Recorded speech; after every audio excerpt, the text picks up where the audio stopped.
that because One second, sir. Hello, and welcome into the stream for everybody that is joining us over on YouTube and for everybody that has already joined us on TikTok. It is so good to have you in here with us for the day. If you've never been here before, let me quickly tell you what we do. We debate Trump supporters that we load up into the live stream through our TikTok broadcast on why they still support Trump as president. And the purpose of this stream is to attempt to change their mind, but also to try to change and sway the minds of maybe some of the more independent or MAGA-leaning people watching the stream, and to better equip the liberals, leftists, so on and so forth watching, the anti-Trumpers watching, with awesome truth nukes and knowledge bombs that you guys could actually take home and, maybe see if you could use them to change the minds of some of your MAGA friends or family members. We have our very first Trump supporter already connected in to the stream right now.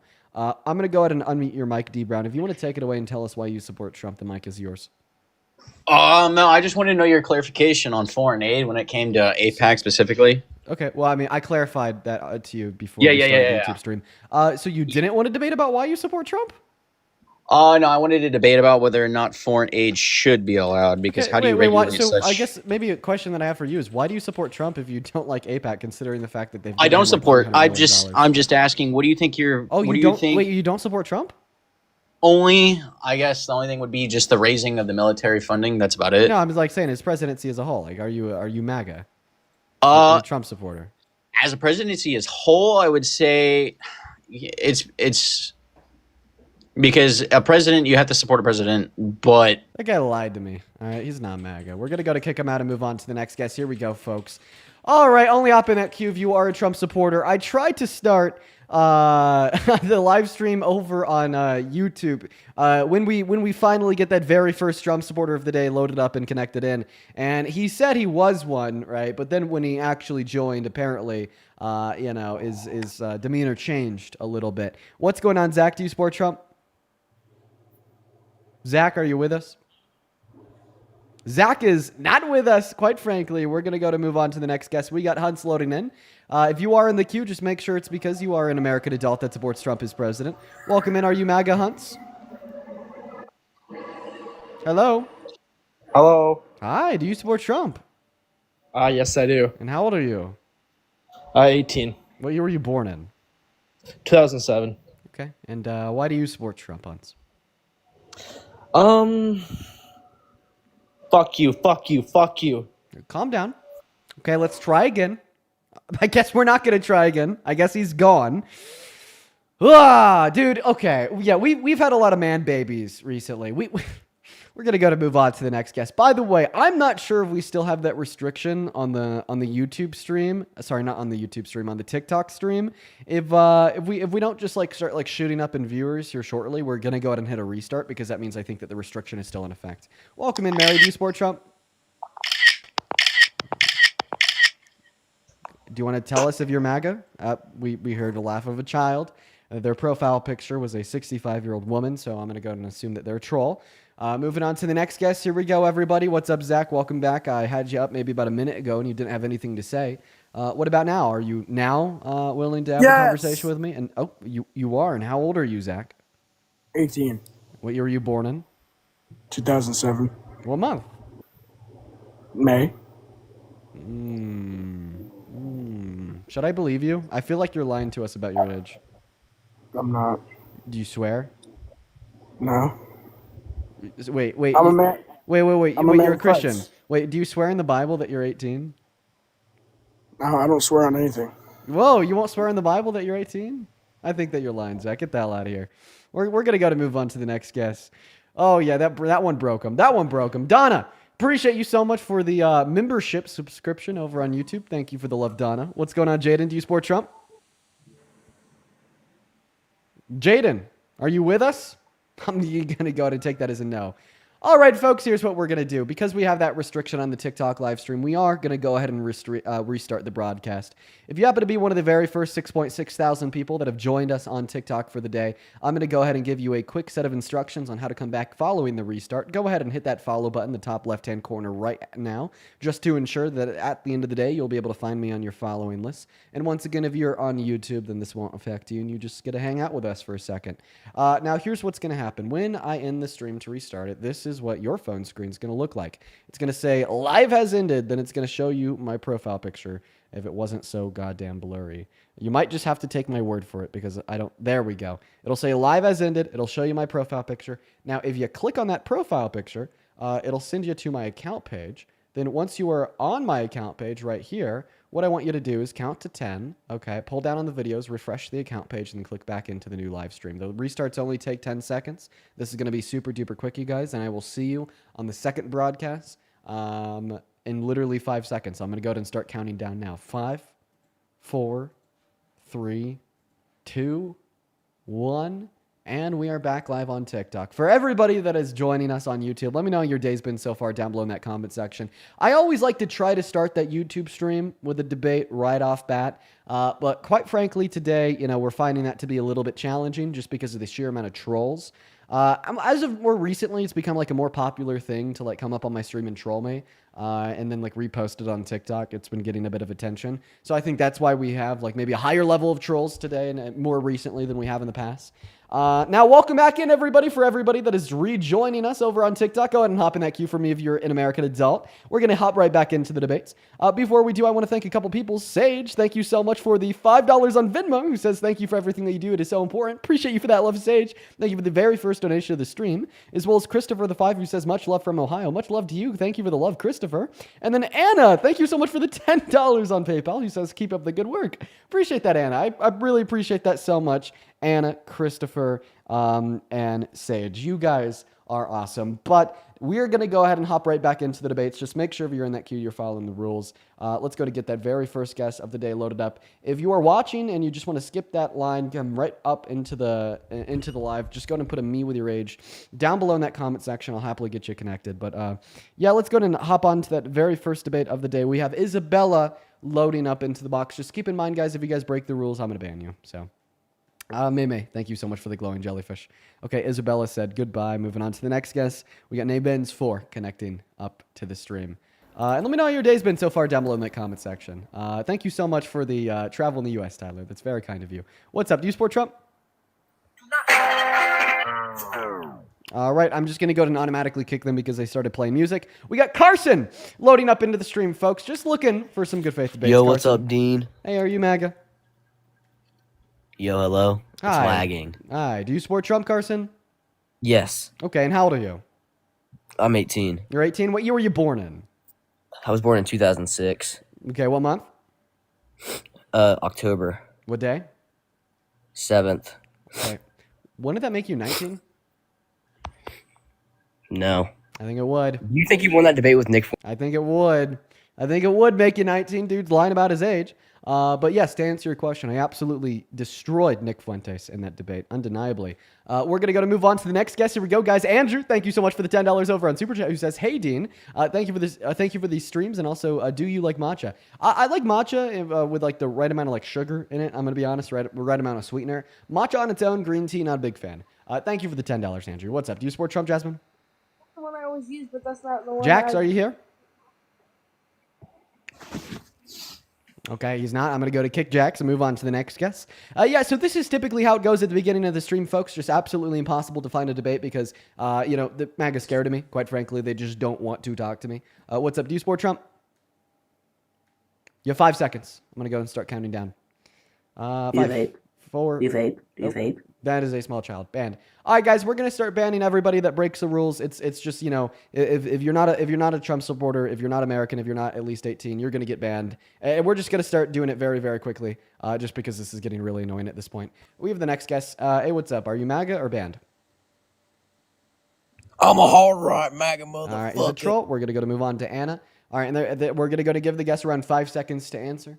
We got Anna loading up into the box right now. Hello, Anna. Are you a Trump supporter or banned? Hello? Hey, you got 5 seconds. Are you a Trump supporter or are you banned? Hello? Are you MAGA? Yeah, Okay, how old are you? 18, What year were you born in? 2007, Okay, what month? November. Okay, and what time was it? All right, and you're banned. Moving on to the next guest, guys. I don't know why it's only trolls today. I mean, what that tells me is that MAGA just doesn't want to talk to me. They're too scared. That's what it tells me, if I'm just going to keep it straight up. Hello, BP. Are you MAGA or are you banned? I'm MAGA. Okay, is that BP? You are? That is. Okay, how old are Yeah. you?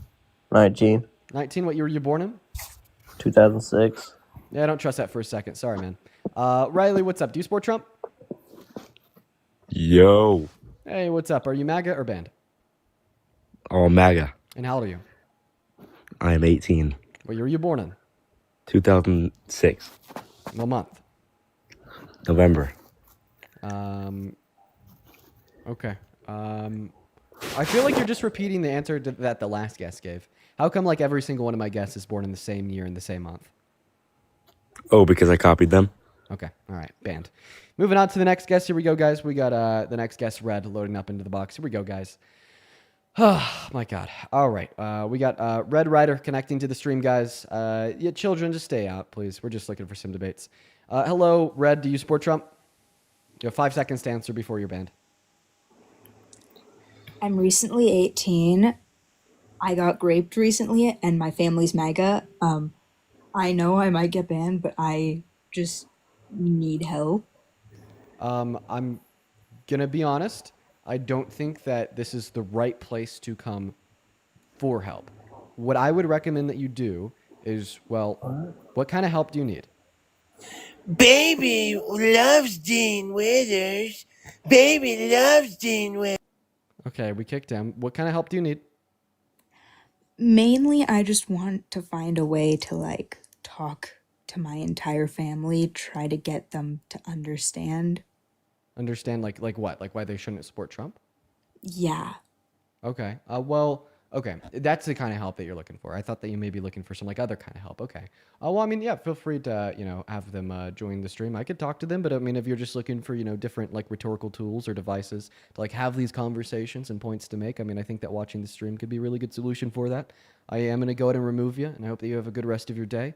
I'm really sorry that happened to you. We're going to go to move on to the next guest right now, guys. I am going to go ahead and put the rules back up on screen.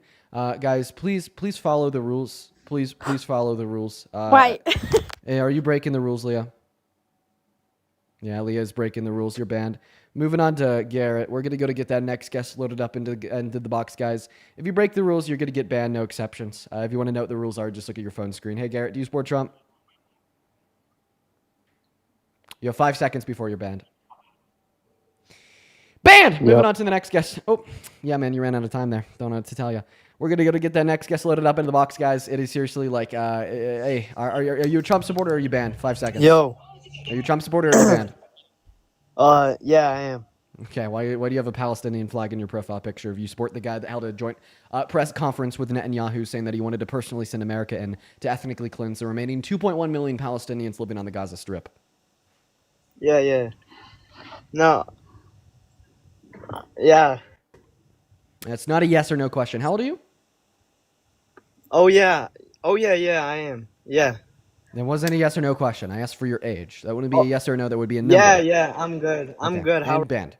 Moving on to the next guest, guys. Follow the rules if you don't want to get banned, guys. We're just banning everyone today, apparently, because we're just simply not finding anybody to talk to. All right, guys, we're going to go to put the rules back up on screen right now. Just follow them before you hop inside of that queue, guys. We got the next guest loading up into the box right now. It's just, make sure that you're MAGA or you're going to get banned. Hey, what's up? Are you MAGA or banned? Banned. Moving on to the next guest, we got Kira loading up into the box. Let's go and get them up here. Oh, actually, we have Justice connecting to the stream. Here we go. Hey, Justice, are you MAGA or are you banned? You got 5 seconds to answer before you're just banned. And you Yeah, are? I'm a Trump supporter. Okay. Oh, how old are you? 37. Yeah. What year are you born in? 88. I know I have I don't know. But either way, I was born 88, 37. Swear to God. Well, name a popular band from the late 90s, early 2000s. Blink 182. Name one of their songs. First Date. My Age Again, something to those effects. Yeah, you know what? I'll trust it. I mean, I didn't even know that song because that was before my time. I'm only 21. Well, Okay. yeah, I all was right, in yeah. elementary school. Yeah. Yeah. Okay. Go ahead and take it away. Tell us why you support Trump, man. Yeah, either way, I mean, I think that Trump is a good Christian, and I have faith in what he does. Okay. Well, this is going to be an incredibly easy argument to dispute because if he was Christian, then he'd be a bad Christian. Okay. He's an adjudicated rapist. He's boasted about sexually exploiting kids. But it's funny because he's not even a Christian. Okay. So James 2:24 says what? It says that faith without works is dead, meaning that in order to maintain a relationship with Jesus, in order to be a follower of Christ, a Christian, you must have faith, but you also must do the works. And one of the necessary works would be repentance for your sins. Now, Donald Trump did an interview where he was asked if he's ever asked God to forgive any of his sins ever, and he said no, meaning that he has not and continues to not fulfill one of the two necessary conditions in order to maintain an active relationship with Jesus and to be a Christian, meaning he's not a Christian. Yeah, listen, I'm just as upset with him as you are. We all sin. Well, no, you said he's a good Christian, but in all reality, he's not even a Christian. Well, he tries to be. No, he doesn't. That's literally the part he lacks on. He lacks on trying to be a Christian because he doesn't do the necessary works you need to in order to be one, which would be repentance for your sins. That's why he's not a Christian. It's because he doesn't try to be one, because he doesn't repent for his sins. But that doesn't mean that we turn our back on him. Well, it means that he's not a Christian. Like I said, faith without works is dead. Okay, that's James speaking in the scripture, not me. Well, I believe he's a Christian. I believe he has. Why do you believe he's a Christian? Well, just from the things I've heard about him. Like what? He's given speeches on faith and on verses. Okay, so if you talk about the Bible, then you're a Christian. Well, if you say you have faith in God, then you're a Christian. So you're saying that the only thing you need in order to be a Christian is faith in God. That's one of the things. But it's not the only thing, right? Because you also need to do the necessary works. Can we agree that a necessary work that you need to do, as I've already said twice now, would be repentance for your sins? Yeah, I'm not going to change your way on the Christian part. So no, I'm asking you a question. Is a necessary work in order to be a Christian, okay, the fact that you have to repent for your sins to God? Yeah, that's one of them. Okay, so you agree that in order to be Christian, you have to repent. Trump says that he's never repented for anything he's ever done wrong. Therefore, he's not a Christian per his own word of mouth. Yeah, but even if you sin, you can still be a Christian. Buddy, you just agreed that in order to be Christian, you must repent for your sins, right? No, I want to clarify. In order to be a good... This is so insufferable. Go ahead. All right, let's go to the border. What? No, we're not going to go to the border. We're going to finish out on our conversation about Christianity. Okay? I know, but I thought you said in order to be a Christian, do you have to repent for your sins? Yes or no? I know. I'm trying to help you out. Like I sense that you're kind of agitated, so I want to move away from it. No, I don't want to move away from it. I'm here to get agitated. I'm here to helping have you these out. hard conversations. Would you agree that in order to be Christian, you got to repent to God for your sins? Yes. So he's a Christian, just not a good Christian. Okay, so you just said, in order to be Christian, you have to repent for your sins. This means if you don't repent for your sins, you're not Christian, right? Wait, honestly, now I'm a little bit lost. Bro, dude, there was nothing confusing about that whatsoever, okay? You said, in order to be Christian, you must repent for your sins. Therefore, if you don't repent for your sins, you aren't Christian, right? A good Christian. But I didn't ask you, in order to be a good Christian, do you have to repent? I just said, in order to be Christian, do you have to repent? No. Okay, so then what are the necessary works, okay, that James is talking about when he says that faith without works is dead?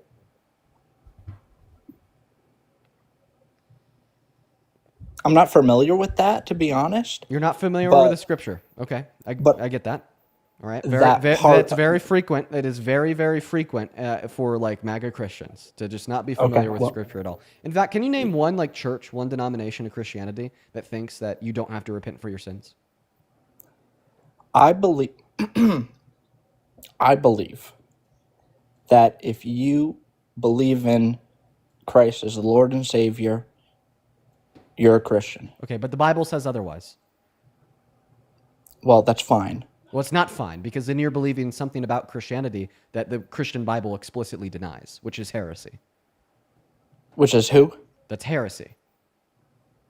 Okay. Do you get that? Is that a fair evaluation? It's all perspective. I mean, But there's a perspective on how you interpret the verses in the Bible, but there's like no way to interpret James when he says faith without works is dead to mean anything other than faith alone, right? Does not grant you salvation.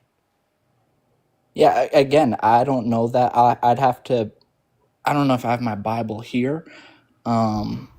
Let me take a look. No, that's Stephen King. You know what? I don't know where it is. I don't want to take up your time, but he's not a good Christian. I'll give you that. He's not a good Christian.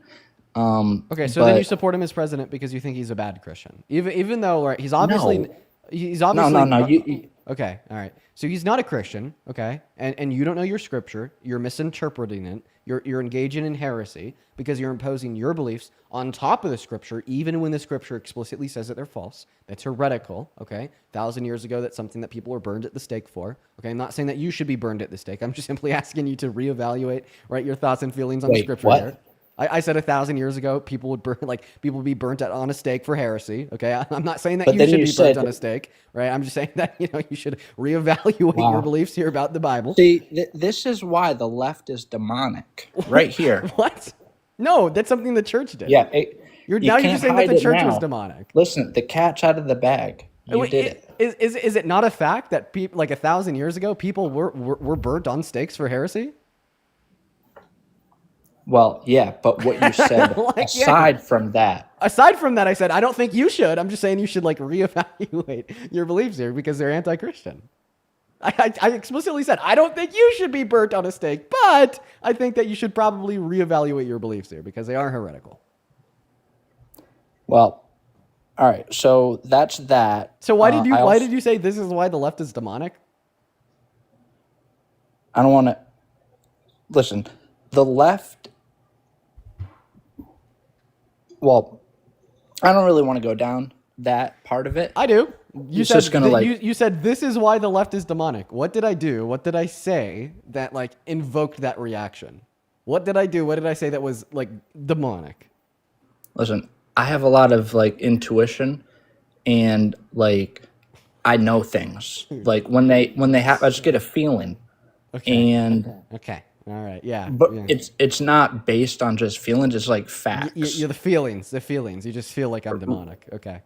All right. Do you need a binky? Again, So you feel like I'm demonic, right? Just because I'm trying to discuss the facts and like literally like I'm giving you scripture, right? This whole time I've just been going over James 2:24, James 2:24. Okay, but then you don't think that the right's demonic. You don't think Trump's demonic, even though he's a 34 count felon. He's an adjudicated rapist. He's boasted about perving on the naked bodies of women and the naked bodies of girls to Howard Stern. He said he'd date his daughter if she wasn't his daughter. He said on a 10-year-old girl, sexualizing her, saying that he'd be dating her in 10 years. He was best buddies with Epstein, sending him letters talking about the wonderful things that they're going to do in secret, detailed by the picture of the outline of like a naked body of a woman or girl. Okay, and he's not demonic, but I am. How so? no, it's a good point. It's a great point. It is such a great point. It is common sense. No, you can't really argue with something like that. Right. So, yeah. Should I move on to the next guess? Is this going to go anywhere productive? Well, I mean, at the end of the day, At the end of the day, it's night, right? no, at the end of the day, You're going to deny it. you're not going to change, Okay, no, go ahead. right? But you're not going to change anyone's mind on these debates. Okay. Okay. You just got to understand that you are making a lot of money because of Trump.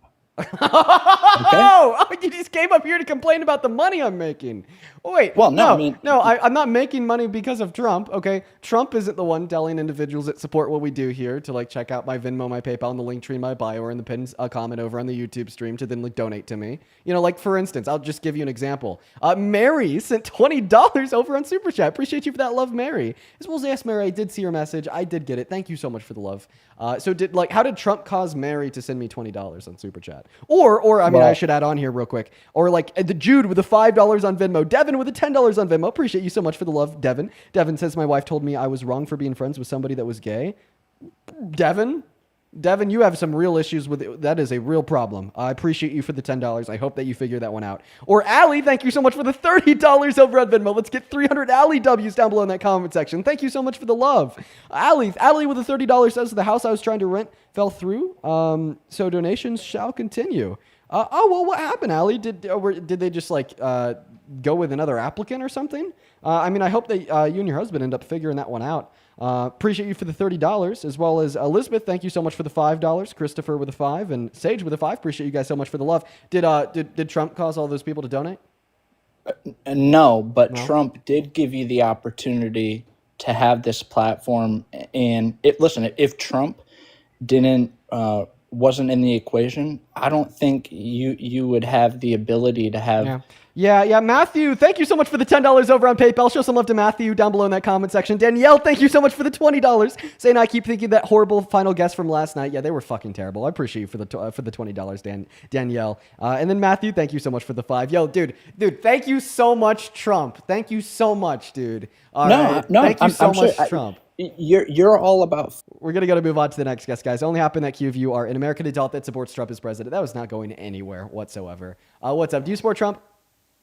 No, but can I tell you why? Unfortunately not, because we are only looking to talk to Trump supporters. Guys, if you join and you are not a Trump supporter, I am going to ban you. Patty, thank you so much for the $20 on Venmo, who says, with love from Trump. Keep going, Dean. Yo, W Trump. I'm just kidding. Don't even put that as a meme. Thank you for the $20, Patty. Let's get 200 Patty W's. And holy shit, let's get 1,000 Peter W's for the $100 donation over on Venmo. Peter, my friend, it's so good to see you. Thank you so much for the love, bro. You know, I say this every single time. You drop a crazy dono like that, but I'm going to say it again. I do not deserve that shit. That is way too much goddamn money, Mr. Peter. Thank you so much for your kindness. Peter with $100 says, because you, sir, are a great person and stands up for what is right in this insane world. Well, Peter, thank you so much for the love, man. That is so fucking kind of you. As well as Mary, thank you so much for the $20 on Venmo. Thank you so much for the love. I'm happy that you're enjoying the stream after that crazy weekend, Mary. Thank you so much for the $20. And then Taylor, thank you so much for the $10. Taylor explicitly asked me not to read her message out loud, so I won't.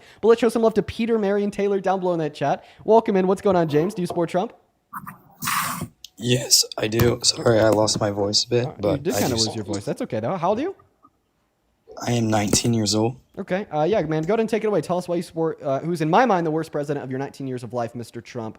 You know, the guy that's, like declaring war in American cities, giving the military an illegal directive to arrest people in the streets, saying it's illegal to criticize him in the media, infringing on the First, Second, 14th, 22nd Amendment, reducing the purchasing power of half of Americans, taking health care away from 10 million of them, and now refusing to allow emergency funding to be spent to keep food stamps going for 41 million low-income Americans. Why do you still support him as president? My biggest thing is that I necessarily don't support everything he does, for sure. I think the reason why I do support him is because the reason why I do support him is because he's upholding a lot of conservative values. Which one? Whereas I feel like yes. So for example, I think that he is against abortion. I think that's the biggest crime in our society. It's the biggest immorality that we continue to support each and every day. The unaliving of innocent children, millions of children each and every year.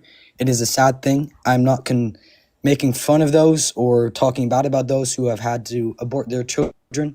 I think that is the way that society has shaped what abortion means. They don't promote it as the idea of taking away innocent human life. Doctors have established it as something that is socially acceptable. And I think that we will look back one day and realize the sheer tragedy, the sheer chaos that abortion has brought in taking innocent lives. So that's why I ultimately support the Republican movement. Yeah, okay. Quick question. Are you pro 2A? Am I pro what? Pro 2A, pro gun. I think that people should have access to guns, but I think that we should put some restrictions on who is owning guns. So I do think that Yeah. everyone that has the ability to own a gun, I do think that there needs to be more restrictions set in place. But like law-abiding American citizens, do you think they should be able to go out and buy an AR-15? An AR-15. Sure, I'll say yes. Okay. All right. So as it relates to abortion, you'd say that you want to restrict a woman's access to abortion because you think in doing so, it'll save the lives of more innocent children. Yes. Okay. So if banning AR-15s reduce the amount of gun deaths in American children, considering the fact that gun deaths are the leading cause of death within American youth, would you support banning AR-15s too? Because inevitably it would save the lives of more innocent children too. In this given scenario, are we assuming that the government would not try to take over us and we would be defenseless given that our AR-15s are taken away? Or is this scenario just limited to the fact that without these guns, less children will be dying? It's just limited to the fact that without these guns, less children would die. You'd be saving the lives of more innocent children. Yes, I would support that. Damn, so then you actually do actively support an AR-15 ban because that's a fact. Okay. All right. Well, Okay, so you came up here to debate abortion, but I inevitably convinced you before we even got around to abortion that you support a ban on AR-15s because that is an empirical outcome proven by Everytown gun research. The more gun control a state has, the less gun deaths per 100,000 residents they have. So that's cool. But anyways, I don't know. I thought that you were going to say no, then I was going to make that a point of hypocrisy, but I just ended up convincing you of an AR-15 ban. So that's cool. We'll go ahead and go back to abortion. So you think that it is a grave immorality? That was a good point. Do you think that AR-15s, in your personal opinion, should be banned as well? Or I'm okay with banning them if they save the lives of more innocent children. And I become like more increasingly convinced of that every single day. I mean, I think that we have an epidemic of gun violence in this country. So far this year, there's been 370 mass shootings in less than 300 days, meaning that we're averaging well over one per day. And we need to do something about it. We need to act. And, maybe banning ARs is a way to act, step in the right direction. But I mean, you came up here to talk about abortion, so I won't pivot. We could talk about that. We'll stay on top. Yeah, can I just add something in real quick? Real quick. I think that a lot of the time when people come and discuss with you, you're surprised when they hold contrary views differing from that of the Republican Party. Yes. I would consider myself truly independent. So when I hold certain ideologies in support of, let's just say, conservative ideas and liberal ideas, that's just me being open and honest. I see the flaws in both parties. So for me to look at one scenario and you'd be shocked that I'm not holding to conservative values is something that I do all the time. I think you would be surprised of how much my ideologies line up with truly being independent. So that example, I would deem it to be morally correct to ban AR-15s if it ultimately reduced children's death. However, the things that I do support that are conservative values, I hold strongly to, because when I believe something, I truly believe it and I hold strongly to it. That's why I mentioned abortion to begin with. Well, I mean, I think that, being like quote unquote independent and being able to just follow the facts, or at least what you think are the facts, compared to having like a cult-like mentality surrounding Trump and just supporting whatever he does is actually significantly better. I think it's a step in the right direction. Let's see if we could get you to take another one here on the topic of abortion. So you said that you think that abortion should be banned because you think it is like one of the most grave immoralities that we see on an annual basis in America, killing millions and millions of children. Okay, so why is it wrong to kill a fetus? I think that all life, human life, should be protected, and I think that when you kill a fetus, that it is taking away one's human dignity. Yeah, I don't think that everyone agrees that all human life should be legally protected. Brain dead patients are biologically alive, and they're definitely human, meaning that under your view, they should be protected. Thereby, it should be like illegal and murder for a doctor to pull the plug on them. Do you agree with that? No, I think that there's a difference, because one, in why it's in the fetus, it's developing gradually, and I think that life should be deemed to be important from conception. However, I think that if you're brain dead and in 9 months you are going to come and gain consciousness, I think it would be wrong to. However, if you're brain dead, that's not brain death. That'd be in a coma. So we're talking about brain dead patients. Yeah, you're right. They don't have a future, but they're still human life. And you said that all human life should be protected, meaning they should too, under that principle. I think there's levels to it. For example, I think that one definition for what I believe should be valued when it holds for every single circumstance. I think that we can see this in many of our definitions. Okay, well then you don't think that all human life should be valued. That's not the moral principle that you hold to here. So then what is your moral principle? Yes. Like what is the attribute or trait that is true of the fetus that makes a fetus morally valuable? There's contingents to what I believe. So I believe Well, that no, that's all just a contradiction.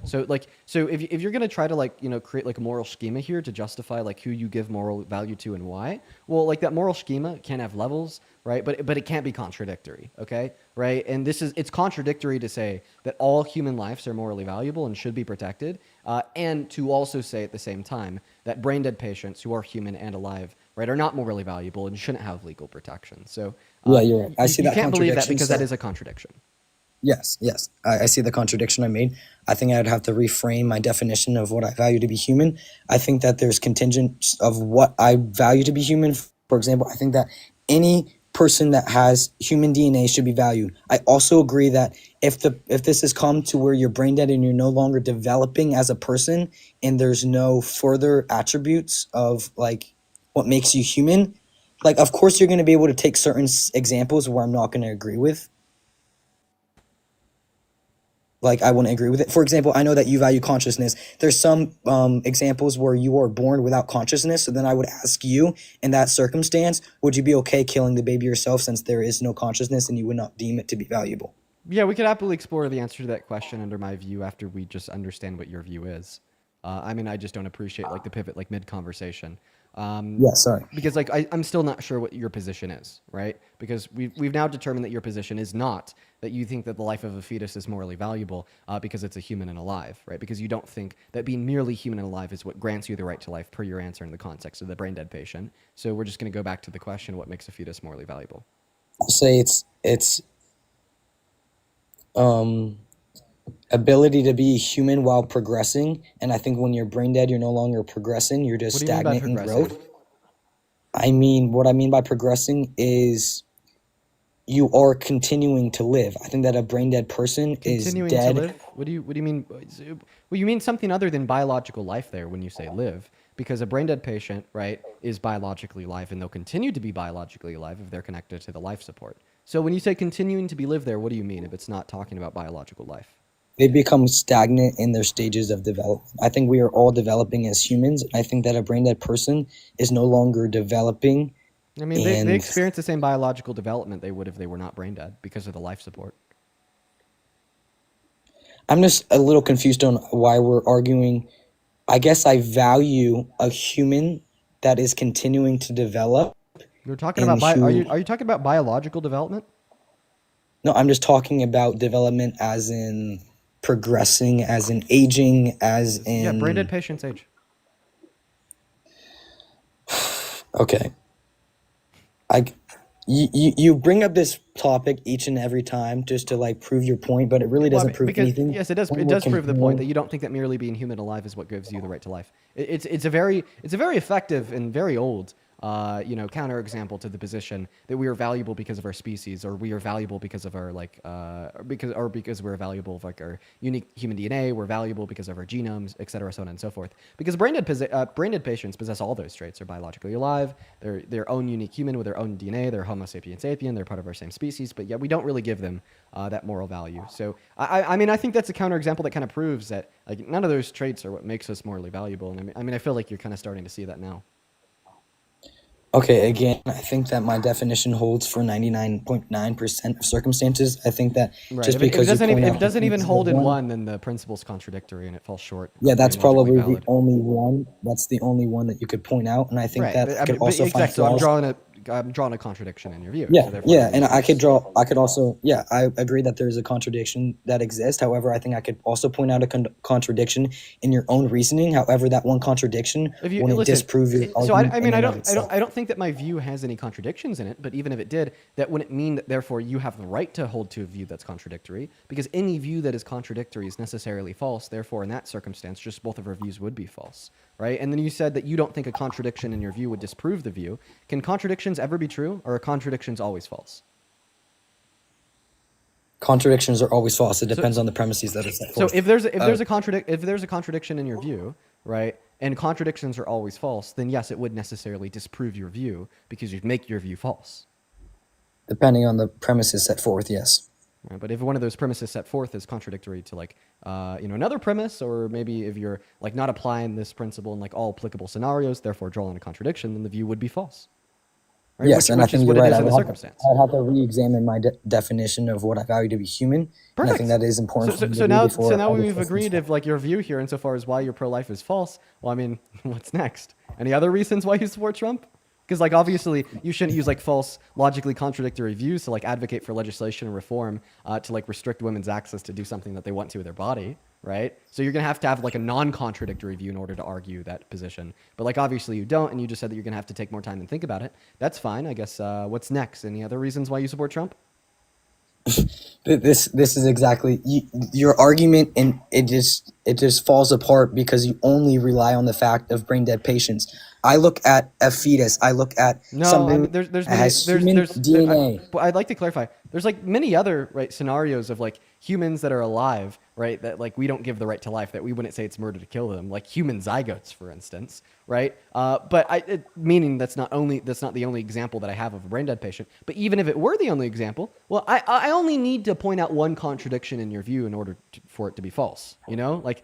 Okay, It's let not me like ask if you a your view question. has one contradiction, then it's true. But if your view has two contradictions, then it's false. No, if your view has any contradictions, even one, even if it is this one contradiction about the brain dead patient, then the view's false. Okay, so now that Let me we've ask you- agreed, do we agree that your view is false here because there's a present contradiction? Based on my definition I've set forth, yes, my Okay. my overall conclusion would be false. Awesome. So then, I is have there to any ask other you- reasons why you support Trump? Yes, let me ask you a question though. So, in some circumstances, babies are born without consciousness. So, would you go ahead and kill that baby? They only have a few weeks to live outside of the womb, and they do not have consciousness. Would you be okay killing that baby on the table who's moving around, knowing that they do not possess consciousness, because you would then consider it to be invaluable? Are you saying that like their thymocortical connections never developed? And they don't possess Yes. like any level of subjective experiences or consciousness whatsoever. Well, I mean, Nope, they do not. under my view, it's like it's a predicate of the fetus like lacking consciousness, lacking subjective experiences, while also infringing on the woman's bodily autonomy. So like, given that like this newborn is born and no longer like existing inside of the woman's uterus and reliant on her bodily resources to live, that fetus would no longer be actively infringing on the woman's bodily autonomy, thereby missing that predicate to justify the termination of its life. So that's how like my view works, and I'm just telling you this so I could inform you a little bit about the ways that I think here, but not because it's like relevant to the debate. Because insofar as what is relevant to the debate, right, is you describing why you support Trump as president and me telling you why you were wrong. And so far, I've done that successfully because you conceded your view insofar as why you're pro-life. I have not conceded my view at all.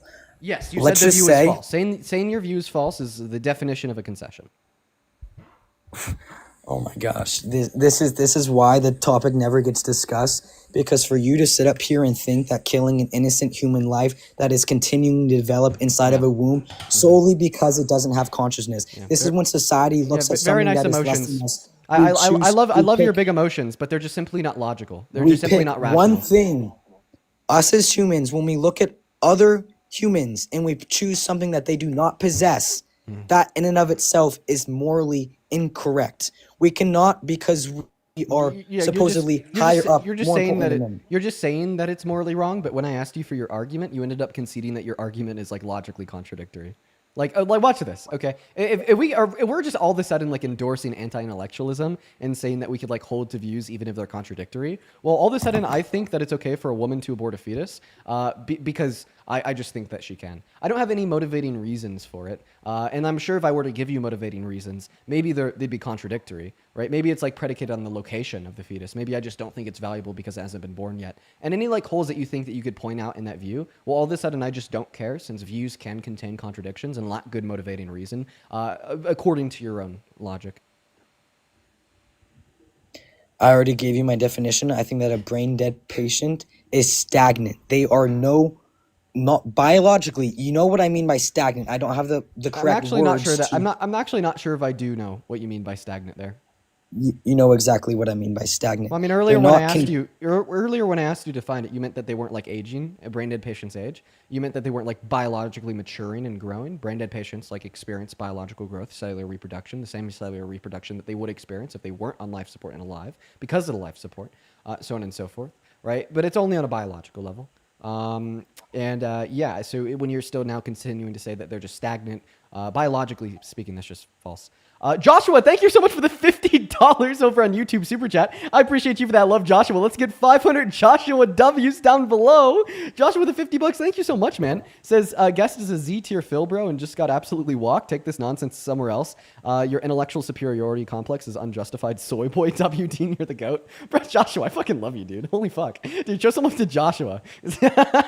Dude, gotta love Joshua, dude. Shout out to Josh, man. Holy crap. As well as, oh my god, dude, what the fuck? Karen, thank you so much for the $100 on Venmo too. Jesus Christ, you guys. Show some love to Karen. Karen with $100 says, for all that you're doing to educate and dismantle these people's ridiculous soapboxes, looking forward to seeing what you do next in life. Well done, Karen. That is so incredibly kind of you. That is so much goddamn money. I do not deserve that. I want to see 1,000 Karen W. Seriously, thank you so much for your kindness. All the love to you. And 500 Joshua W's. Thank you both so fucking much. As well as 500 fucking Heather W's for the $50 over on Venmo too. Thank you so much, Heather. You guys are being so kind today. Heather with a $50 says, I hope my son grows up to have your critical thinking skills. You know, honestly, if you want that to happen, right, then it will happen. If you're putting a preface on your children being intelligent and critically thinking, and you raise them in that direction, then you could absolutely make that happen. And I bet that you're a great mom, Heather. Thank you so much for the $50. Show some fucking love to Heather. Thank you so much for your kindness.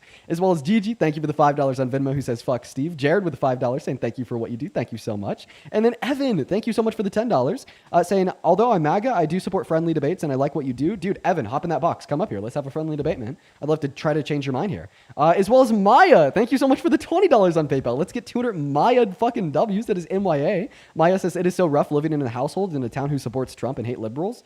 Fuck, I'm right there with you, Maya. I know how it feels. The same way. I got out of that household, though, but I still live in that town, you know?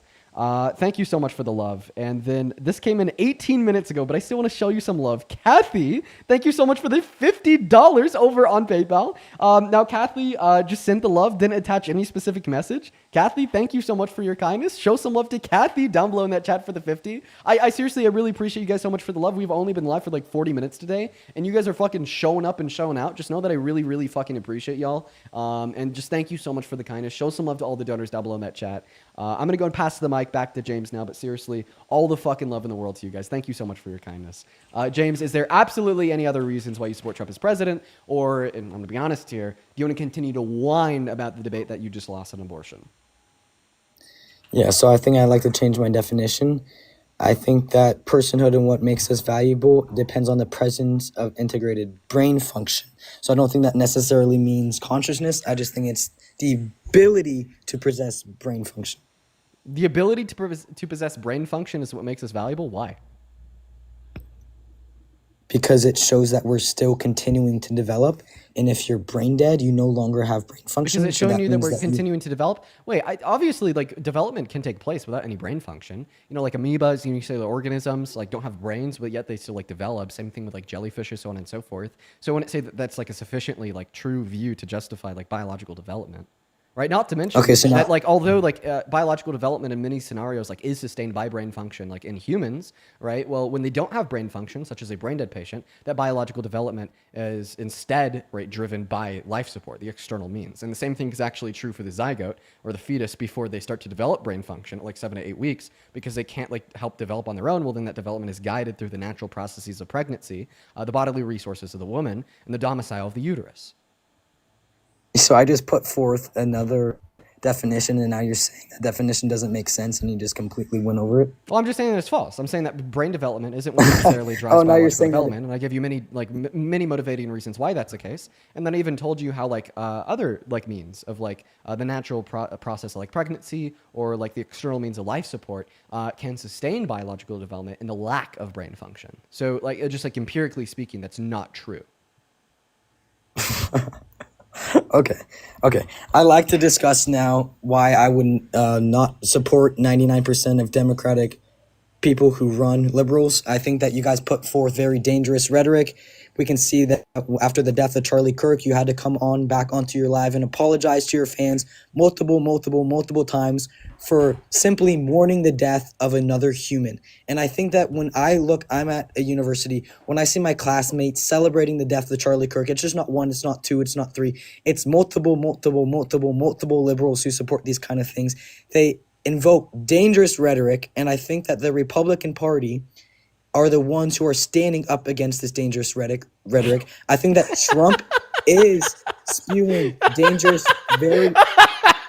Oh my God, I'm Isn't just it? laughing so. Dude, when JD Vance said that we shouldn't care that these 33-year-old Republican leaders were saying they love Hitler in group chats, then calling them kids, that was, dude, he was so totally standing up against dangerous rhetoric. When Charlie Kirk himself said that the person that bashed Nancy Pelosi's husband in with a goddamn wrench when he tried to go to their house and kidnap her was a patriot, and that some other patriot should go and bail him out of jail, that was really an example of Charlie Kirk standing up to that dangerous rhetoric. When Donald Trump said, right, if you're anti-fascist, you are a domestic terrorist, and we're going to do anything in our ability to find you, right? And in other circumstances, he said, and kill you if you're a terrorist, not necessarily related to Antifa. That was Donald Trump standing up to that dangerous fucking rhetoric. You know, I don't know. Even this morning, Donald Trump was espousing even more dangerous rhetoric when he went on Truth Social and he said that, you know, he maybe want to run for a third term and he's not ruling it out and there's ways that he could do it. That is a dangerous president. It is a threat to this Constitution. It is a threat to the American democracy. It is a threat to the rule of law, and it is a threat to this republic, okay? And if you can't see that, you're goddamn blind. I'm so sorry that you didn't like it when individuals went on the internet and they weren't mad or sad that Charlie Kirk died. But that is fundamentally different from the attack on the democracy that we live in, the attack of the Constitution that governs the democracy that we live in, and the explicit permissibility of Nazi rhetoric that we see from the vice president of this country. From the vice president. You just listed people. I think that the main difference is that a lot of Republicans are not MAGA. So when Trump says something, a lot of us are not bandwagoning off of what he says. You guys However, literally I made see him president. Liberal Party, he won the popular vote. So a lot of Democrats also made him president. When I see No, the Democrats voted for rhetoric, Kamala Harris or didn't vote at all. when I see rhetoric, There was no being large faction of Democrats for Trump prior to the election. That's so disingenuous, and you know it. so disingenuous, and I know I simply said that he won the popular vote, and I Yeah, but that doesn't mean that bet a bunch you of a lot Democrats of voted for him. Democrats. It honestly does mean a lot of Democrats vote. If you don't think then a where lot the of hell Democrats, then where the hell was Democrats for Trump? I never saw Democrats for Trump anywhere. you don't think a lot of Democrats voted for Trump in that last previous election? Not enough to make it like no nationally. I mean, if there was enough to make it Not no enough. nationally, then we would have seen like Democrats for Trump everywhere, right? But we didn't see that at all. When's the last time a Republican president won the popular vote? I couldn't tell you. It's been a while. And he won the most amount of votes. So if we just take these two things just as kind of just common sense, and we said that, okay, number one, Trump won the I think popular that it's vote. much more likely that the reason he won the popular vote was via like more Republicans getting out there and voting, and like less people on the left getting out there and voting for miscellaneous reasons. Not necessarily because people on the left voted for Trump. And I think my evidence there is the fact that we just simply didn't see many like Democrats for Trump. You know what I mean? Like if it was like a nationwide movement, then we would have seen the Democrats for Trump posted everywhere, and I didn't see it anywhere at all. Right? But even if like some like low level of Democrats voted for Trump in the election, that doesn't change his rhetoric. Okay, that doesn't change the fact that he's a threat to this country. That doesn't change the fact that he's a threat to the Constitution that governs this country. Nor does it change the fact that you're absolutely wrong when you say that you just don't see harmful rhetoric from the right.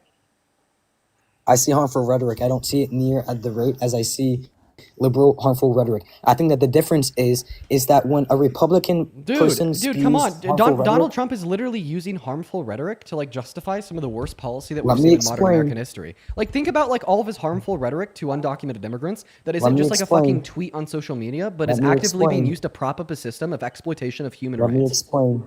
Let me explain. Okay, The yeah, difference feel lies free in to the go and fact- explain. But the difference that you're not going to be able to point out is any dangerous rhetoric on the left being used to prop up like a system of active oppression and exploitation of human rights. The same way we see the dangerous rhetoric on the right being used to actively prop up multiple systems of oppression and abuse of human rights. Right? Donald Trump gets to go out and say, right, all these undocumented immigrants, they're escaping mental asylums, they're escaping prisons, they're gang members. You should be scared of them. They're bad people. They're illegal aliens. Dehumanizing them, so then he could get away with sending them to Alligator Alcatraz that was propped up in less than 7 days, where they're fed one meal a day, some of them having maggots in them. So he could get away with detaining legal immigrants like Mahmoud Khalil in ICE detention center for 3 months, or get away with like illegally deporting people like Abrigo fucking Garcia to El Salvador, where he was beaten and tortured and starved for 3 months. Was he an American citizen? Was he born in America? No, he wasn't born in America. That doesn't change the fact that SCOTUS ruled his removal was illegal because it violated wasn't the an withholding American order, nor does it citizen. change the fact that he was literally abused in El Salvador. Do you think that you have to be Wasn't an an American American citizen in order to have citizen. constitutional or human rights? And you think that everyone who's ever been deported under any president You're has not. had the fair trial? I asked you a very. Has had the fair trial. I asked you a very simple question. Do you think that you have to be an American citizen in order to have constitutional rights in this country? No, I do not. Okay. Then why did you ask? Was he an American citizen? It doesn't change anything. It does change the fact because he was What not does it here change? under legal terms, and that's how you get deported. Oh, okay. So because because he wasn't an American citizen, it was okay to illegally remove him to El Salvador, where he was beaten and tortured and starved. See, this is the outcome of the dangerous rhetoric of the right. It's funny because in one breath you're denying the dangerous rhetoric of the right, and then in the next breath you're perpetuating it. That's not what I'm saying. I understand that dangerous rhetoric exists through people like Trump and J.D. Vance. I think that the sole difference lies in the fact that the Republicans, you could, besides MAGA is a different kind of, a lot of them are cuckoo and they're whatever. They're crazy. But I think the difference lies in the fact that if Trump says something, we as Republicans, a lot of us recognize the fact that that is dangerous rhetoric. However, I think the difference is that when liberals spew dangerous rhetoric, you guys act on that rhetoric. Hey, go ahead You and guys give me an go out- example. Dude, I'm so sorry. MAGA Republicans, right, do not call Donald Trump out when he does bad things. He was literally, That's what I just said. He I was recognize that. adjudicated. I just He was said- literally adjudicated for raping a woman, and y'all still made him president. Okay, he was found Not guilty y'all. of 34 felonies, and y'all still made him president. Yes, y'all. I mean, literally, look at the live stream that you're on right now. How do you still support Trump as president? Yes, y'all includes you. He literally tried to coup and rig the outcome of a federal election, right, with the Trump fake elector scheme in 2020 when he sent fake votes for himself to Congress from states that he lost, saying that he won to try to install himself, and y'all still made him president. He had his supporters go into the Capitol, try to kill cops and smear their fucking shit on the walls, and y'all still made him president. Okay, he pardoned 72 people that tried to kill police officers on the steps of the Capitol on J6. Then he called them patriots after letting them out of jail 8 to 10 years earlier. And you are still supporting him as president today. Don't tell me that you, nor MAGA Republicans, check Trump for the terrible things that he does nor says. Because in all reality, if you did, then you wouldn't be on my life supporting him as president right now. There's a big difference that you can look at a president. I know this is crazy for you because all of your, I would say 90% of your views, if they're liberal, you accept them. You don't even think logically about them. Liberal idea, accept. Rationale people, when they hear a view, they don't simply accept it because it aligns with their parties. And that's someone like me. When Trump says something, people who think logically, my friends included, a ton of my friends are Republican. However, they do not support a ton of the things that Trump says. What's a view that I hold that I don't think logically about? So if I don't think logically about a lot of the views that I hold, then it should be pretty easy for you to like demonstrate I'm a dumbass in a debate. So name a couple of these views that I hold and I espouse on a day-by-day basis that are just simply illogical. And by the way, I feel like what you're going to do is you're going to name the views that maybe other people hold that are possibly illogical. I'm asking you for the views that I hold because you made that comment about me. What are the views that I hold that are illogical? I think depending on who you're talking to, you would change your views. For example, I saw you on an interview, and during the interview, you said that if someone says something on social media and it's wrong, take it down. And you said it so confidently. So you want to take away people's free speech. But then as soon as Trump makes a post and he says that the media isn't allowed to criticize him, you come back and you say, oh my word, Trump, I cannot believe this. We need free speech. We need free speech. After you blatantly said on a live interview that if someone says something contrary, that's not true, take it down on social media. Yeah, nice propaganda. But then you bro. come back. So the first clip that you're talking about, the interview that you're referencing, would be the panel I sat down on at the Aspen Ideas Institute a couple months back in Aspen, Colorado. And what I said wasn't, if somebody says something that's false on social media, take it down. I said that I think that there's particular things that individuals do say and do on social media that should be restricted, like Nick Fuentes with being a literal fucking Nazi being not a Nazi sympathizer, but a literal Nazi, saying Hitler was good and the Holocaust was great, right? I do think that those things should be limited on social media. And then the second thing, referencing Donald Trump. One moment. That's freedom of speech. Well, it's not an You don't think that's freedom of infringement. speech? It's not an infringement of freedom of speech because I'm not the president of the United States of America, and I'm not using the weight nor the pressure of the executive branch of the president of the United States of America to attempt to influence social media platforms into kicking Nazis off their platforms. See, that's a difference. Wait, but when Donald Trump says that it's now illegal to criticize him in the media, he's not. I found the error. Go ahead and laugh at something that's not an error whatsoever. Go ahead and laugh at something that's not an error whatsoever. There you go. So you want to limit freedom of speech when it's contrary to what you Well, believe. it's actually not limiting freedom of speech whatsoever, and you're going to have to allow me to finish speaking in order for you to have a full comprehensive overview of my view. Just simply interjecting when I'm 4 words into my sentence by laughing and then saying that there's an error is just like an anti-intellectualist way to dumb down what I'm saying, ignore the nuance, and make it one-dimensional, and to attempt to extrapolate a contradiction, when in all reality, the contradiction doesn't exist. Do you want me to continue to explain my view without your interruption, or do you just want to hop in here and make things 1D and ignore the nuance? Yeah, sorry, go ahead. Thank you so much. So you got ahead of yourself, and now you're going to look like a dumbass for getting ahead of yourself. So what I said is I think that social media platforms should limit their terms of service to kick people off their platforms that are literal Nazis. That is fundamentally different from the president of the United States of America saying that it's now illegal via like the legislation and laws of the country, right, to criticize him in social media. Okay, one is saying, hey, this company should change their policy, and guess what? If they don't change their policy, well, I'm not going to coerce them into doing so because I'm a private citizen just simply voicing that opinion on social media.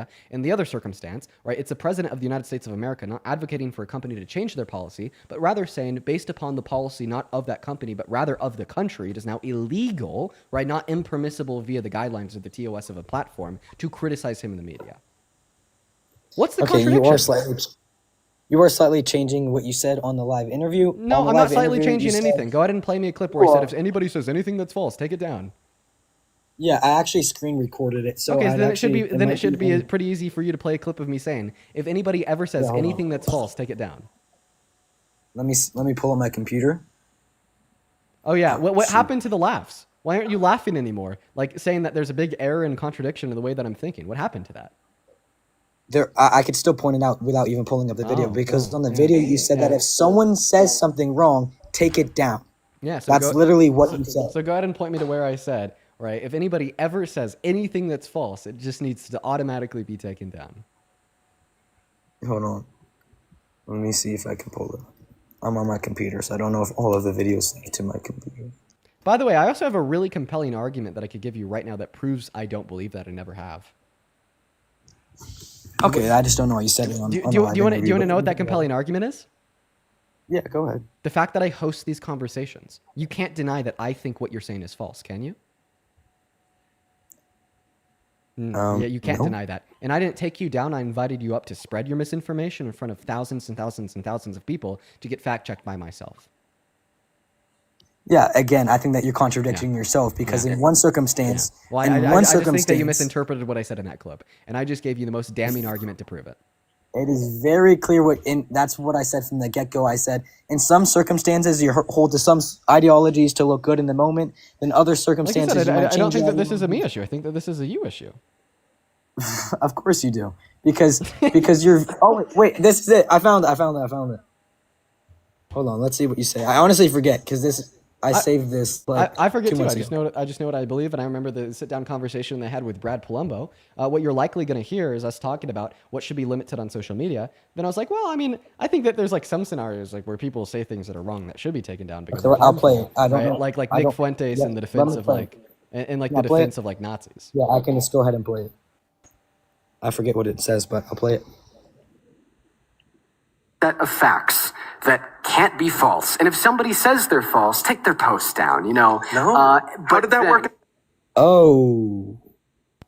Do you want to finish playing it? So, that's all I have. Set of facts that can't be false. And if somebody says they're false, take their post down, you know. No. So if someone says that a set of facts, here we go. So you have 14 words there. That is a 3-second clip with 14 words.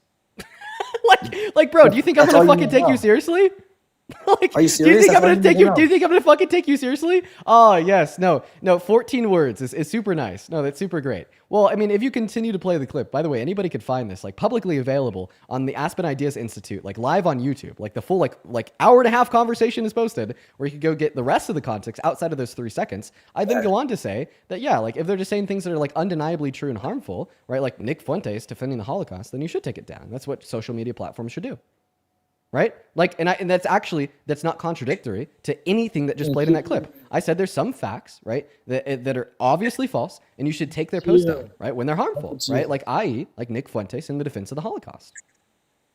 Did you not hear what the clip said? You said that if a set of facts exist that are true, and someone disagrees with those facts, take it down. Yeah. That's all you need to know from the clip. Yeah. Then what happens? You said but that then what happens of like right after that 3-second clip? I then go on to say that, like, you know, especially when these things are harmful, right? Like Nick Fuentes defending the Holocaust, that you need to take them down. All of a sudden, it reframes it from me saying if I think something is false, therefore it should be taken down, to me saying that I think that there's some things that are just evidently false and incredibly harmful that should be limited, which is completely diametrically opposed from the claim that you're positing. This is why sometimes context is important. But I don't fault a Trump supporter for taking something out of context, ignoring the nuance, making it one-dimensional, and focusing on 3 seconds to attempt to make a point. You tried really good, though. Wait, Dean, can you not mute me so I can talk? Thank you. I appreciate it. Oh, wait, you want to I'll say talk more for than like 3 10 words? seconds. Wait. Why do you need to say more than 3 words at any given point? Because you're now saying that I don't need to say more than 3 words at any given point to make my full point across, but you do? So now you're actually defending giving more context. Now you're actually defending speaking for longer than 3 sentences, and now you're actually defending exactly what I'm Dean, arguing for. let me talk. That would be great. So you always are referring to the Bible and saying that some verses don't need extra context because they're bad in and of themselves. You said yourself that if a set of facts exist and someone says something contrary to those facts, that it should be taken down. You do not need more context than that. Let me explain it again. You said that if a set of facts exist and someone says something contrary to those facts, it should be taken down. You do not need more context than that. If you went on and said that what you originally said was false, why do you think that you okay. don't? Why do you think that you don't need any more context than that to understand my full point? When I'm telling you without additional context, you won't be able to understand my full point. Like typically, the way that these conversations play out, right? With like clipping somebody out of context, reducing it down to literally less than 3 seconds, is when we're talking about something that somebody else said, right? So then it's just a back and forth on what they meant to say and if the context matters, right? But you're actually talking to the person that was speaking in that clip, and I'm telling you, if you listen to the full conversation, then you'll be able to evidently understand my full point, which isn't just merely if somebody says something you think is false, it should be taken down, but if these things are evidently false and incredibly harmful, then they should be taken down, with the example that I explicitly gave in the interview being Nick Fuentes. But again, some things just don't need extra context. For you to say that, and your followers... So some things don't need extra context. Well, I think this does. In order to understand my full point, I'm telling you that it does. You keep cutting me off. I'm sorry, do you need extra context in order to speak? Right? You just simply can't defend the proposition that this particular thing doesn't need additional context, because I'm telling you that it does. Right? I was a person speaking in that clip. Right? I was the one that sat down for that full hour-and-a-half conversation with 3 other people. And I'm telling you, in order to understand my full point, it would need extra context, right? So you realize what you originally said was wrong. You realize what you originally said was wrong, so then you changed your mind. Would you agree to that? So I don't think what I said in that clip was wrong, but I think what I said in that clip needs more context. In order Oh my for my gosh, point to be clear. Dean, you are just intellectually dishonest with yourself right now. For you to say that if a set of facts exist and someone speaks contrary to those set of facts, that I'll go ahead and repeat this one last time. I don't think that what I said in the clip was wrong, but I think what I said in the clip needs additional context in order for the full point to be clear. I don't think that is a disingenuous or false examination whatsoever. Remember when we started this conversation, you were saying that if you are an intellectually honest person, and now I point out a very obvious flaw in how you're not an intellectually honest person, and now you're saying that, wait, actually, I think what I said was perfectly correct. You just have to understand the full context of the circumstances. You're just saying that it's an obvious flaw when it's not, right? Because you literally played 3 seconds. I mean, can you time? Could you time how long that clip was? I think it was actually less than 3 seconds. I counted the words; it was 14. Dean, you realize that some statements don't need extra context. Exactly. If I say exactly, some, not all. Some. Wait, James. Some, not all. Yes, and that yours is an example of some. Wait, how can it be an example of something that doesn't need additional context in order to understand the stated point, when the person that you're clipping out of context is telling you that you would need the additional context in order to understand the stated point? Of course you're going to say that now. It's like saying that the sky is always blue. You don't need extra context for that because you're implying always. You set forth two... So you're saying that, of course, I'm going to say that now to defend myself. How do you know that I'm not just telling the truth? You keep muting me every time I go to speak. Answer that question. How do you know that I'm not just telling the truth? Because you said a very set forth definition. And according to the definition, wait. you set forth. Wait, how do you know when you don't listen to the rest of the clip that like the broader point becomes clear? Right? That like what I'm referencing is going to be like things that are obviously false that are harmful. Cutting me off. You keep cutting me off. Oh, so you're mad that Dean. I'm only giving you 3 seconds to speak on any given occasion? So why can't I be mad at you for doing the same thing to me? Because you know exactly why. Oh wait, you're not answering the question. You're not answering the question. You're not answering the question, James. So you're mad at me for only giving you 3-second intervals to try to get your full point across. Wait, I thought 3 seconds was all somebody needed to get their full point across, according to your argument right now.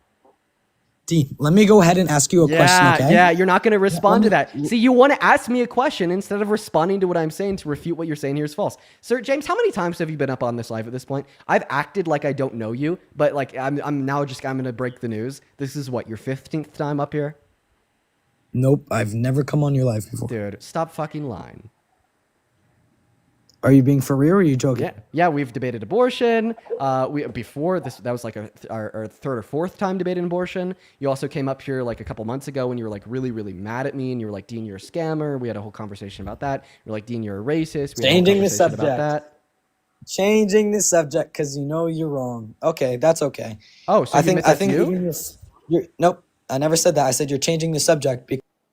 So I'm changing the subject, not because I'm wrong, but rather because I'm right and you can't acknowledge it. And we've been going back and forth for 5 minutes. That is just like obvious rage bait, James, right? I continue just to simply repeat like the one very clear and given point that is, when you listen to that clip inside of its full context, then my point becomes clear. That point being that I find no issue with social media companies, right, taking things down that are like blatant and obvious misinformation that perpetuate harm, with the example that I explicitly gave inside of that sit-down interview being that of Nick Fuentes defending the Holocaust, being a Nazi, so on and so forth. Right? And it doesn't matter how many times I tell you that. It doesn't matter how many times I try to re-describe that to you. You were inevitably just going to repeat the same thing. Dean, this clip doesn't need any more context. And then I'm inevitably going to respond the same thing. I'm Dean. I'm the one that said that. I'm the one that you're clipping out of context. I know what point I made. I know the point I've continued to make. Yes, it does need more context in order for my overall point to be clear. And then you're going to respond to that by saying, Dean, it doesn't need context. And then I'm going to respond to that by saying, yes, it does. And then you're going to be like, no, it doesn't. Then I'm going to be like, yes, it does. And that's what we've been doing for the last 10 minutes. I mean, how many more times do you want to go through the loop I'll here? explain it to you one more time, and please do not cut me off once. I would greatly appreciate it. You always cut me off every single time I speak. I would not have a problem if... I would not have a problem. Are you going to need more than 3 seconds? Oh my gosh. I would not have a problem if after I played the clip, you said, that is not actually what I meant. And I later went on to change my perspective after I received criticism from the guy I was speaking to. However, you did not even recognize this fact. And you said, well, no, what I actually said was true and it needs more context. What you said was blatantly false and it went against your overall reasoning. I would agree with you that later on in the video, you ended up changing your perspective. However, in that clip, you blatantly said that if two statements are put forward and if someone goes contrary to what is deemed to be true, it should be taken down. That in and of itself is wrong. You just conceded. That in and of itself is wrong. James, you just conceded. No, I did not. Yes, you did. You just said, I could agree with you when I listened to the full context. Your overall point becomes clear, and it is something different from what this clip that is you changed perpetuating. It. That you changed it because you knew you were wrong. It's not changing it. It's adding context. No, it's changing it. You completely changed it. Okay, all right. Sounds good, James. I disagree.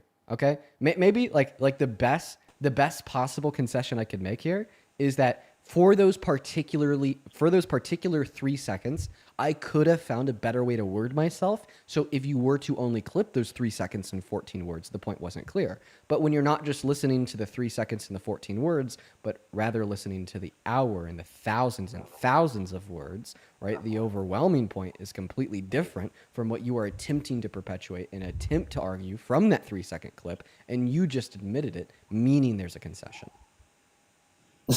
Every time someone says something they prove you wrong, you just ultimately end up saying that I conceded. I think it will be interesting for you to see as you continue to progress. You're just saying that you proved me wrong 3 seconds after you said when you listen to the full context, right? The overall point is significantly different from what you are trying to think I was arguing from that 3-second clip. Okay, I'll make one last point, and then thanks for the gifts, guys. I appreciate that. Let's So go. wait, you want to make another point? Yeah, you're pivoting. You're dodging. You know that you lost. Because you said that I conceded, which was ultimately false. Because you recognized. Wait. Oh, you're the one pivoting. that You're pivoting. You're conceded. dodging. You're saying that you want You're to the make one it. that You're saying that you want to make another You're the point one that here. You're saying that you want to make another point unrelated to this one. Therefore, you're pivoting. You're dodging. You know that you're lost, right? I mean, James, that was your logic. Like earlier when I was like, we're just going in a circle, right? You're the same guy that I've talked to 15 times on 15 different occasions. Your automatic response was Dean, right? Well, this means that I know that you've lost. This means that you lost the debate because you want to change the topic. So now I'm just going to do the same thing to you. You to me. I think it's funny how you said that I conceded when you were literally the one that said, you said, oh, wait, maybe my definition I put forth the first time was wrong and that I ended up realizing it was wrong, so I changed my thoughts. You're the one that conceded, and then you gaslit me into thinking that I'm the one that conceded when you literally said on your live, maybe my first definition was wrong.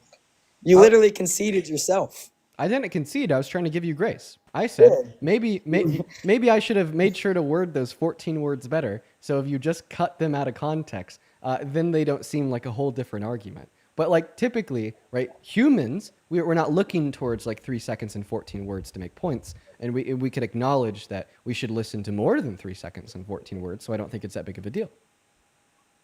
Aren't you the one who always plays Trump's clips and other people's clips, and you only provide about 20 seconds max of the entire clip?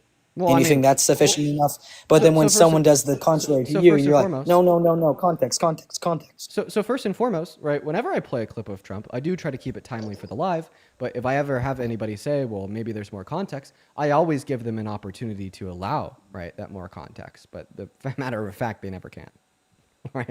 Right. So yeah, I like to keep things timely for the live. So I'll play like a minute clip. That's how long the clip is of Donald Trump saying that he sexually exploits girls at Miss Teen USA, who, by the way, is who you support as president.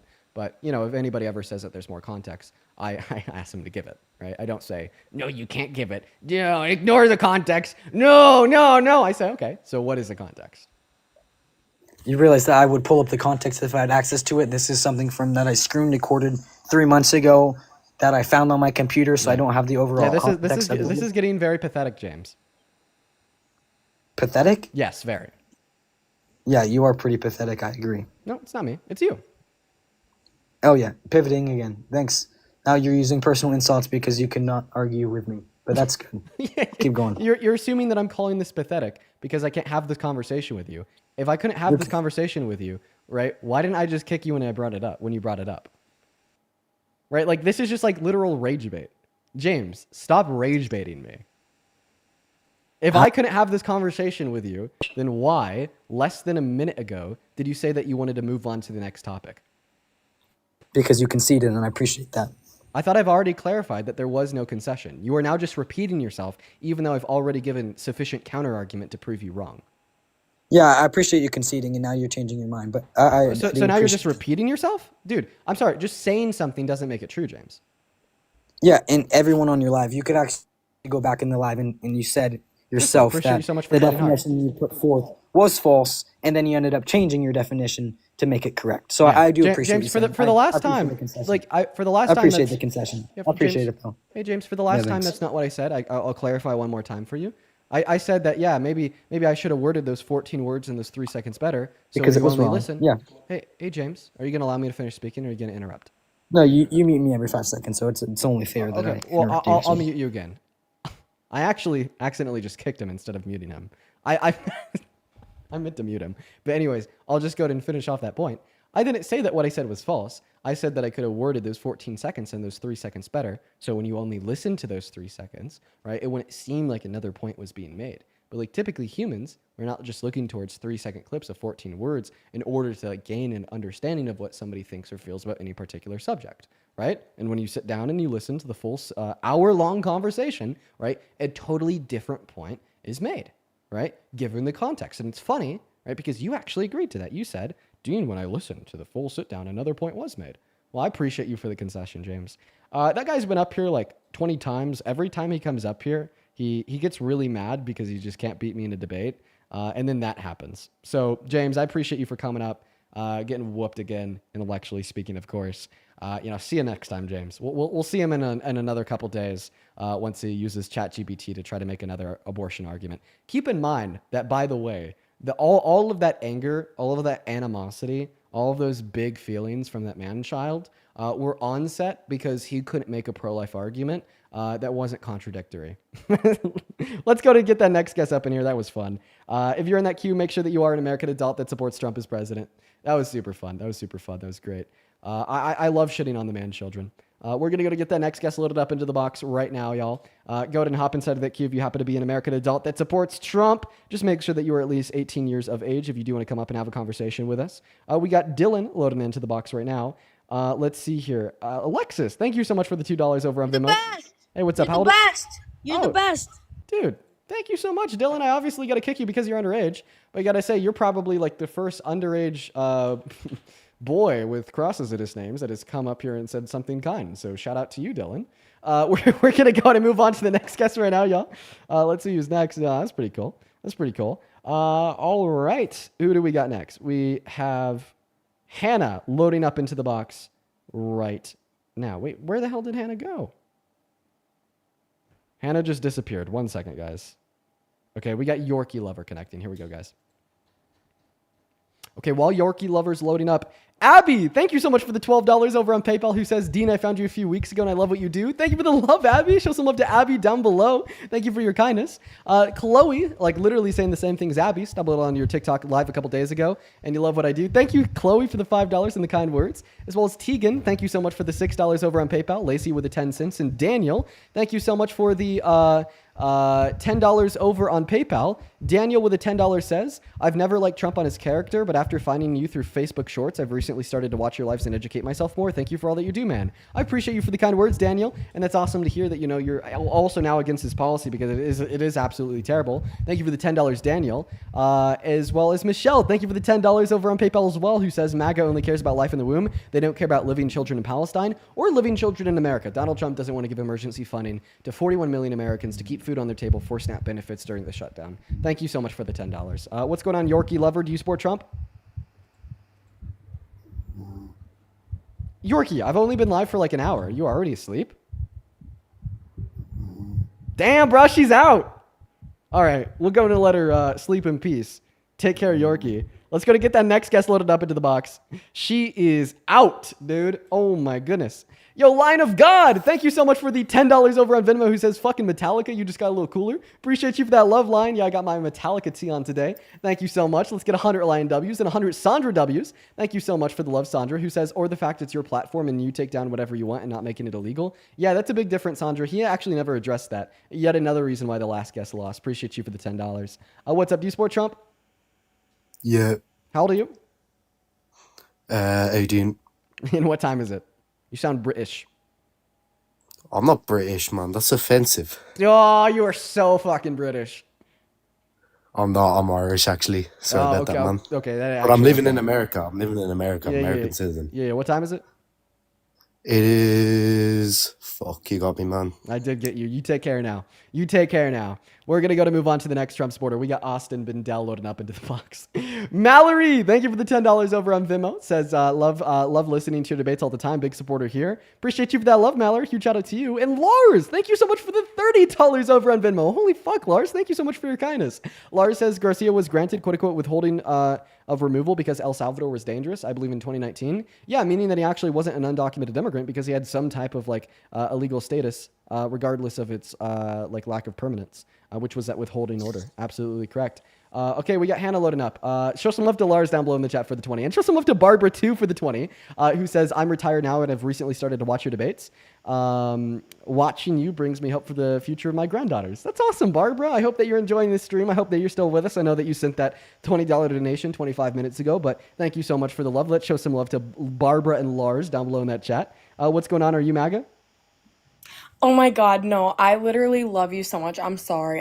My family, big fan. I'm 19. I just love you. Thank you for your kindness, Anna. I hope that you don't take me kicking you as a symbol of disrespect. It actually means that I respect you too much to have you on the live. You're just too based, okay? We're very specifically looking for people that are significantly less based than you. We're going to get that next guest loaded up here. Tucker, thank you for the $10 over on Venmo as well. What's going on, Bob? Do you support Trump? Oh, Bob's already gone, I guess. All right, moving on to Peter Pan, y'all. The Trump supporters, they're running. They're running today. They're running hard. They're running to hard. Their soldier come up here, James, and even he failed. So I don't know if we're going to see much success from MAGA today. What's up? Do you support Trump? Yo, Dean, you're a fucking faggot. All right. Well, he is definitely a Trump supporter.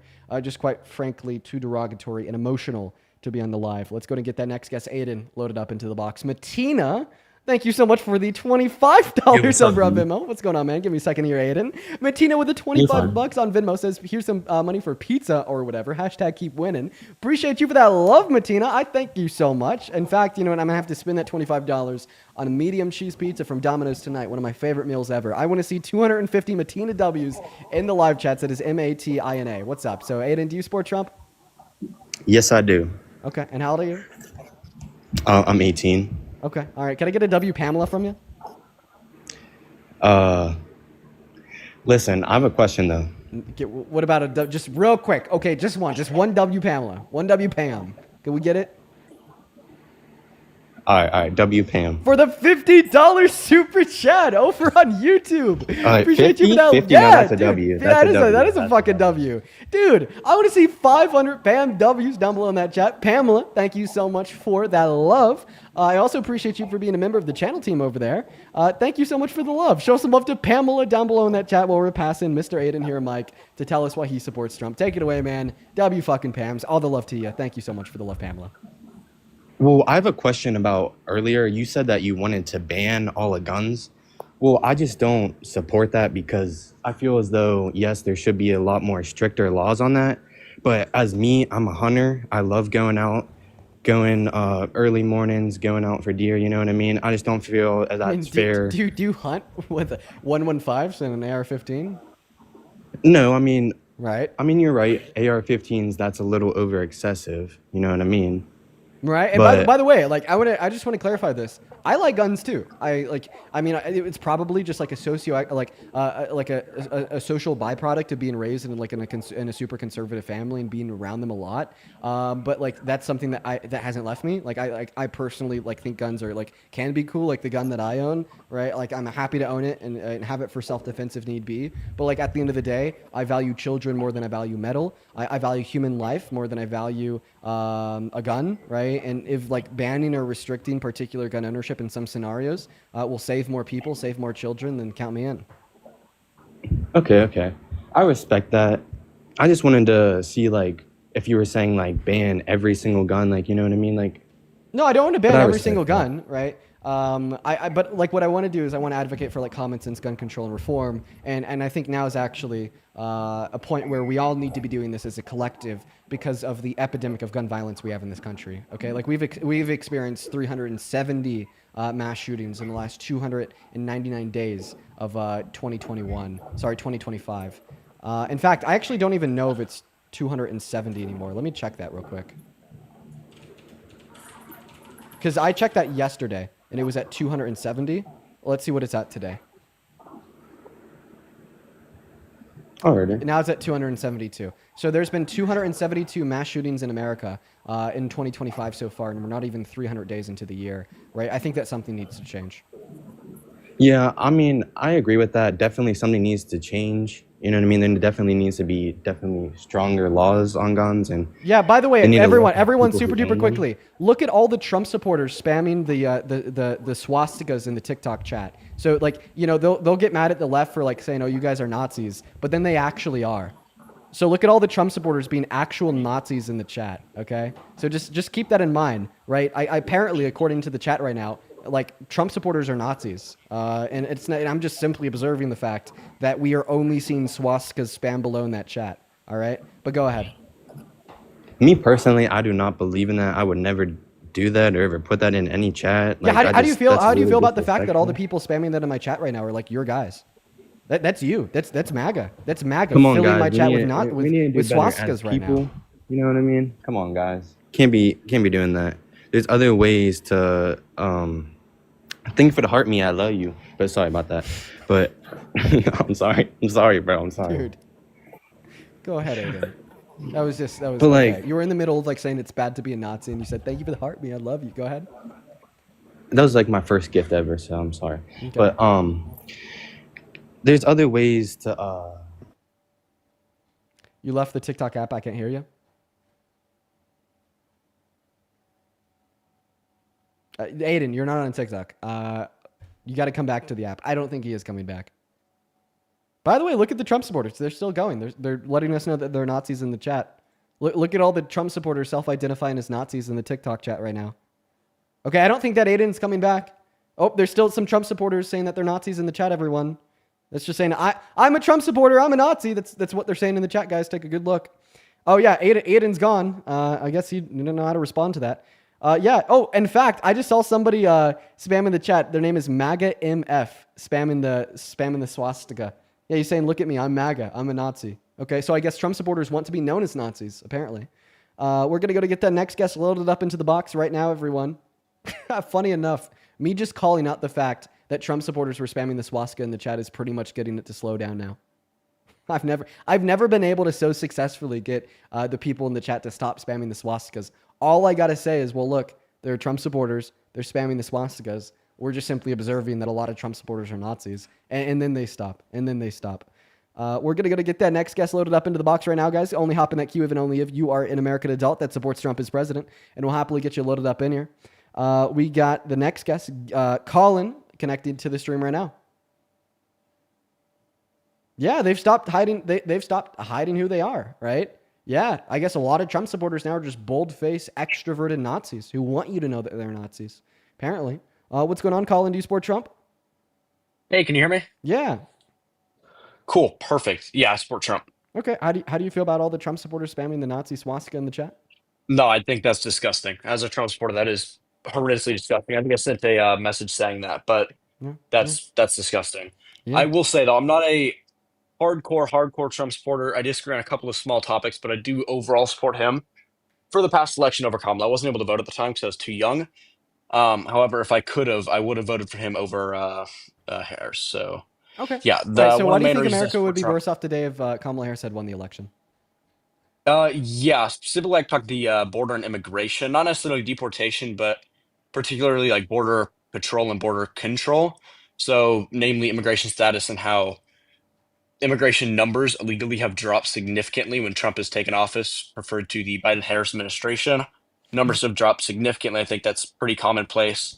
Yeah, I no, think they have a Yeah. significant, fast reduction in undocumented entry. See, my thing is, I don't think that's because of any good long-term policy that Donald Trump has implemented to soothe the issue legitimately, but Mhm.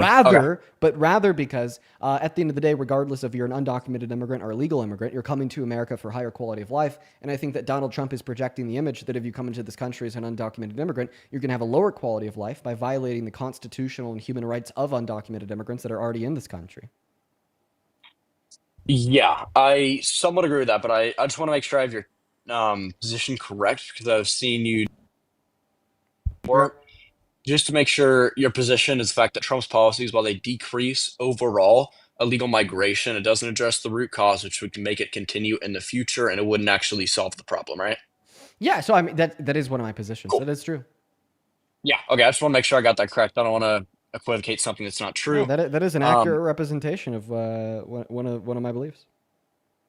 Okay, cool. I want to real quickly ask what you think the root cause of immigration is, or illegal immigration is. It's too difficult to come legally, right? Yeah, I think the root cause of vast majority of all undocumented entry in this country is the fact that the legal means of entry are simply unattainable. Okay, cool. And you think the best way to reduce that is to allow more legal entry? I think that the best way to do that is to allow more legal entry and to expedite the legal means of entry into this country. I think that we should have as many legal ports of entry as possible, and we should cut down the means and process of legal entry to take as little time as possible. Okay, and you do understand that there are a couple drawbacks that come with that, though, right? Like what?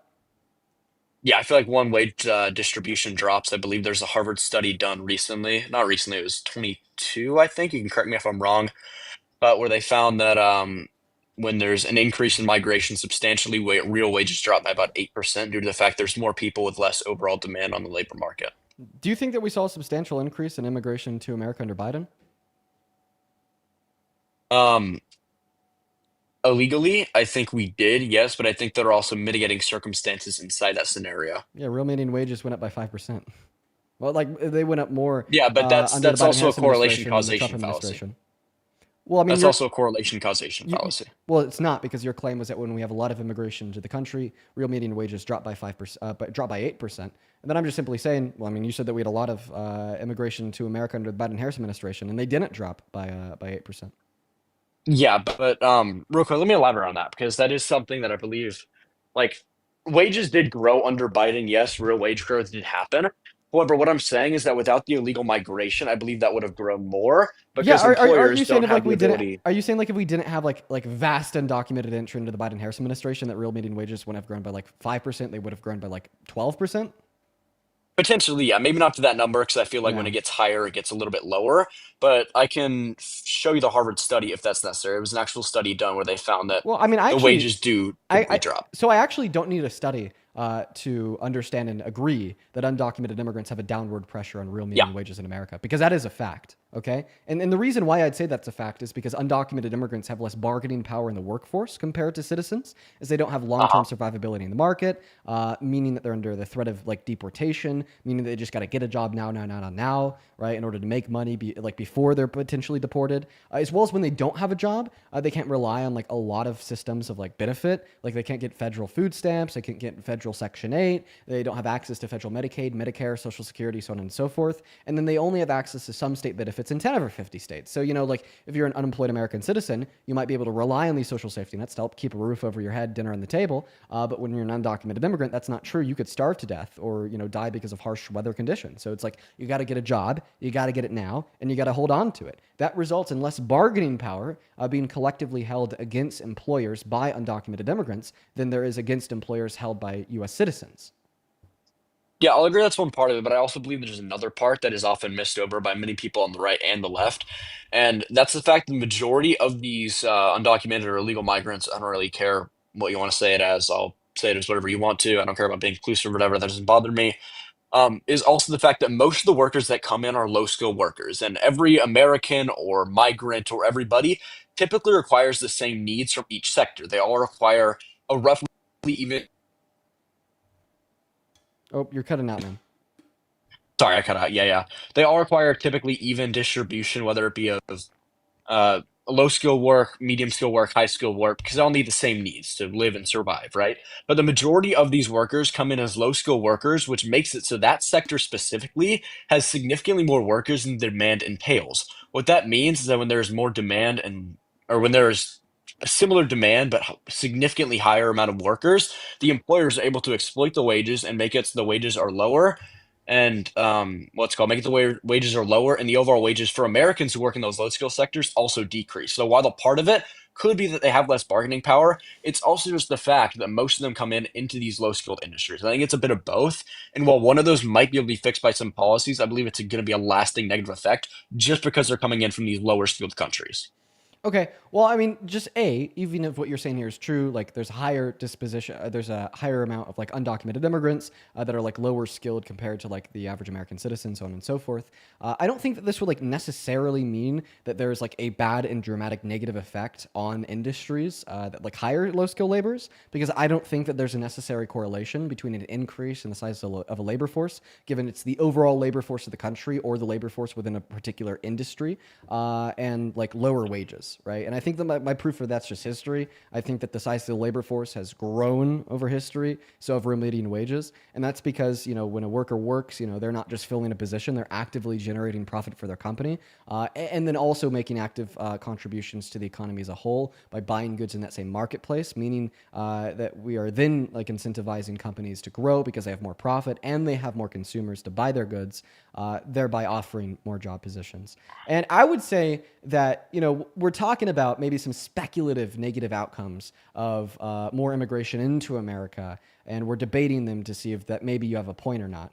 But I would say that there's non-speculative, certain negative economic outcomes of mass deportation that really can't be contested, that make it clear at the end of the day that you have significantly more reason to not support Trump than to support Trump. Because on the affirmative side of saying less immigration, you're only pointing at speculative reasons why that might be helpful. But on my side of saying, less mass deportation, I'm looking at certain reasons why that's harmful, such as the dramatic reduction in GDP growth. I think according to the American Immigration Council, undocumented immigrants input $1.1 through $1.7 trillion into the GDP per year. The dramatic reduction in, just the size of our consumer base, 11 million undocumented immigrants consume.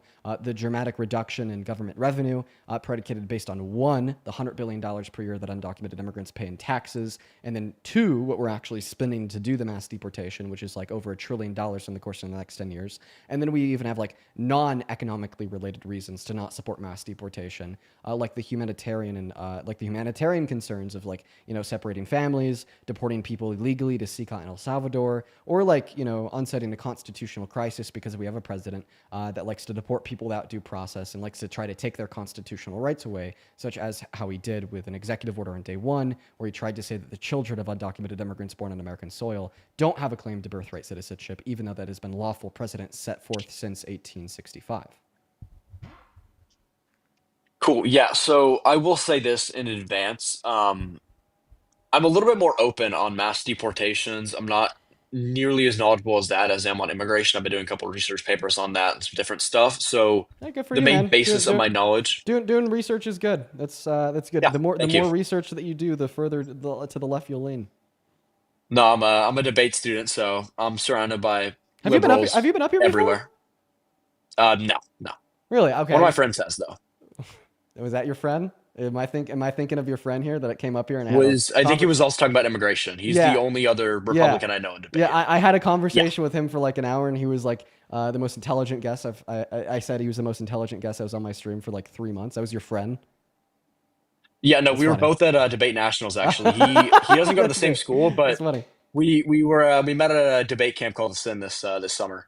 Oh, that's cool. Interesting, but he's one of my good friends. Yeah, he's literally the only other Republican I know inside the whole debate sphere or whatever. It's That's a funny fun. story, but yeah. Anyways, though, I feel that when you mention deportations, I'll concede I'm not as knowledgeable on that. I still know a little bit, and I'm not fully in favor of what Trump is doing. I believe they should be given the right to due process. I do feel like it's a little bit unreasonable to give them the complete suite that everybody gets, because sometimes legal court systems can be dragged on for years and years. I think there should be a bit of reform in immigration specifically so that it goes by quicker, hire more judges, streamline the process, make it so it's actually doable, because right now it's just simply unreasonable. So I don't really agree with Trump's position. I feel like you should make the immigration courts better. Then we can do it the right way. Yeah. Because I do believe that for some cases, deportation's right. I do believe there are some scenarios where it's wrong. There's some where it's right. But I would not equivocate the overall drawbacks of deportation to mean that the impacts of more mass migration would be positive, because I believe there are some drawbacks to mass deportation. If you want to keep them here, that's not the point that I'm trying to make, but I feel like allowing more illegal migration, which is something that Trump has stopped, is overall a benefit because of the wages. Whether you say they're speculative or not, there's studies that have proven that is overall a benefit. There could be drawbacks of mass deportation, but I feel like they're overall Yeah, we could continue more positive to So removing we that. could continue to have a debate about like the impact of immigration on the labor market, real median wages, so on and so forth, as we already were before we started talking about mass deportation. But I just want to ask you a question real quick.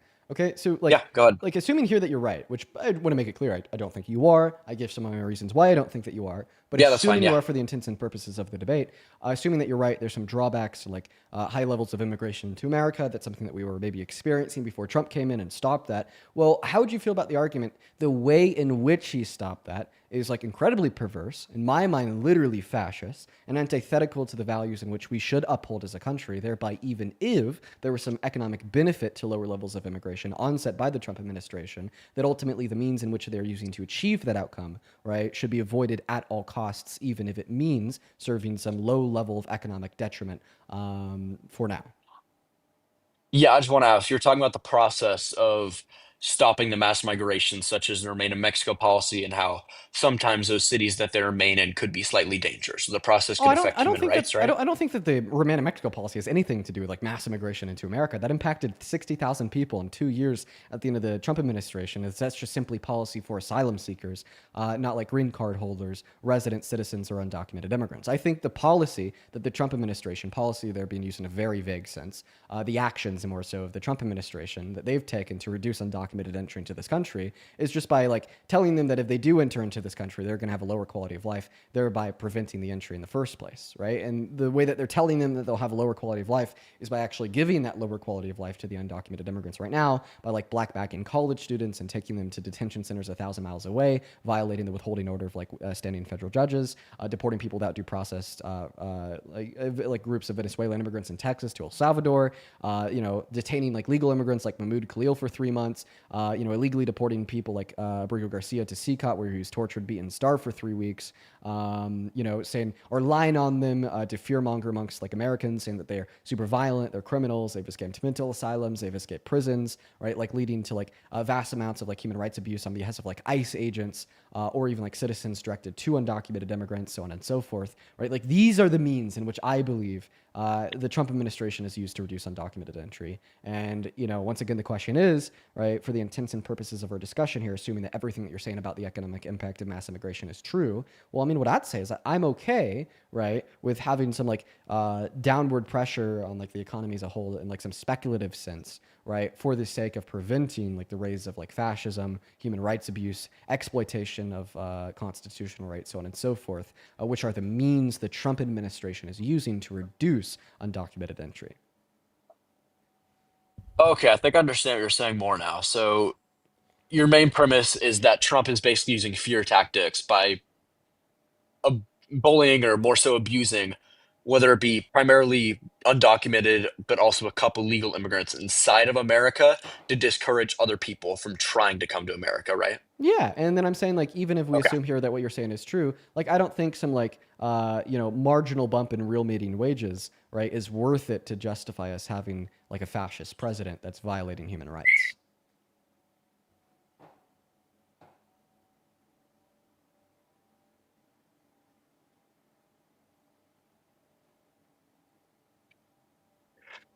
Sorry, I was talking with my friends. But yeah, I think that's interesting because I feel like it's a bit non-unique in the fact that in Trump's first administration, where there weren't nearly as many mass deportations, it was basically kind of the previous administration, about the same levels, a little bit less, with significantly less fear tactics, all of that. It wasn't nearly much as in the media.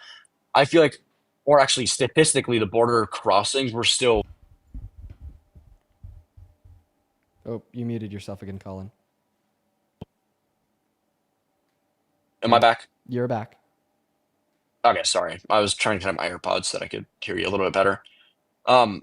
Yeah, I feel like it's a bit non-unique in the fact that in Trump's first administration, I just want to ask you, do you think the fear tactics were significantly less in that first administration and that there was significantly less abuse, whether it be through ICE or mass deportations? Actually, yes, there was. That doesn't mean that I like support the policy of Trump in his first term. It was still bad. It was still perverse. It was still wrong. However, it just was night and day compared to what we see now. Yeah, okay, cool. Now I just want to ask, due to the fact that that was night and day compared to what we see now, and border crossings were at similar levels between the two administrations, well, same administration, but two different time periods. Actually, that's not necessarily true. Every single like year and Well, month pretty under low. every single year and month under Trump's first administration, border crossings increased until 2019 with the implementation of Title 42. Like Trump's like border policy in his first term was like widely unsuccessful. Every single month, every single year went up and up and up and up until COVID hit and Title 42 was implemented. Yeah, it did go up slightly, but it was still the lowest overall, I believe, of a presidential term by population size, like compared to the U.S. global like population size. factoring in for like the incredibly Yeah, low levels. Factoring in for the incredibly low levels of immigration in the last like 2 years of his presidency, right? But like once again, I mean, we explain those with Title 42. We explain that with the pandemic. Then we look at the trend of immigration into America before that. His policy was unsuccessful, or else we wouldn't have seen a perpetual rise in entry. Right? Like what policy did Donald Trump implement in his first term that's just like super successful on cracking down on immigration? I believe he had the Remain in Mexico policy in his first term. You correct me if I'm wrong. Yeah, that was implemented 2019 and only impacted 60,000 people. That was not one of the successful policies. Yeah, but border crossings did significantly drop under that, and including after Title 42. Well, I mean, I don't think it's a policy that only impacted asylum seekers that dropped the border crossings of undocumented immigrants. I think it was Title 42. Yeah, I'd also say the zero tolerance policy too, with family. Well, a bit of family separation was also bad. This was in 2018, I think. Okay, separating families. Well, I think that'd be categorized under like authoritarian policy that I don't support. No, like I agree with that, but there were some policies. For one, family separation, which was basically saying that parents would be sent to federal jail and children were separated from them, which disincentivized them. But I feel like well, I mean, if that I was could in be wrong here. 2018, I'm I actually mean, we only saw crossings go up after that. Crossings went up 2018. Yeah, towards the end of it though. Like I don't think the family separation had a huge effect. Anyways, though, I feel like even if you equivocate most of this to a fear factor, I wouldn't necessarily. You're pausing, Colin. Oh, sorry, I swiped down. I saw a notification. I'm definitely open to change my opinion on this. I don't think I'm fully set into this. Yeah. But cool. Like, if you're able to change my opinion on this, it's not something I'm set on. But I feel like even if some fear tactics are used, I feel like it would reduce the overall abuse that would allow Trump to do inside the country. If fear tactics are used and not allowing Trump to have more illegal immigrants into the country, which he can use actual tactics on to harm them, wouldn't that be more beneficial than him allowing them in to then torture them and send them out? Well, I think the fear tactics are the actual abuse. But it's the abuse that would create the fear, right? Yeah, it is the abuse of undocumented immigrants in America that creates the fear. The fear tactic there, right, is the illegal detentions. The fear tactic there is having plainclothes ICE agents that are wearing face masks that don't have to identify themselves, ripping naked children out of their homes in Chicago suburbs, throwing them in the backs of the U-Haul vans, then taking them to detention centers. The fear tactics there, right, are, right, the illegal deportation of people like Abrigo Garcia to be beat and tortured in CCOT. The fear tactics, right, do include, right, those things, right? Like, yes, like that is what is terrible. That is what is fascist. That is what is an abuse of human rights, right? The fear tactics include, right, is like trivial and just terrible attack on the 14th Amendment when he tried to argue that if your parents are an undocumented immigrant and you're born here, you're not a citizen, even though they've had that right since 1865, right? Like those fear tactics are actually infringing on the human rights, infringing on the social fabric of this country, and infringing on the constitutional protections of undocumented immigrants. Right? And I feel like as soon as we say, well, like a little fascism is okay, that's when we open up the door for where we are today and where we could be in the future, unless we reject it, in full. Reject it in an I agree with uncompromising the manner. fact that Like I feel like we need to reject fascism uncompromisingly. Do you agree? Do you agree that we have to reject fascism uncompromisingly? Yes, I agree with you in that part, yeah. Okay, so then why are you trying to compromise for the fascist remarks, tactics, and actions of the Trump administration? I wouldn't say that they're necessarily fascist. I could defend that in a second. I do really quickly want to go back to the first topic because I have a second thing to talk about. We can go back to that later in a second. I don't think the fear tactics are good, but I feel like right now in the status quo, I feel like as long as they're reducing migration, I feel like it's a net benefit for American society because one, it disincentivizes people to come to the border, which is already a dangerous situation, whether you're under the Biden administration or Trump administration, because border crossing is inherently dangerous. And two, even if it is fearful, it prevents human lives from being lost across that border process. It's whatever you think is better. I just don't. I think that's just I fundamentally disagree with you. I do not think that human rights abuse is a net benefit for this country. I'm not saying that is. I feel like the fear factor. Yes. But what's onsetting the fear? The human rights abuse. I think so, and I think it's also being a bit amplified, though, because there are abuses. I'll concede to that as a Trump supporter. I just don't think they're to the level that the whole policy is bad. But I would like to ask you, what would you think would be a better policy? Even like a better policy than mass deportation. But do you think the 2022 bill that was trying to be passed would be better? I'm familiar with that 2022 bill. Haven't read into it. I'm not sure of the specifics, but obviously I'm going to say mass amnesty here. But like before we move on to that, and like honestly, like I want to be able to talk to you about this. right? Like, it Yeah, is for sure. absolutely a fact that the Trump administration has been violating human rights. And then you responded, well, that's maybe on the micro scale. There's a couple confirmed instances of this. No, we see this like literally like every single fucking day. Every single day, right? We're having a new story break about a new instance of human rights abuse in a nice detention center. Every single day, like we learn about how now ICE is not doing like background checks into their agents and hiring people even if they have DV on their record, right? Last week, we heard about the ICE agents kidnapping the naked children out of their rooms and throwing them into U-Haul vans. It's nonstop. And then you said, well, this is separated from the actual policy. Even the actual policy, right, is illegal and unconstitutional. I know I've referenced the CO a couple times, but once again, I'm going to re-reference it here because this is true even on the policy level, which would be Donald Trump's policy, Executive Order number 14160, that onset a constitutional crisis in this country when he tried to infringe on the constitutional protections of the children of undocumented immigrants by taking their birthright citizenship away. Like, how do you feel about that? I mean, how could you actively support an administration, right, on the basis of wanting to enforce the law that's breaking the law and infringing on one of the single-handedly one of the most important amendments of the American Constitution, that being the 14th? Yeah, really quickly, I do have a difference of viewpoint on birthright citizenship because I do think it's a little bit absurd. And I'm not saying that like he should enforce this until it's overturned by a two-thirds majority inside Congress, 'cause it is still the law of the land, it is the Constitution. My particular viewpoint, though, which should not be applied yet because it hasn't been passed in Congress or the Supreme Court, is that I don't believe birthright citizenship should apply in the scenario that someone comes, whether it be on a tourist visa or travel visa, has a child inside America and they get birthright citizenship. I think that idea is a little bit absurd. Same goes with illegal migration.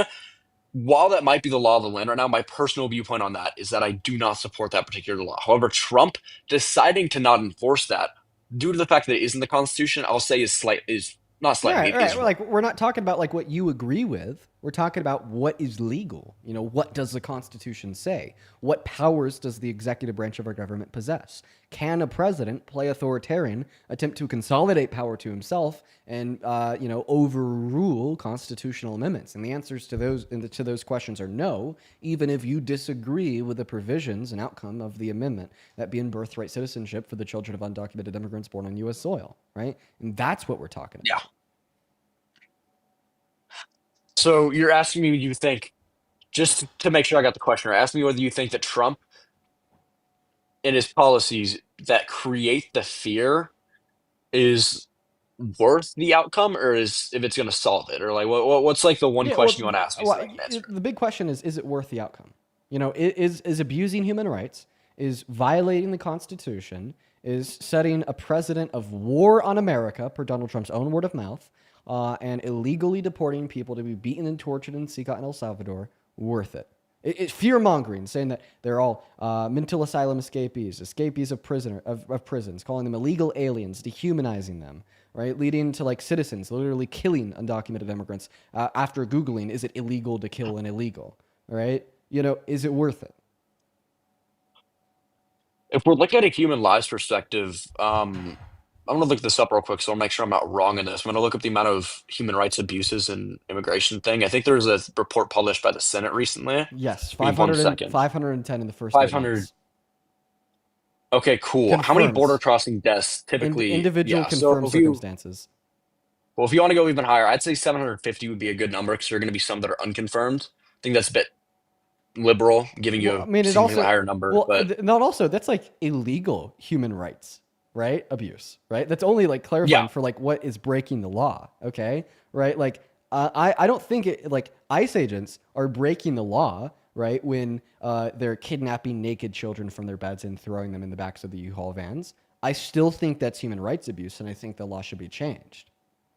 Right? Yeah, so, like, but in all reality, I a senator finding like 510 instances of the Trump administration breaking the law to abuse human rights, right? Think about all the circumstances that aren't breaking the law. I mean, dude, like vast majority of everything that I've been telling you so far, insofar as like, hold on. If it's not breaking the law, how's it abuse? Well, I mean, child marriage is legal in like 16 of our states. Do you think that when a 50-year-old marries a 16-year-old in Alabama, although it's legal, do you think that an adult is abusing that child? Per the law, no, but per my personal beliefs, yes. But my personal beliefs we've already established but don't apply to this scenario. I don't think the law tells us what is and isn't a violation of human rights. Like the standard. Then how does the same premise apply to birthright citizenship? That's what I'm confused about. Okay, well, if you're asking me about like why I think it's like an abuse of the human rights to like overturn the right to birthright citizenship, I wouldn't necessarily say that like they're abusing the human rights of those individuals, because I think that like citizenship is necessarily a social construct outside of your human rights that would be in correlate to the state. The examples of human rights exploitation would be more so the denial of due process, because that isn't nearly a social construct that results in like the material consequence of innocent individuals, right, facing an infringement of like their life, liberty, and pursuit of happiness, right? But if you are operating off of this principle, right, that human rights abuse can only be defined by the legislation of the state, well, this would lead to the consequence here that in Germany in the 1930s and 40s, that Nazis were not abusing the human rights of Jewish individuals because everything that they did was legal in accordance with the law of Germany. Yeah, but like the premise I'm trying to show is that if you're talking about birthright citizenship and how the law of the land specifically says that birthright citizenship is what it Andrew, is, I think it everybody should got apply like to everybody, and you're saying that they're violating their rights because he's trying to overturn yeah, they're that. constitutional I'm rights. just I don't yeah, birth, yeah, yeah. I don't think But that what's birthright citizenship, right? Like as far as like as far as I'm understanding it today, right? I'm not sure that's a human right, because citizenship is a social construct and correlate to a state, right? It is most definitely a Mhm. constitutional right, and it is something that I think should be a constitutional right, right? But like once again, right? Like if you are now arguing, I would really appreciate if you'd actually respond to this. If you think that human rights are just simply what is and is not defined by the state, well, I mean, were Nazis abusing the human rights of Jewish individuals when they were genociding them? Because under Of course your they were. view, Yeah, I'll say that. but under I don't your view, want to they interrupt weren't. you, but I'm just going to say that. Under your view, they No, no, no. weren't because it wasn't illegal. No, that's not what I'm trying to say. What I'm trying to say is that your defense of birthright citizenship was that it's the law, whether you want it to be changed or not. Yeah, But when I try it to is the use, law. That is like, the yeah, Constitution. I agree with Yes. that. It is the law. But when I tried to say that, in my opinion, I don't believe it's wrong, you're saying that doesn't matter because your opinion, the law says this. So while I might believe that 16-year-olds getting married to 50-year-olds is wrong, the law says otherwise, meaning that in terms of the law, it is wrong, whether you believe it's right or wrong or not. Whether I support it, which I don't for the record, doesn't mean it's an abuse because legally it isn't. That's the point that I'm trying to make, is that if we're going based off the law on one thing, we should be having to go based off the law on everything, because otherwise our differing terms of morality are just going to define the debate, and we're not going to get to an actual end position because we just have different views on different moral issues. If you understand what I'm saying. Oh, okay. So I think that there's an error being made in here. So I understand what you're saying, right? And when I was talking about birthright citizenship, it doesn't matter if you agree or disagree with it, right? It's still a constitutional amendment. Donald Trump is still consolidating power to himself, right? The issue there is a consolidation of power. The issue there, right, is the breach of constitutional law and precedent set forth from SCOTUS since 1865. The issue there, right, is wanting to play this authoritarian leader, right? And could we agree that those things are immoral? I think in that sense, yeah. Okay, but I don't believe that it necessarily so applies do you see too how much. do you see how we're in like tailing here, right? Even though, right, you disagree with the 14th Amendment, right, giving birthright citizenship to the children of undocumented Yeah, not the immigrants. whole point of it, but yeah, that because the Trump administration is going about it by attempting to illegally consolidate power to himself, right, and playing this authoritarian, it is still yet something that we both agree is immoral, because regardless if you like that law or not, in breaking that law, in violating the Constitution, he's engaging in these other actions that we both agree are immoral. Yeah, in that sense. But like, So the do you main understand point how that I that was clear? trying Do to you get understand at- how that clears it up? Right? When I said it doesn't matter if you agree with it or not, the law is the law. Right? That only matters insofar as, well, because it's the law and Donald Trump is infringing on that law, he's necessarily like pulling on tenets of fascism and reducing like the authority of like a governing body from 500 people to one person, which are like things that we think are morally wrong. I think in some scenarios, if we want to talk about like Trump and fascism, we can do that. I personally don't believe he is. We can talk about that for sure, but I'd like to primarily talk still about like, because the main point this all got brought up upon was the premise of 16-year-olds getting married to 50-year-olds and you considering that a human rights abuse. Yeah, because when I the law don't, doesn't. That's the whole premise of because I don't think that human rights abuse are defined by the law. Is that Yeah, an unfair like position? that's Like, something I like, think. what else am I saying that's somehow contradicting? Like, I don't think that there's like a clear contradiction. Like, I think I'm well within my right to say that Donald Trump is plain No, for sure. authoritarian when he's infringing on the Constitution, and that human rights abuse are not defined by the law. Something can be legal and still be abusing human rights. I don't think that there's any type of like unsolved contradiction there. Okay, I think I think I get what you're saying now, which is that morally, correct me if I'm wrong, morally, the law doesn't define anything. Yeah, I don't But think if that a the laws define president or morals. somebody, yeah, but if a president or somebody is trying to break the protections that the government says you morally have, they are trying to violate your rights, even if you believe that that is like your right or not. So what I'm saying is Correct me that if I'm wrong, right? the law doesn't define what's morally wrong, okay, right? But when Okay. Donald Trump is Yeah. infringing on the law, this is morally wrong for external reasons of a consolidation of Okay. power to one person, plain authoritarian, and in my mind, morally wrong for the reason because I think undocumented the children of undocumented immigrants born on American soil should have birthright citizenship, right? So it's like, Could I ask why for that? I'm just curious. I've never heard a perspective on why they should be allowed to. yeah, I mean, I'll happily give you that perspective, right? It's going to be just going back to the same justification used by Justice Gray in U.S. versus Wonka Mark in 1898, and we could discuss Okay. that. But maybe after, right, we like finish fleshing out this point about the human rights abuse on behest of the Trump administration. Just because something's not defined as human rights abuse in the law doesn't mean it's not human rights abuse. And the 510 confirmed instances of human rights abuse that was reported by that Democratic senator were just expressly the instances that broke the law, not including the instances that didn't break the law, like black bagging college students, taking them 1,000 miles away to a detention center, taking naked children, throwing them in the backs of U-Haul vans. Although so on and so those forth. the throwing children back to U-Haul vans is a violation of the law.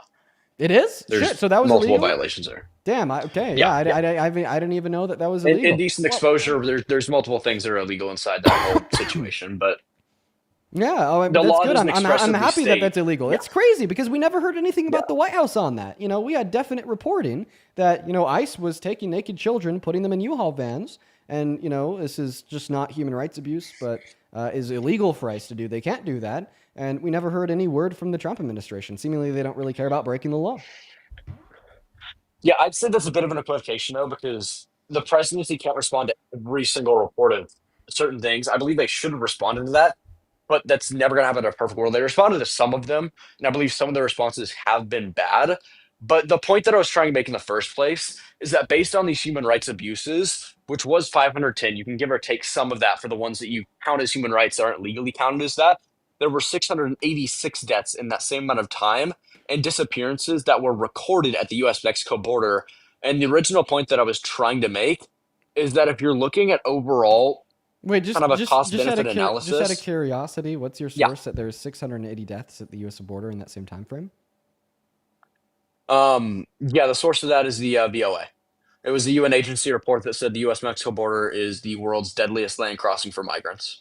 Okay. I can give you a link of that if you want. Yeah, what is it?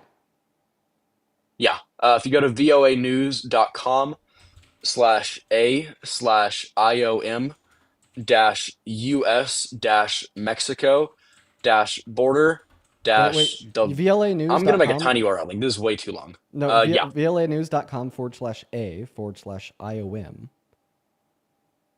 Yeah. Forward I'm slash going to make what? this a tiny URL because it's much easier. Wait, It's a very long link. Are you like a strict utilitarian? Say again? Are you a strict utilitarian? No. Then why does this even matter if it was true? Because you're just saying that like Well, because there's like an overriding consequence of like maybe like the reduction or more deaths at the border onset by the infringement of the human rights. But if you're not a strict utilitarian, then that consequence doesn't even matter to you, as you think that an infringement of particular human rights is wrong regardless of the outcome that it generates. This is like saying that like maybe if like a woman is raped, then like at some point in the future, this is going to allow like a family of 5 to like eat dinner for like the rest of their lives. And you'd say that like the consequence of that benefit would outweigh like the detriment of the rape. But like, I don't think that consequence would matter because, right, ultimately speaking, I think if you rape somebody, it's wrong regardless of that consequence, right? And now if you're telling me that you're like not a strict utilitarian, right? You hold on to like deontic moral principles. Well, then you'd say that it's actually wrong for the Trump administration to do these things, regardless of maybe it caused there to be less deaths at the southern border. Right. Not to mention that I don't think that like it's a true dichotomy, considering like the alternative means that could be used to reduce the amount of deaths at the southern border, like opening up more legal ports of entry. So your two issues are, in one breath, you're assuming like strict utilitarian principles. In the second breath, you're denying strict utilitarian principles, as well as that this isn't a strict dichotomy, meaning that there's like other potential ways that we could go about reducing the death at the southern border without violating the human rights of innocent men, women, and children.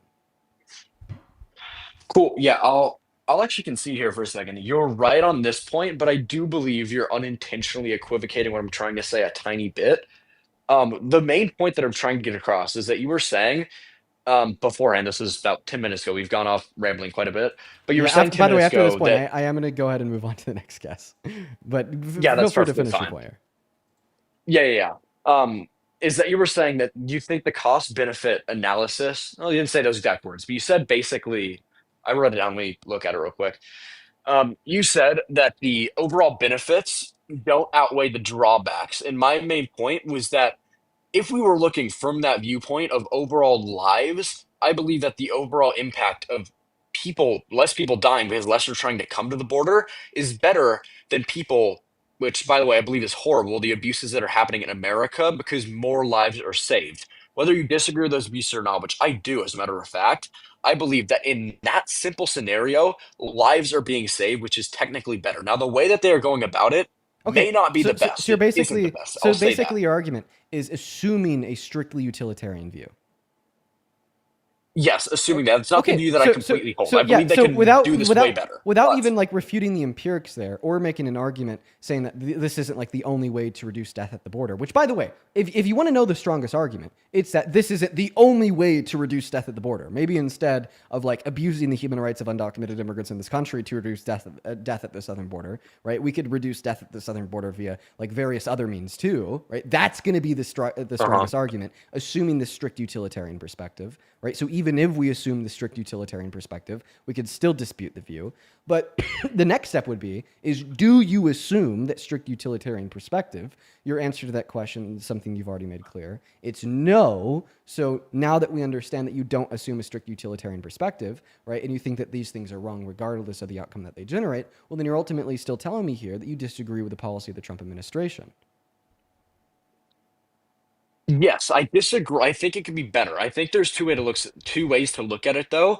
Whether I disagree with it, but also if I think it's better than the policy of the Harris administration. Because the point that I came up in the start of the debate was that I believe I would have voted for Trump over Harris because I believe the policy. I will completely take the Langford bipartisan border bill over, right, like ripping naked children out of their beds, throwing them in U-Haul vans, illegally deporting people, like human rights abuse, so on and so forth. Like, absolutely. You know, like the Langford bipartisan border bill doesn't lead to like all of these like incredibly detrimental humanitarian outcomes, not to mention the economic outcomes that we already went over of like a significant detriment to the economy as a whole, growth of GDP, prosperity of American business, negative impacts on the labor force, and negative impacts on government expenditure and revenue.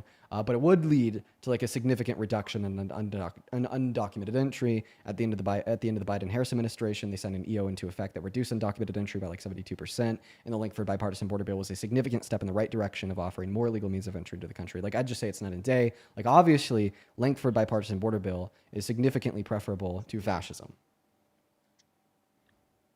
Yeah, I'd actually say that I would think the beautiful border bill, as they called it, would be worse. That's definitely a topic for another time, though, because we've talked about this for a while. There's a lot of things I have issues with that specifically. Dude, that's crazy though. Like, like bipartisan border bill or fascism. You're like fascism. I just fundamentally disagree there. No, I'm not saying that I disagree with the bipartisan part with it. The issue was it didn't pass, so it wasn't truly popular enough inside the House. The reason that I disagree with that is because of some other things that allow the deaths to continue inside of the bill. If there was I don't know if you're talking about are you talking about the 2022 border bill or a separate bipartisan bill? I just want to know. I mean, I might be equivocating. Is the 2022 bill Langford's? Say again? Is the 2022 bill Langford's? I'm not sure what you're talking about there. It was the one that they tried to pass. The main sponsor, the main sponsor was a guy by the name of. I'd have to look that up. Okay. Well, Might have if the name of the main sponsor is named Langford, then we're talking about the right bill here. Okay, cool. I believe there's problems with that too, which we can definitely talk about at a different time. But since you said we have to end here, I think we're kind of just at a differing opinion of what policy would be better. But I just want to say thank you for the debate. It was pretty fun, I'm going to be honest. Hope you have a good day, and hope I gave you some actual fun time away from these swastika idiots in chat. But Yeah, you have a good day, Dean. Yeah, you take care. One last thing I'll leave you with here, right, is like I Yeah. just want you to like seriously consider like the humanitarian issues here surrounding the outcome of Donald Trump's immigration policy. Like you're very obviously like a debate bro, and like to some extent, you know, like I could appreciate that, I could respect that. I think it's like cool to like reasonably explore like the world around us. And like to construct arguments for what we believe is right with the use of facts, reason, and logic. I have some respect there. But like at the same time, I think that like a really big issue that a lot of debate bros like find themselves in, even a place where like I found myself like years ago when I like first started Confirmation debating. bias? What was like kind of like ignoring things that really matter, right?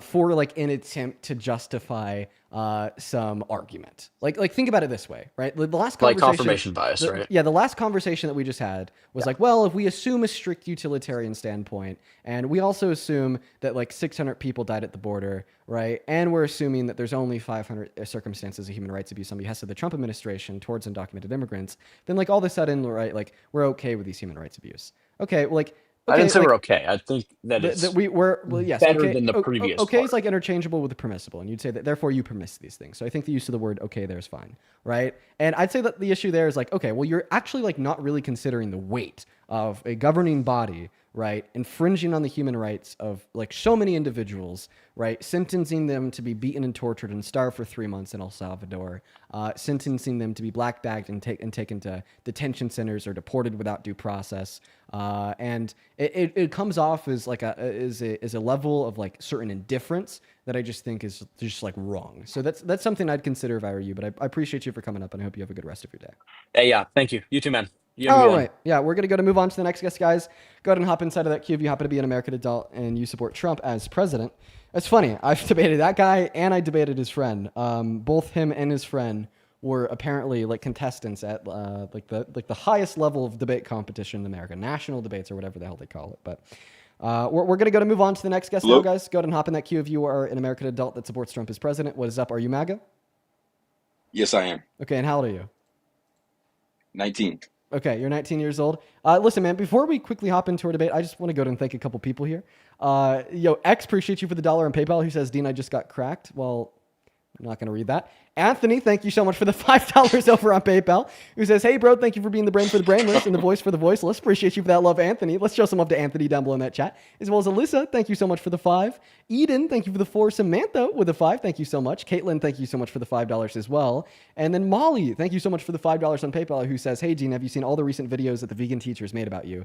Yeah, she's been making videos about me for years. I just ignore her. She's insane. Thank you for the $5, Molly. And then Cami, thank you so much for the $20 over on PayPal, who says MAGA is disgusting. Listen, Cami, I appreciate you so much for the love. I know that you've donated before. You're fucking awesome. Show some love to Queen Cami down below in the chat for the $20. And holy shit, Lady Hawk, thank you so much for the $100 donation over on PayPal. Jesus Christ, Lady Hawk. Thank you so much for the love. Lady Hawk with 100 big ones says for standing up for the truth. Lady Hawk, thank you so much for your kindness. I do not deserve that massive donation. Thank you so much for your kindness. Just like literally insane, Lady Hawk. All the love in the world to you. While we're starting this next debate with Nathan down here, I want to see nothing but W Lady Hawks down below in that chat. There's a handful of others that I'd like to get around here to thank. I think I'm actually going to wrap up with those on PayPal, but then I'm going to like work in the donations on Venmo during our discussion with Nathan. But just to finish up here over on PayPal, Lacey, thank you for the 89 cents. And Tegan, thank you so much for the $6 saying, I've been watching your streams now for a while from the UK and love what you do. Thank you so much, Tegan. Show some love to our donors over there. Go ahead and take it away. I appreciate you. I want to say I'm not as smart as the last guy. I do want to say that. That guy was pretty good. But yeah, him and his buddy, like, you know, like they like do debate competitions. I mean, I've talked to them both. They're both like reasonably smart people. I mean, I disagree with the way they think. I disagree with the conclusions that they hold. But I can't deny that they're like reasonably smart people. Yeah, they're pretty smart, and that's not me, and that's kind of why I'm here. I'm not that educated on all this political stuff, but from what I've seen, I think you know that interview with Trump, and it had him talking about the cartel recently, about how they say he wants to. Yeah, you just go out and I kill don't know people. Just go kill people. That Yeah, due process. Yeah. I Oh, didn't and know like if we I don't was need allowed we to don't say need that like a word on here and declaration of stuff. war to kill people. Oh, he also like wants to like take the leader of Venezuela. He just wants to go like take him somewhere. CIA black site. No declaration of war. He doesn't need that. He just wants to go get him. Yeah. No, I saw that. Interesting. So, from what I saw, you was talking about the cartel, and when I think about the cartel, obviously they've done some gruesome, horrendous stuff. So when he's saying, when I saw him say kill them, personally, with all the stuff that I've seen online about them, I don't think that's that bad. Them like killing a bunch of killers and We have the ability. what do they say, grapist? We have the I don't know what I'm ability. allowed to We have say. the ability to arrest them. We have the ability to stop their vessel, detain them, question them, and if they're like coming into America with DRUGS, take the DRUGS, and like if they are breaking American law, take them to jail. I just don't agree with killing people without any due process, especially considering the alternative of detaining them, questioning them, taking their drugs if they have them, and throwing them in jail if they're breaking the law. Okay, and can you explain me your definition of due process? Yeah, just reasonably making sure that if we're going to accuse them that they did it, that they actually did it. Okay, yeah, that makes sense. But I guess, like I said, I'm not too educated on it, but I'm curious, like, And also, I'm just like anti-death penalty. You know, even if they did do it, I don't think we should kill them. We should throw them in jail. really? Yeah. Okay, then I'm against the death penalty. Okay. I guess that's where we disagree because I don't think you should throw it around like a baseball, but I mean, if I see my goal is when I grow up, I want to be a father. Right. That's like Wait, my so you main just goal. think that we should like kill rapists? For instance, that's one of the things that you said?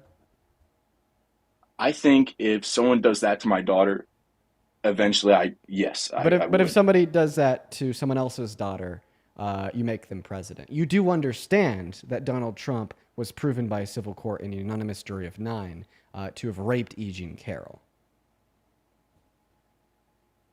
I'm not too familiar with it, but I'm sure if you educate me, I can change my mind. Yeah, civil court. I can have my mind it changed. Proceedings started in 2019. Finalized outcome and a ruling from the jury that Donald Trump raped E. Jean Carroll came in 2023 with an agreement between all unanimous 9 jurors. You could find more about the W. case online by looking up Donald J. Trump versus E. Jean Carroll on Google. I got you, bro. Appreciate you. Have a good one. Yeah, man, you take care. I guess it's all. All right, we're going to move on to the next guest, guys. If you're watching and you want to support me, you can find my Venmo and my PayPal and the link tree in my bio over on TikTok and in the pin message over on YouTube. Appreciate everyone so much for the love today, including Victoria. This just came in. Thank you for the $20 over on Super Chat. Who says W won't tell the donors. Thank you so much for the love, Victoria. Thank you so much for the love. I'll get Momo some treats for you. Thank you so much for the kindness, Victoria. Show some love to Victoria while we're working on getting that next guest loaded up into the box. Yo, it's Will Samuel. Oh my God, dude. Like this is coming in like right now. Samuel, thank you so much for the $120 donation over on PayPal. Samuel with $120 says, I appreciate all that you do. Keep it up. Samuel, you're the goddamn man, dude. Thank you so much for the love. The man, the myth, the legend, Mr. Goat Samuel over here. Show some love to Samuel down below in that chat. Thank you so much for your kindness, bro. Huge fucking W's for Samuel down below. Thank you so much, dude. Fucking seriously, from the bottom of my heart. All the love to you, Samuel. That is just absolutely insane. Thank you. Thank you, thank you, thank you. What's up? Do you support Trump? Love you, Dean. You're my favorite. You know what? Hey, man. I appreciate you for the love. You have a good rest of your day. That guy faked a whole ass account. Trump 2028 is the name. Trump is the profile picture just to get up here and say it. I respect the dedication. All the love to you. What's up? Do you support Trump? I'm independent. Okay. Yeah. No. Are you a Trump supporter? Okay. It says, how do you still support Trump as president? Obviously, in order to engage in that conversation, you first have to support Trump as president. Do you? Well, when I was a kid, the president's picture was on the wall, and we said the Pledge of Allegiance. And I think it was a more civil and honorable time. And so on some issues, I do support him. On most issues, I don't. And Most issues you don't? Most I don't. No, I Base, dude, you have a good rest of your day, Bovo. I hope that didn't come across as disrespectful, but just for, streamlining these conversations, that means that you're not really MAGA. We're going to get that next guest loaded up in here right now. Go ahead and hop in that queue if you are an American adult that supports Trump as president. We got that next guest loaded up in here right now. Is there any MAGA women that are watching that want to come up and debate? I feel like we haven't debated a woman forever. I'm going to go ahead and give a preference to the women in the queue. All right. I want to get a MAGA woman up here to have a conversation with. So just make sure if you are a woman in the queue that you're MAGA. Just please make sure about that. What's up, Alyssa? Do you support Trump? No. Hello? Oh, hi. Hi, are you MAGA? Hi, I want you to debate my stepdad.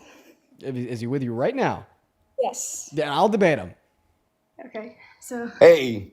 Yo, dude, what's going on, man? Hey, how are you? Yeah, dude. You're a good-looking guy. Well, appreciate you for your kindness, Mr. Stepdad. So you support Trump? I do. Okay. Well, and I voted for him. So. All right, well, this is the debate live. This is where we discuss that shit. Listen, I'm going to be honest, Mr. Alyssa Stepdad. I think that Donald Trump is the worst president of your life. I think that Donald Trump is the worst president of my life. I think that he is an indefensible creature and proponent of evil. Okay. And I mean every single word that I just said, and I mean it because of what he has done, including but not limited to taking healthcare away from 10 million low-income Americans, refusing to fund food stamps for the next month or so during the government shutdown for 41 million Americans, then taking food stamps away outright from 3 million Americans with a big, beautiful bill. And I could speak for another 15 minutes at length, but I feel like the best first question to you would be, why do you still support him as president? Well, I do support many reasons. Let's say start with trying to bring peace in this world. I'm in the military business. I just came from Ukraine. I was on the front line while you're sitting in a comfortable chair, and I really like you. I told you already, a good-looking guy. But I seen the war. Yeah, and I'm supporting. You're on the front lines of a war that Donald Trump said he'd end 10 months ago. That's my best possible counter argument. Yeah, but please let's keep in mind who started this war. The Democratic Organization, and I know exactly because I've been there. Not from the chair. How did the Democrats start? But I've been there. How did the Democrats start Russia's invasion of Ukraine? Look, but let me finish. Right. So he's trying to end that war. Now, Middle East. Why would you give him at least the credit what he achieved in Middle East? But hey, everyone portraying him as a monster, but no one's giving him credit. For the peace agreement between Israel and Palestine that Israel violated in less than 12 hours, that is now just completely off the table. As of most recently, Israel started to cut off trade routes into Gaza for food, water, and aid, started to kill Palestinians again, 12 dead less than 24 hours after the ceasefire agreement was signed into law. And now their parliament is passing legislation to violate international law and forcefully ethnically cleanse and annex the rest of the West Bank. Well, but at least he achieved something, right? Well, at least he achieved the peace. There's been like 4 or 5 ceasefire agreements already that Israel violated. It's not unique. It's not new. It's not unique. It's not new. It just goes down as another ceasefire that was violated. We had like 3. Right. But at least he achieved the peace. That's his credit. No, we had like 3 of those under Biden. They did nothing because Israel doesn't care about them. All right. So you don't give credit our president to achieving peace because peace wasn't achieved. Well, it was. They didn't hold on that, but it was achieved peace due to his negotiations. No, you thought it was achieved for like 12 hours. Well, it was. Well, you just agree with me. It was achieved for 12 hours.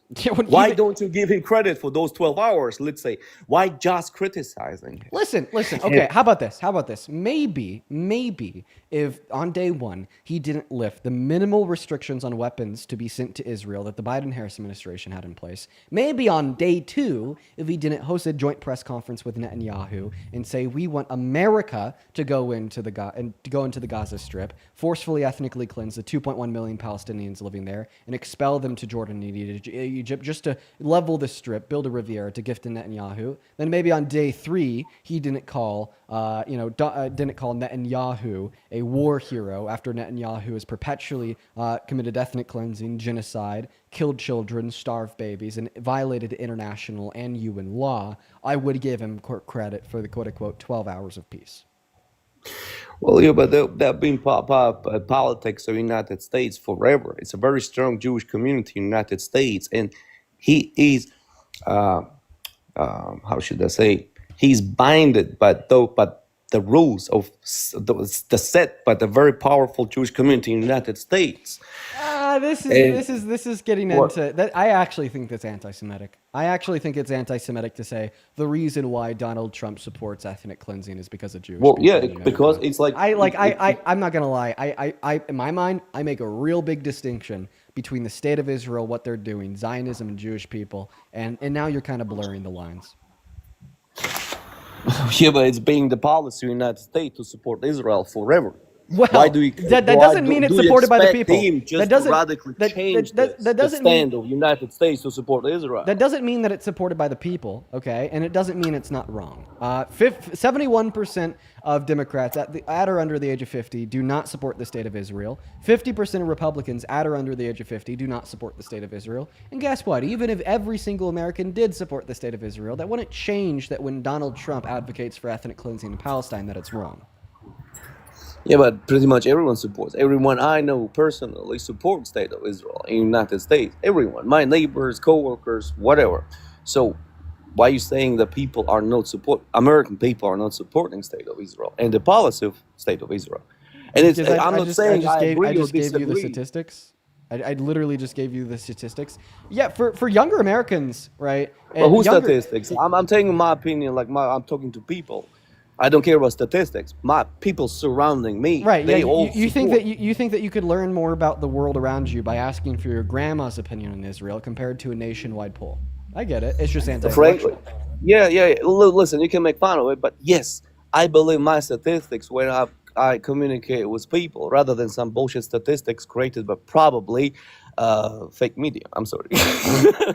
Okay, then you're just anti-intellectualist. I mean, there's nothing I could do or say to change your mind there. I've been doing these debates for years. If you're going to die on the hill of trusting your grandma as a more reputable source of macro information about the thoughts and feelings of the American public than a poll surveying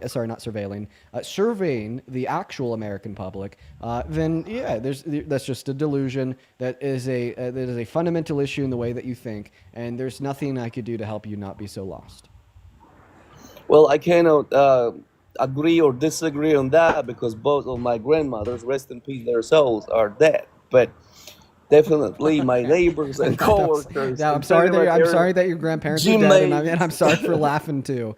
It was more of a vague representation of just asking somebody in your personal life. Okay, obviously we're going to learn more. Listen, my point is obviously we are going to know more about this country, the people in it, and their support for or against the state of Israel through a nationwide poll than you asking people how they feel in your personal life, okay? Because we typically surround ourselves with people that agree with us, right? You know, like when I was a Trump supporter and 15 years old, I go ask my mom if she supports Trump. She says yes. I go ask my dad if he supports Trump. He says yes. I go to my Catholic fucking school and I ask everybody there if they support Trump and they say yes. Well, all of a sudden, using like your standard of evidence here, the American people support Trump. But when you look at the polls, AP says his approval rating is literally 37%, and we're told a significantly different narrative, and it all has to do with us existing in social environments where we're predisposed to act in a cohesive manner and agree with one another, to get along better, and just wanting to distance ourselves from those that we disagree with and grow closer to others that we agree with,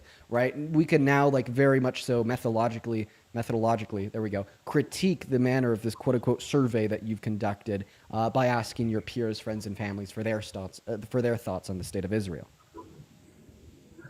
True, but listen, I'm very, very glad I had this conversation. I will definitely sign up for your debate. I give you back my lovely stepdaughter, and I respect everyone's opinion, and I try to really listen to everyone's opinion, and then build my opinion. All right. Okay. All right. Thank you so much. Bye. Yeah, you take care. We're gonna go to load up that next guest right now. Go ahead and hop in that queue. If you want to come up and have a conversation with me about why you support Trump, we're gonna go to get that next guest loaded up here right now, dude. Bro, holy fuck, you guys. Sean, thank you so much for the $125 donation over on Venmo. Holy shit. And that's not it. William, thank you so much for the $100 donation over on Venmo. And that's not it. What the fuck? And that's not it. Jonathan, thank you so much for the $100 donation on PayPal. Holy fuck, you guys. Oh my god. Dude, Jonathan, William, and Sean. I really fucking appreciate all three of you guys so goddamn much. That is so incredibly kind of y'all. Thank you. Dude, let's get like 2,000 W Sean's in that chat for the $125. Sean says, fuck him listening to the VODs, to the lives or VODs at work. Listening to the lives or VODs at work keeps me sane and is very good for my brain. My therapist has less work to do thanks to you and Parker. Listen, Sean, I'm really happy that the streams here could help you out in a sense. I gotta say, the streams help me out in a lot of ways, and I hear that from others too. I'm happy that what we're doing here can help people out, make you feel less insane in such an insane world. Thank you so much for the $125 and a very kind message, Sean. Huge shout out to fucking Sean down below, as well as William. Thank you so much for the $100 over on Venmo. William, I'm going to keep your message to myself, and you know why I'm going to keep that to myself, but I think that's really cool to hear. Thank you so much for the $100, man. Show some fucking love to William. And then Jonathan, thank you so much for the $100 over on PayPal, who says, thank you for all that you do as a 54-year-old. I'm confident that you and your generation will right the wrongs of my generation and the generations before you. As a Jewish person myself, saying a person that is anti the Israeli government is not anti-Jewish. That is an insane claim. Thank you. No, absolutely. Absolutely. I think that we see a lot of bad faith actors, right, trying to say that, well, all Jewish people support the state of Israel, or if you don't support the state of Israel, then you don't support Jewish people. And that is anti-Semitic. That is truly anti-Semitic. People will be so anti-Semitic in their terrible defenses of Israel, right? Thank you so much for the $100, Jonathan. Show some love to Jonathan, William, and Sean down below. What's going on? We're going to go to get that next guest loaded up into the box right now, y'all. Go ahead and hop inside of that queue. If you happen to be MAGA, we'll happily get you loaded up here right now. We got Big loading up in. Everybody in the chat saying, let Ted in. Oh, he says, get me in, I'll win. Ted, if you're in the queue, I'll happily let you up. What's up, Bing? Do you support Trump? Yes. And how old are you? 19. What year were you born in? 2006. Okay. I don't like the fact that you had to think about your birth year. I'm sorry if you actually are 19 and you just legitimately had a brain fart. That just kind of, made me worry. So I'm going to just kick you, if I'm going to be honest. What's going on, Molly? Do you support Trump? Molly's not here. Okay, we're actually back. I want to try to find a woman that supports Trump to come up here. Listen, if you're a MAGA woman, they had high school in their bio. Can you let me know down below in that comment section if you're a MAGA woman? I want to try to get a MAGA woman up on the live to debate. We've been talking to men all day long. Okay, I want to talk to a MAGA woman. As well as, dude, fucking Samuel. Thank you so much for the $50 over on PayPal. Thank you so much for the love, Samuel. While we're looking for that next guest, show some love to Samuel down below in the comment section for the $50, who says, I was gifting you the other day, the quote-unquote, the boss, on TikTok. MAGA fucking sucks. Dude, I remember you from the other day. Thank you so much for the love, Samuel. And you are absolutely right. MAGA does suck. Appreciate you so much for the 50. Let's show some love to Samuel down below in that comment section. What is going on? Do you support Trump? Dean, where's your vape at? It is, well, actually, it's not a vape. It's an anxiety pen, but it's No, in my it's lap. a vape. No. No, it's a vape. No. It's a teal vape. No. Is it a Lost Mary? No. Yeah. No. Yeah. Stop accusing You me. stop it. No, you stop it. It's... No, you stop it. Is it a laugh. geek? No. Is it a No. geek? No, the only thing that's geek in here is you, because it's an anxiety pen with No, it's lavender. not. No! Don't laugh, dude. It's an anxiety pin with lavender and chamomile. They're natural herbs that help with my anxiety. You sick fuck. No, Okay? it's a Lost Mary. No, it's not. Lost- It's not a Lost Mary. Okay? It's not. No, it's not. Stop laughing. Stop it. I can't do this anymore. I'm just gonna get Club Medic. Get the fuck out of here. We're gonna go. Dude, I stopped doing that for a reason. However fun it is, I gotta stop doing it. Dude. My reputation is forever fucking burned, okay? Because of the handfuls that I've had fun, joked around, and then gotten clipped by conservatives and put on like fucking Fox News or some shit, dude. I had somebody walk up to me in public and be like, I feel like I've seen you somewhere before. What's your name? I was like, oh, my name is Dean Withers. And then they went to Instagram, looked it up, and then I just hear this like clip of like me screaming, it's an anxiety pin, playing on their phone, and then they just look up at me with a dead face. Like really confused. Like I gotta stop doing that. What's up? Do you support Trump? Yeah, I'm a 15-year-old and I don't support Trump, but I have a question. I gotta kick you, man. I'm sorry. You gotta be at least 18 to be on TikTok Live. Let's go to get that next guest loaded up into the box. Y'all gotta let me know down below if you happen to be a Trump supporter. I'll happily get you loaded up in here. Lauren, thank you so much for the $10 over on Venmo, who says, fuck Stephen Phil. Dead ass Lauren. Show some love to Lauren. Oriana, thank you so much for the $5 over on Venmo. And yes, hopefully we will be doing a Q&A soon. And then Donald, thank you so much for the $20 over on Venmo as well. As Donald, I just read your message there. I appreciate you. That is actually a fairly good pro-choice argument. Thank you so much, Donald. Let's get 200 Donald W's and 100 Lauren W's while we're looking for that next Trump supporter to come up here and give us a piece of their mind. And for everybody spamming, let Ted in. I'm actually looking for Ted. I'd love to have him up. I saw him in the comment section. He was like, if Dean let me in, I'll win. So I'm actively looking for him. What is going on? Do you support Trump? Sandblasted. Oh shit, I didn't mean to join. No worries. Take care. I didn't mean to join. I'll kick you out. What's up, Alina? Do you support Trump? Hello? Alina, you got 5 seconds before I literally ban you. Okay, banned. Moving on, guys. Where are the Trump supporters at? They're hiding. They gotta be. They're not here. Crochet Queen, thank you so much for the motorcycle. I have no clue where they went, dude. Okay? Trump supporters, you gotta, fucking speak up, y'all. Gabriella, thank you for the $5 on Venmo. Same thing with you, Yo, Alina. Thank you for the 5. Trump mobs you. You were like 13, my dear. How'd sir. you know?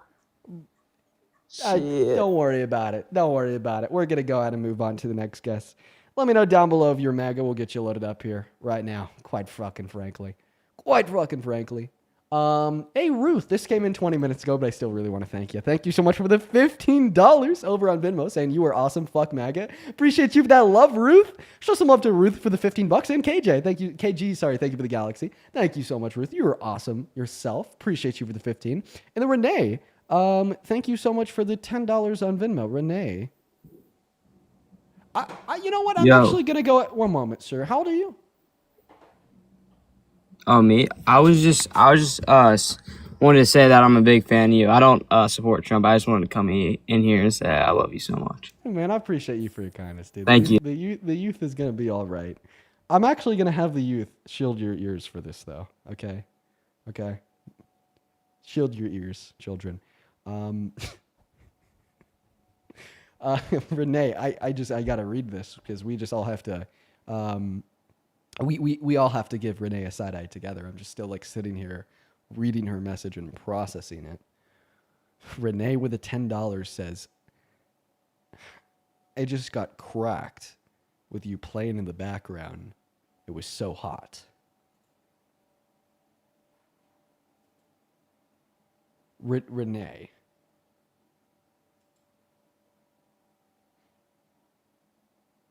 Renee. You deserve everything you're getting in the chat. We're gonna go ahead and move on to that next guest, guys. Only hop in that queue if you happen to be an American adult that supports Trump as president. Okay. All right. This guy's name is Far Right. I love you. I love you. Appreciate you for the love. Get out of here, though. We're looking for some Trump supporters. All right. We're looking for some Trump supporters. Hello? All right. We're looking for some Trump supporters. Hello? All right. We're looking for some Trump supporters. Hi, how old are you? Wait. I just want to say one thing. When I'm with my sorry. dad next. I gotta ban you, Ari. If I had to fill in the blank, though, what I'd assume is that you were gonna say when I'm with my dad next time, I'm gonna request him and have you debate him. Feel free. I do gotta ban you this time, though. Quite frankly. Yo, Patsy! Dude, Patsy and Rachel, thank you so much for the $50 over on Venmo, Patsy, and thank you for the $50 over on Venmo, Rachel. Holy shit, thank you both so very much for the love. I want y'all to show some love to Patsy and Rachel for the $50 each over on Venmo. Patsy with the $50 says, Dean, keep doing what you're doing. Patsy, all the love to you. It's good to see you. You've been hanging out with us quite a bit recently, Patsy. Thank you so much for your kindness. And then Rachel with the $50 says, both James and Colin are so close to getting it. Keep being you, Dean. You know, I feel like we've been pretty close on like breaking ground today at multiple points with both of them. But I mean, they both didn't prove me wrong, unfortunately. But Rachel, thank you so much for the $50. Let's go to get 500 Rachel W's and 500 Patsy W's down below in that chat. What's going on, Bill? Do you support Trump? I voted for him. All right, Bill, can I get you to say W. Cameron real quick? Say what? W. Cameron? W. Cameron? Yeah, for the $10 over on Venmo. Thank you, Cameron. Can I also get a quick W. Axelot? Well, good for him. Dude, I sent you money. Thank you for the 25. I sent you money. I sent you money too, but wait, you do? You know what? I'm a Trump supporter, but I did. Oh, dude, W. Bill. How about that? Listen, maybe that means I could change your mind here. Let me just finish thanking Axelot here super duper quickly. Thank you so much for the $25 over on Venmo. Thank you so much for the kindness, Axelot. That is incredibly kind of you. Axelot says, my flabbers are gassed at the way that these guys don't understand why we're afraid of fascists in government. Yeah, dude, that last guy was like, well, what's the big deal? It was insane. I don't know. Thank you so much for the $25, Axelot. As well as Oscar. Thank you for the $11.11. Good to see you. Oscar's literally been watching for years. Good to see you again. Jordan, thank you so much for the $15.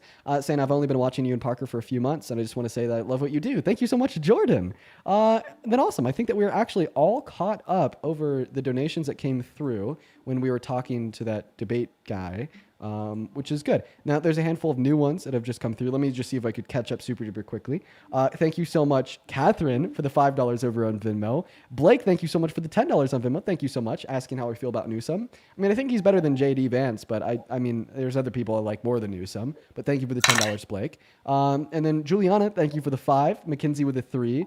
And yo, dude, you guys are seriously being so fucking kind today. Kate, thank you so much for the $150 donation over on Venmo. I do not know what's going on today. You guys have been so fucking kind. I want to see, 1,500 Kate W's down below in the chat for the $150. That is way too fucking much, Kate. Thank you, Kate. All the love in the world to you. Seriously, thank you so much for the $150. Kate says, just really happy young men have somebody to look up to. Keep on doing what you're doing. Kate, all the love in the world to you. I'm really happy that you're enjoying this stream. I guess we're going to go to hop into this next debate now, but I want y'all to show some massive fucking love to Kate down below. It means the world. Thank you so much, Kate. Go ahead and take it away, Mr. Bill. Tell us why you support Trump. I just like his policies and stuff like that. But I'm not going to sit here and argue with anybody like that. But I just want to say, you know what? I'm glad the younger generation is getting into it. And I'm glad you agree what you want to agree with. Okay, I don't agree with any. I voted for him, but I just don't agree with. If I don't see it with my own eyes, I don't believe it. I don't read anything on the internet and stuff like that because they're all bullshit. They don't care about us. So, well, I definitely agree language. I definitely agree that misinformation can be spread on the internet. That's why it's like important to like learn like how to like evaluate what you're reading, test it for its consistency, and like see if there's any evidence for it to be true. But Bill, if you didn't come up here to debate, I am going to move on to the next guest. But Bill, absolutely, go for it. If you want, man, I would love to have a conversation with you about why you support Trump. Okay, man, I'm going to be honest. I'd love to have it. So if you want to. Okay, go do research if you want it, learn more about the policies of his that you think that you support. Hop back in that queue. I will have you up, and with all due respect, I will prove you wrong and hopefully make you stop supporting him because he's a goddamn menace that's terrible for this country. No, I don't like any of them, so I'll agree with that. So I don't like him as a person. I probably want to punch him in the mouth. I'm gonna agree with that. But you go on to your next guest and have a great time. And I'm glad you younger people actually getting involved. God bless you, brother. You take care, Bill. See, so that guy's kind. He's a nice guy, seemingly, and he supports Trump. what that tells me is that if I sat down and had a conversation with him, I could change his mind, right? Because like anymore, right? When like I'm deciphering why somebody supports Trump, it's usually an intersect of being misinformed and like low-key kind of a bad person, right? But I feel like for Bill, he's a rarity in the sense that it just so happens to be the case that he supports Trump because he's misinformed, right? You know, like from the attitudes that he just displayed on live, I'm not really seeing like any portrayed moral virtues of like, I hate liberals, I hate poor people, I hate everybody and want to watch the world burn, and more so just misinformed.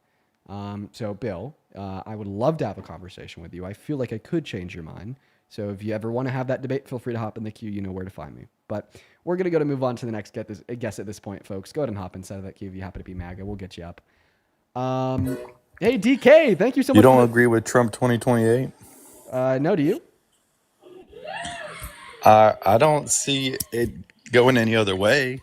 Okay. With a $34 trillion deficit. Hey, but what I asked you is, do you want Trump to be president for a third time? I think it's going to happen. That's not what I asked you, though. I'm asking a very clear question. If Donald Trump ran in 2028, would you support that? No. Okay. All right. So we're going to move on to the next guest, guys. Kind of a weird guy there. Only up in that queue of you support Trump as president. Y'all, we are just specifically looking for some debates, folks, and I'd really appreciate it if you guys could respect that. We're going to move on here. Like I said, DK, thank you so much for the $20 over on Super Chat. Who said, have you seen what will happen when federally qualified rural health centers get their Medicaid and Medicare funding pulled? Yes, 300 of them are are at risk of closure. Absolutely insane. Thank you for the $20, DK, as well as Lando. Thank you for the $10 over on Super Chat saying, hey, Dean, would you ever debate on Jubilee again? It would depend on what the debate is about and who it's with, but possibly yes. But I appreciate you for the $10, Lando. What's going on? Do you support Trump, Aiden? No, not really, but I would like. I'm sorry, man. I gotta kick you. Okay, we're gonna start coming down pretty hard here. Okay, right? It's an all or nothing. Follow the rules or you're banned. Only hop in that queue if you are an American adult that supports Trump as president. If that's not you, you're gonna be very promptly and swiftly banned. Okay, everybody. I'm gonna start banning everybody. Quite frankly. Okay, we got Biggs loading up into the box. All right, here we go, guys. What the fuck? Dude. Samuel.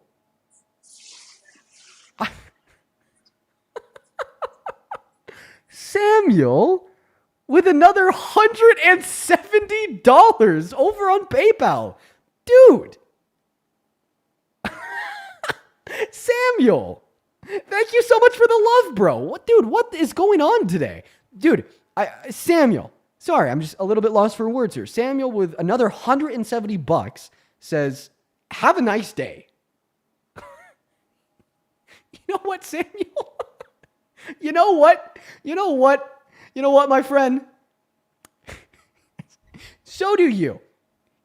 I hope you have a nice day. I hope you have a nice day as well. And yes, Samuel, I did see your other donations. You've been very fucking kind today. And it may just so be the case that when I was thanking you, you weren't in the app. So Samuel, I really hope that you're here now. Thank you so much for the love, man. You know what? Let's just go ahead and get W Samuels in the chat for the next 10 minutes. I'm reading his donation here. He's like, did you see the other $50 I sent you? If not, here you go. And yes, we read off Samuel's other $50 donation maybe about 10 minutes ago.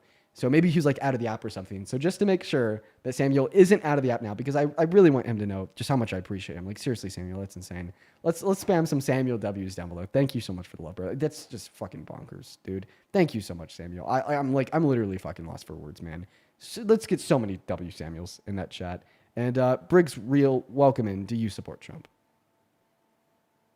Cookie King mogs you.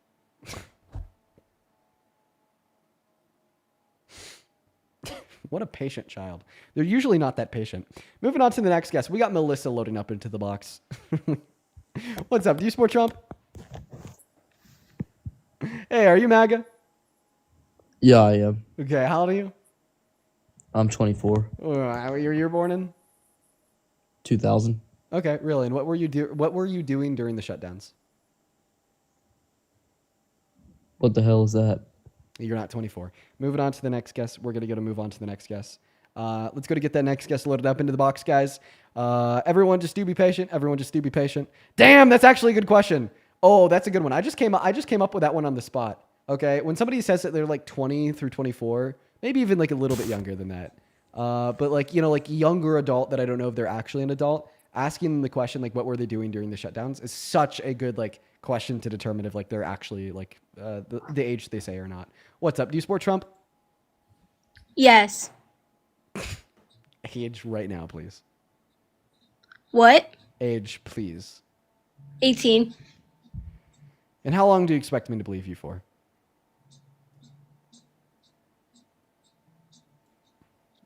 The answer would be no time at all. Banned. Moving on to the next guest. Guys, children, please stay out of the queue. Okay.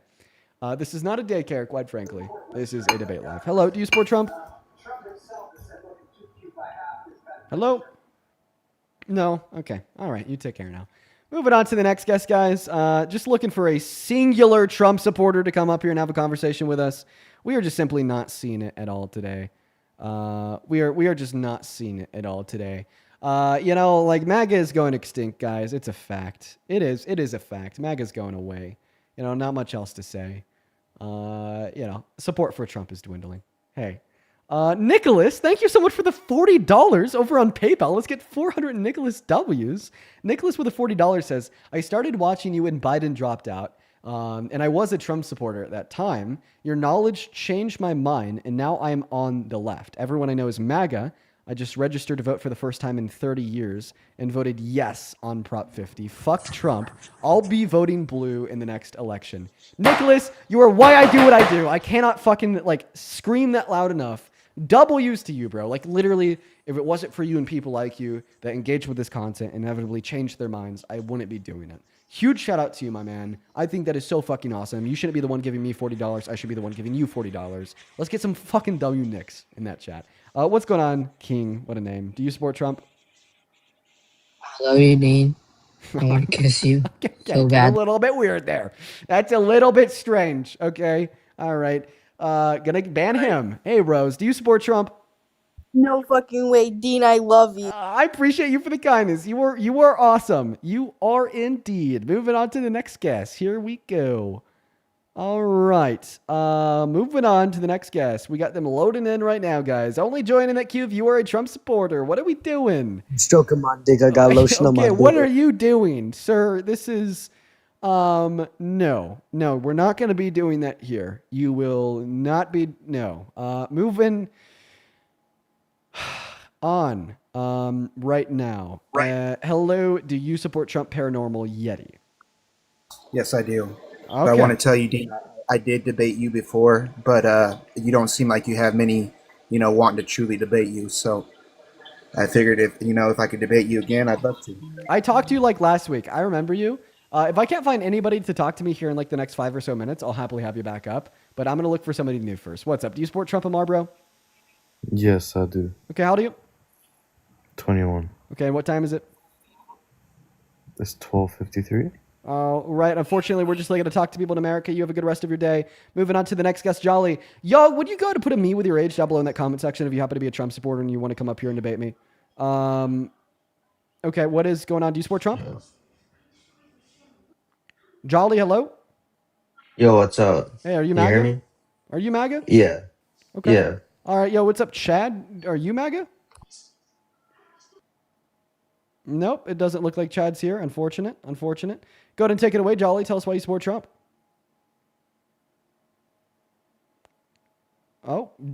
Jolly just left. He's gone.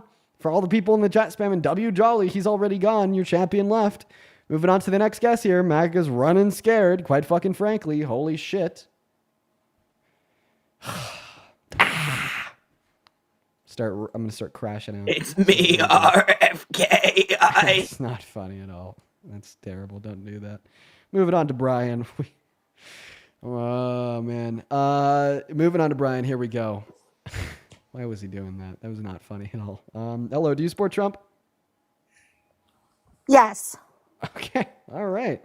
Yeah, you are how old are you? 35. Perfect. I trust it. Okay. Listen, I'm going to thank two people. Then I'm going to pass you the mic and you can tell us why you support Trump. First and foremost, Natalia, thank you for the $10 over on PayPal. I appreciate you so much for the love. Show some love to Natalia down below in that comment section. As well as Natalia, a big difference that you could point out between Obama's immigration policy and Trump's is that Obama wasn't violating the human and constitutional rights of undocumented immigrants to get it done. But there's still a lot of disagreements I have with Obama's as well. Go ahead and take it away. Tell us why you support Trump. Well, mostly because of the abortion issues. Oh, okay. Right. Yeah, we could talk about abortion. Yeah, so you are pro-life. Do you hold any exceptions? Do you think that victims of rape should be able to access abortion? Yeah or nay? I am pro-life, mostly. I guess I feel like if there's complications and you have to pick one or the other, then... So that's the life of a mother. But what about if there's like no complications that threaten the life, like immediately, of a woman that is impregnated, but she was impregnated by rape? She's a rape victim. Should victims of rape be able to access abortion? I feel like all life matters. Okay, is that a no? Yes. Okay, all right. Well, you definitely should. I was raised to believe that all women belong in the household. Do you still believe that today? I mean, for the most part. Okay. Go ahead. I currently am a stay-at-home wife, and my husband does the work, and most of my family hold true to that. Yeah. Okay. Well, let's talk about this. So you said that you were raised to believe this. What that makes me think is that you were like the victim of like the patriarchy, and you were like told that you had to conform to these particular rules, and like seemingly like you recognize that there's no base to those rules. They're just a misogynistic prescription to control women. Or are you telling me that like you legitimately believe that that is where women belong, and you think you have an argument for it?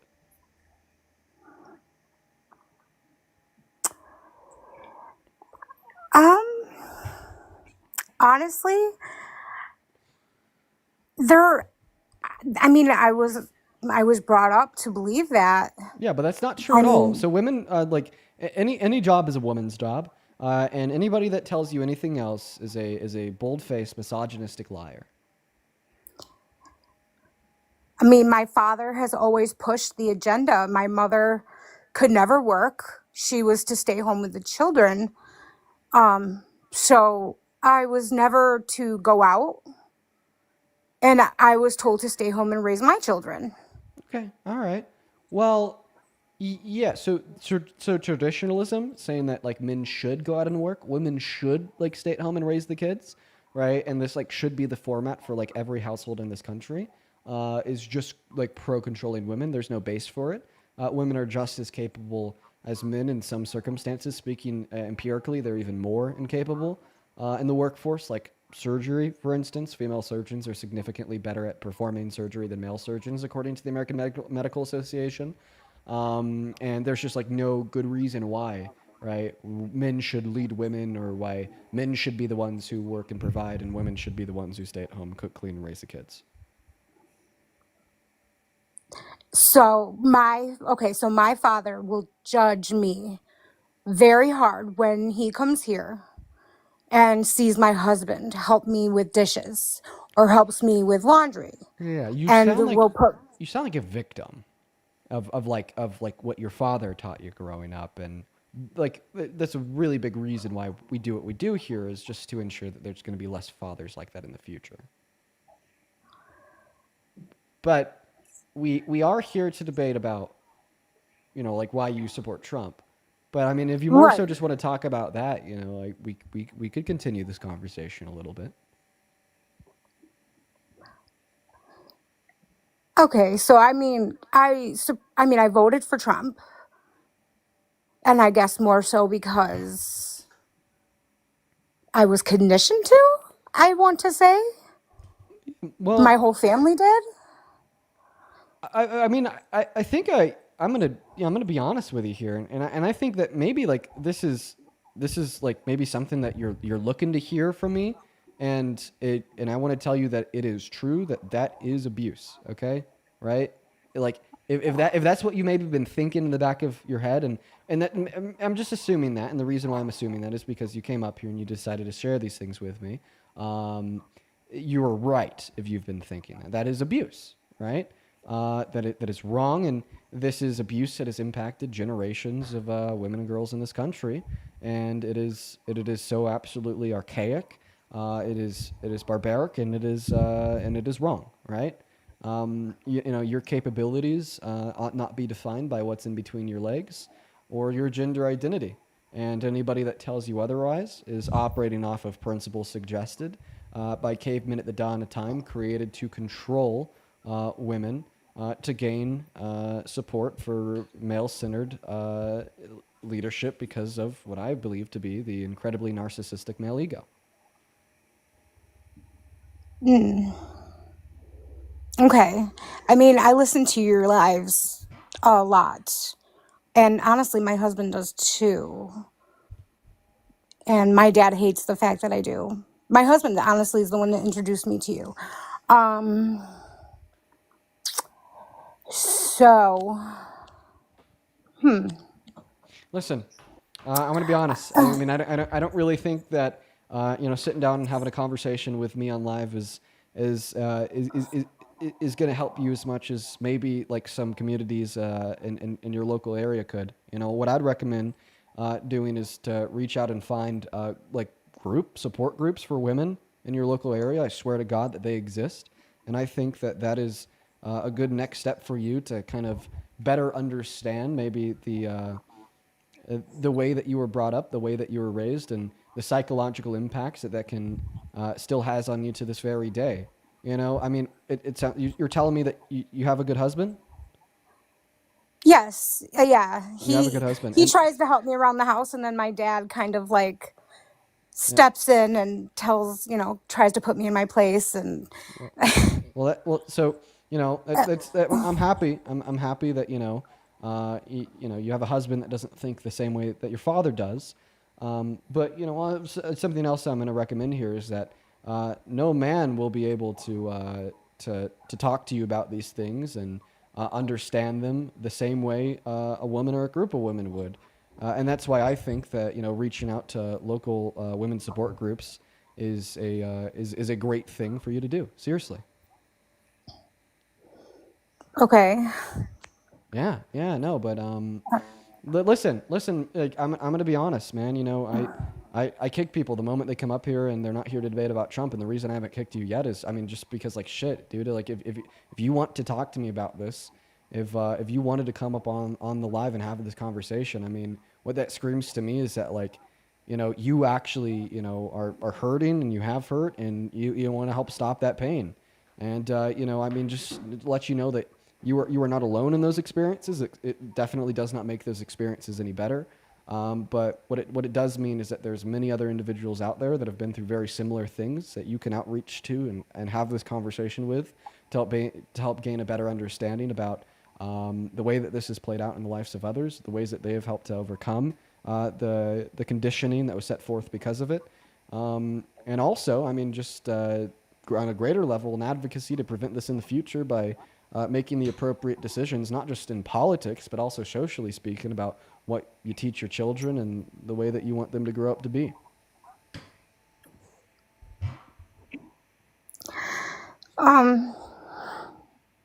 Yeah, you're right. Because I want my children to be better than me. We all do. I don't even have children. I'm fucking 21. I'm gonna wait till I'm like 30 to have children, but I can't. But one thing that I do know is when I do have children, I want them to be better than me too. That's something that we all want.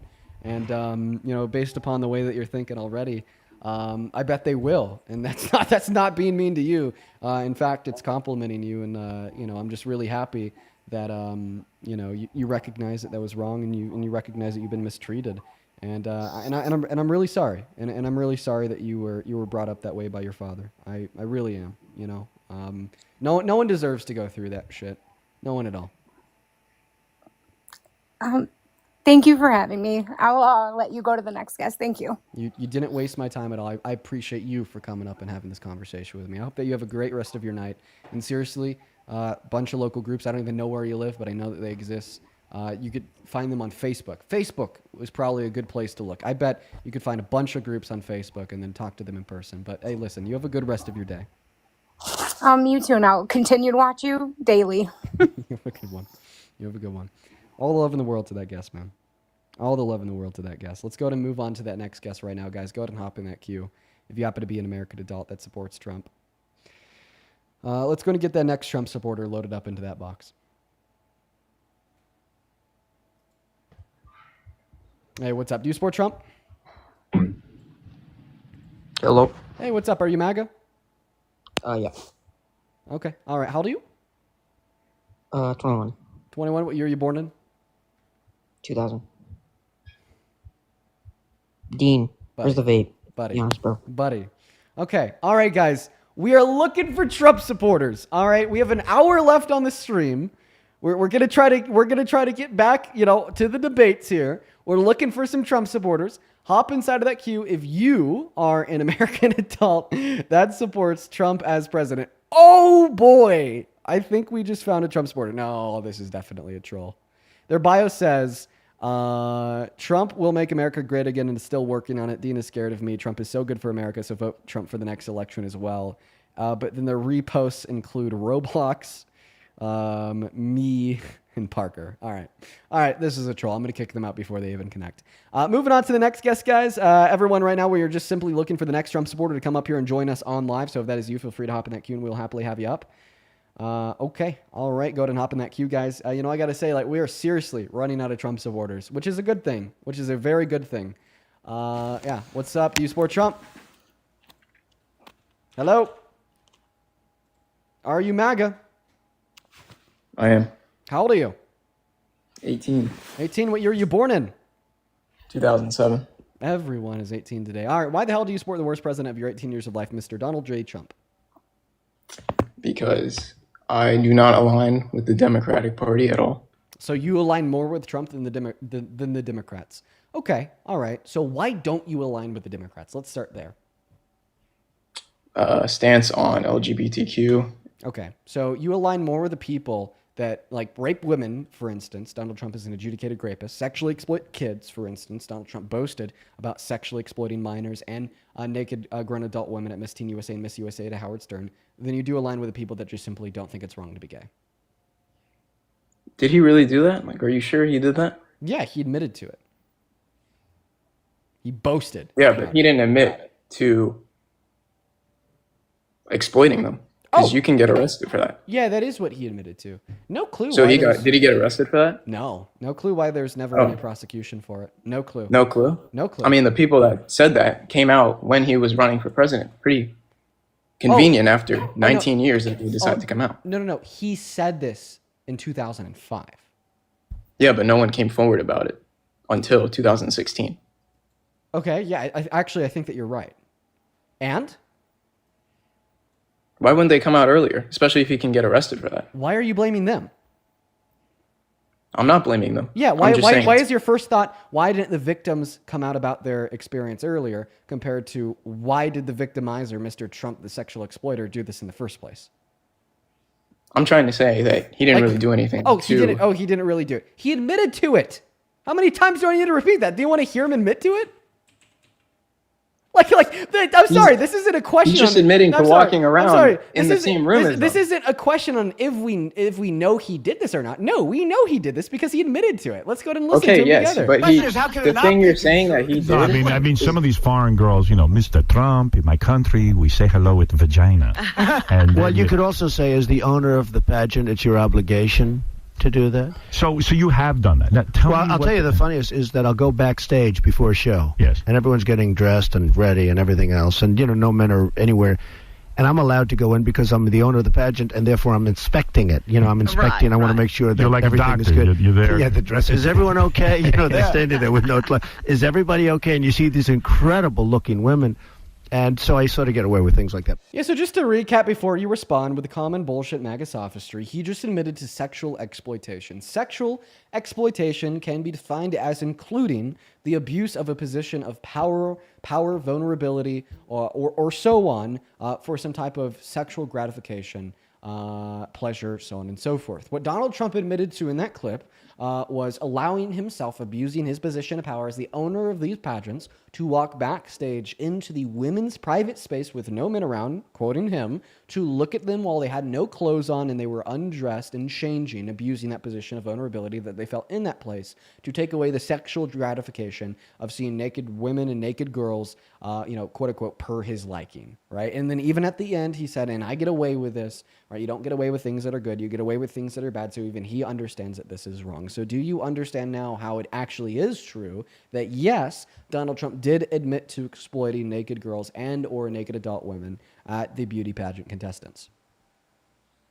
No, I do not, because he did not admit to doing anything at all that is in alignment with sexual exploitation according to the law. So you don't think that barging into a woman's private space where they're changing and naked just to look at them while they're naked is exploitation? Well, he's not barging in. He actually runs the pageant, like he said. Yeah, he opened the door and allowed himself to barge in. Barge is very... I don't know about barge, but... Barge yeah, he went in there unconsensually to look at them while they were naked and undressed. He runs the pageant. Okay, yeah, he owned the building that the pageant was taking place in. What kind of input does that have on the scenario of him walking into the women's dressing room in this pageant to look at the naked contestants? Right? Imagine that you're a business owner, you employ women, one of them is using the restroom. Does this all of a sudden give you the right to go into the women's restroom, peep under her stall, and look at her while she's using the potty? Or is that still sexual exploitation? Right? Obviously, that's still exploitation. He owns the pageant. He doesn't own the women. All right. And, I mean, you can get it. If he admits to doing what you say that he is doing, then he can get arrested for that. And put in jail. Hopefully, right? That's the hope, right? Well, it just seems pretty weird that he's never prosecuted for that. But that especially if it happened to so many people. But that doesn't lead you to question if he did these things or not, right? Because he admitted to doing these things. It leads me to question. It should lead you to question the criminal justice system. No, it leads important it really is, or how meaningful it was to the people that he did it to. Okay, so yeah. Well, if they didn't, right, if the naked 15-year-olds, didn't find it too meaningful that he sexually exploited him, then you don't care. And how do you know that?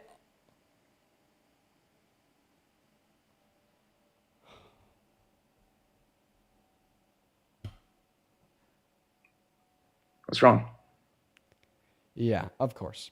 Yeah, it's the same sick shit every single day. Yeah, you just said that you do not care about the sexual exploitation of little girls. Yeah, you're a sick fuck. You're probably a goddamn pervert yourself. The only people that don't care, right, about the sexual exploitation of children are pedophiles. Are you a pedophile? And I'm not asking that in a funny way. I'm not asking that with a joking demeanor or a non-serious tone. I'm being serious. The only people that don't care about predators preying on children are predators.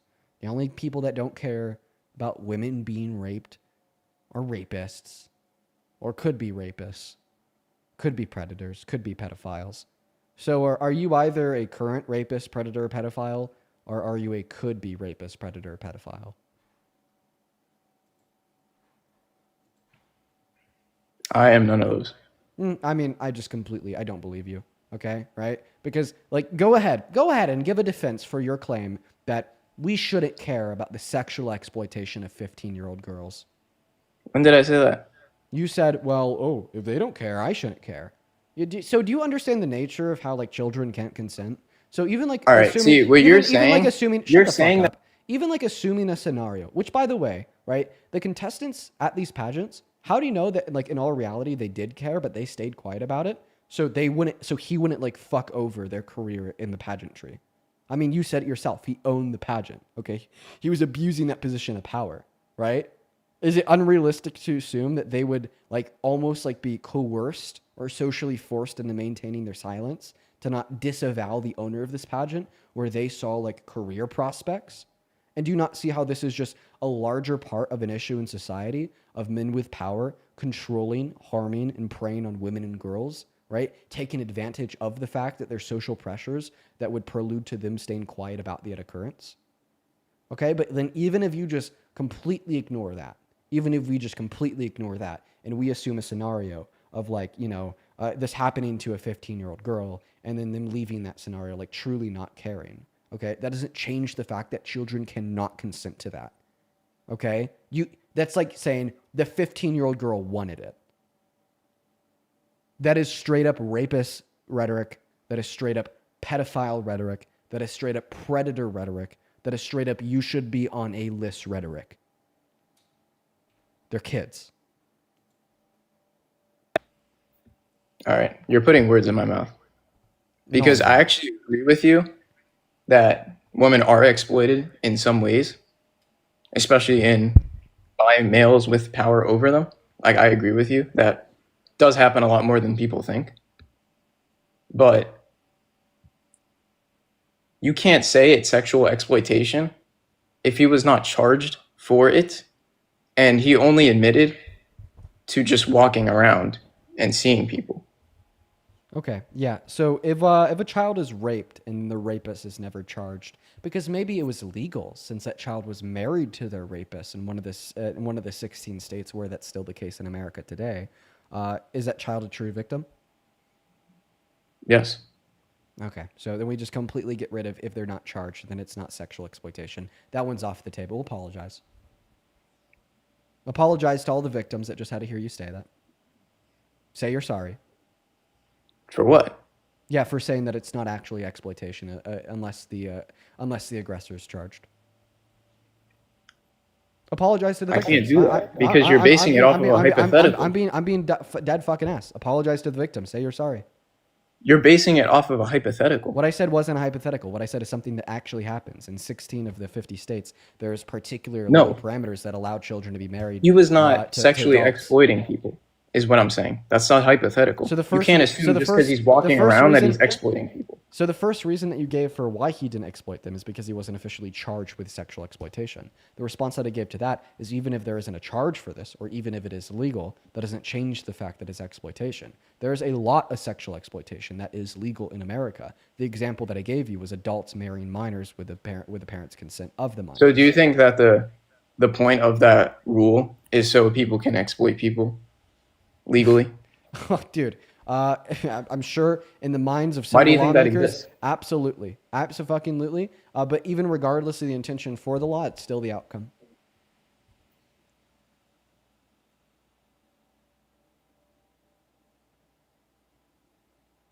Yeah. Do you deny that? No, I agree with you. Some laws. Okay, so then Are interpreted apologize. different. So then apologize to all the victims of rape and sexual exploitation watching this stream right now that just had to listen and hear you say that, well, if they're not charged with a crime, then they're not actually exploiting. That's not what I said. That is what you said. That is not what I said, because I said that you said that he didn't nobody sexually came exploit them forward. because he was never charged. Nobody came forward. Oh yeah, I'm so sorry. A victim not speaking up doesn't mean that they're not a victim. Fuck you. Maybe one victim, but how many are participated in this thing? He only exploited one little girl. Is that your new argument? No, I'm saying there's multiple. Someone could have came up. So multiple victims not like speaking out publicly about these things doesn't mean that they're not a victim. Do you disagree? You don't have to do it. Do you disagree? publicly. Do you disagree? Can, I'm so sorry. Do you disagree that if a victim doesn't speak up, that doesn't mean they're not a victim?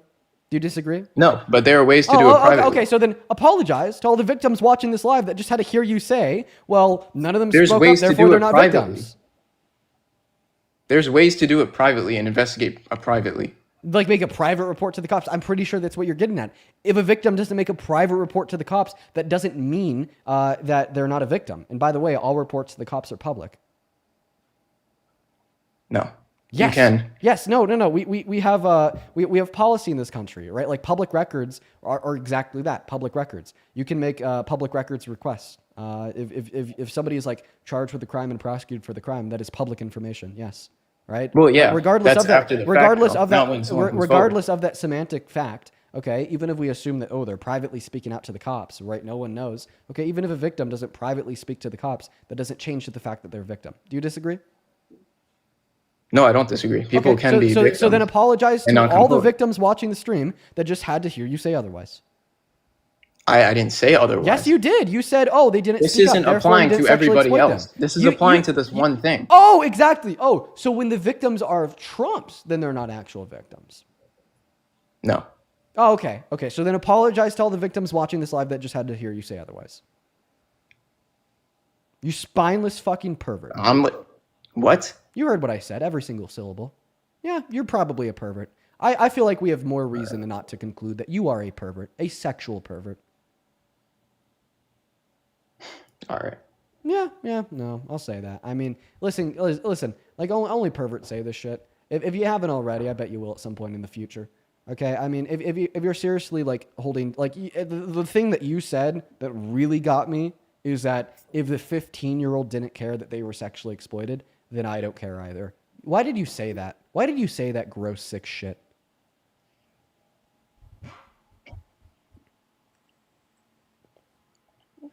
You can keep trying to put words in my mouth, but no, that's what you said. Hey, no, because in this instance, can you give me a timestamp over for the people on YouTube? Could you give me a timestamp of when he in said this that instance, so I can just replay it? No, I'm not putting words in your mouth. Let me just go ahead and replay that. What's the timestamp over on YouTube? Do you want to hear yourself say that? I remember saying it. Yeah. Okay. But so you now affirm that you did say the 15-year-old doesn't. The care meaning is what I'm exploited, talking you don't about. care. The meaning is what I'm talking about. So why did you say if a 15-year-old doesn't care that they're sexually exploited, then you don't care? Because in this instance, if there was multiple people that just did not come forward, then I'm not saying it's justified. I'm saying that maybe it isn't sexual exploitation. Okay, why? That's what I'm saying. Why? Maybe it's not that, because someone would have came forward if it was. Okay, so you're saying if somebody is raped, they will come forward. I'd say about 30% of the time, 25% of the time. So you understand, in saying that, you are invalidating millions of victims. Millions of victims. You are invalidating, right, what I would project to say, hundreds of people watching this live right now that were sexually exploited or were raped that never came forward, right? Because men like you exist, knowing that they would be invalidated. How would I invalidate them? You're actively invalidating the victims that came forward in 2016. Isn't the law doing that with statute of limitations? Yeah, the law is too. Guess what? You're not the only one on the line for culpability, buddy. So then should we get rid of that? Yeah, we should. We should also get rid of the way that you think. What's so bad about the way that I think? Because if I'm talking about invalidating victims of a sexual exploiter that admitted they were a sexual exploiter is bad, because not only, right, does it make them feel about maybe that sexual exploitation wasn't wrong, right, because so many people are defending it, but also because it allows for more men to go out and do these things, because they know if they do, then they'll have people like you defending that shit. God, dude, I have this conversation every day. There's so many sick people out there. So many dark, sick, twisted people. Gotta unmute that mic. So why did you say that you don't care if a 15-year-old girl is sexually exploited? all right, I'm going to say this. I'm going to keep saying this because for some reason you're not really understanding it. I don't think I'm understanding it at all. Or you're choosing not to understand it. But in this instance, right, if maybe it is not sexual exploitation, if they didn't feel compelled, I'll put it this way, if they did not feel compelled to come forward. Okay, why? Why what? Like, why does it mean it's not sexual exploitation if the victim doesn't come forward? Why is that the case? Because maybe nothing bad happened, so they have no reason to come forward. Okay, so you're saying that You're just walking through. So you're saying if we have a man admitting to sexually exploiting a woman, if that But woman, where is that? Where is the part where he admits sexual exploitation? when he says he'd go into the women private spaces to look at them while they're naked, that's sexual exploitation definition. But he never said, "I'm going in just to look at them." I'm going in, I'm looking at them, I'm coming out. Yeah, he said he's going in, he's looking at them unconsensually while they're naked, and then they're going out. That is sexual exploitation because he's abusing his position of power to go into that private space without consent of the people in the space because he owns the pageant, and then he's abusing their position of vulnerability, right? That position of vulnerability, them feeling vulnerable enough to get naked, right, and take their clothes off so then he could look at them while they're naked.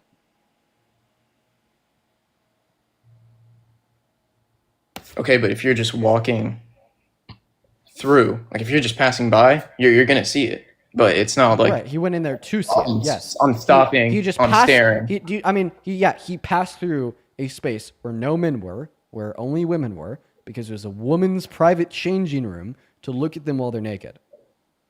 Yes, that is what he did. That is what he said he did. That is sexual exploitation. You idiot. You deranged, lunatic, sick, twisted idiot.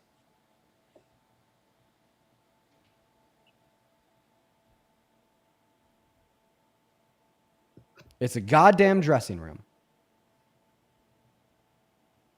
Somebody, I appreciate you so much for the $20 over on Super Chat who says this caller's living in a dark, sick, twisted fantasy. I think that you hit the head on the nail there with the use of the word fantasy. I think his fantasy is to be able to unconsensually look at women and girls naked without doing anything wrong. That's his fantasy. And he's trying to convince himself that if he does that, he wouldn't be doing anything wrong. And his only way to defend that idea is when other men do it, they weren't doing anything wrong.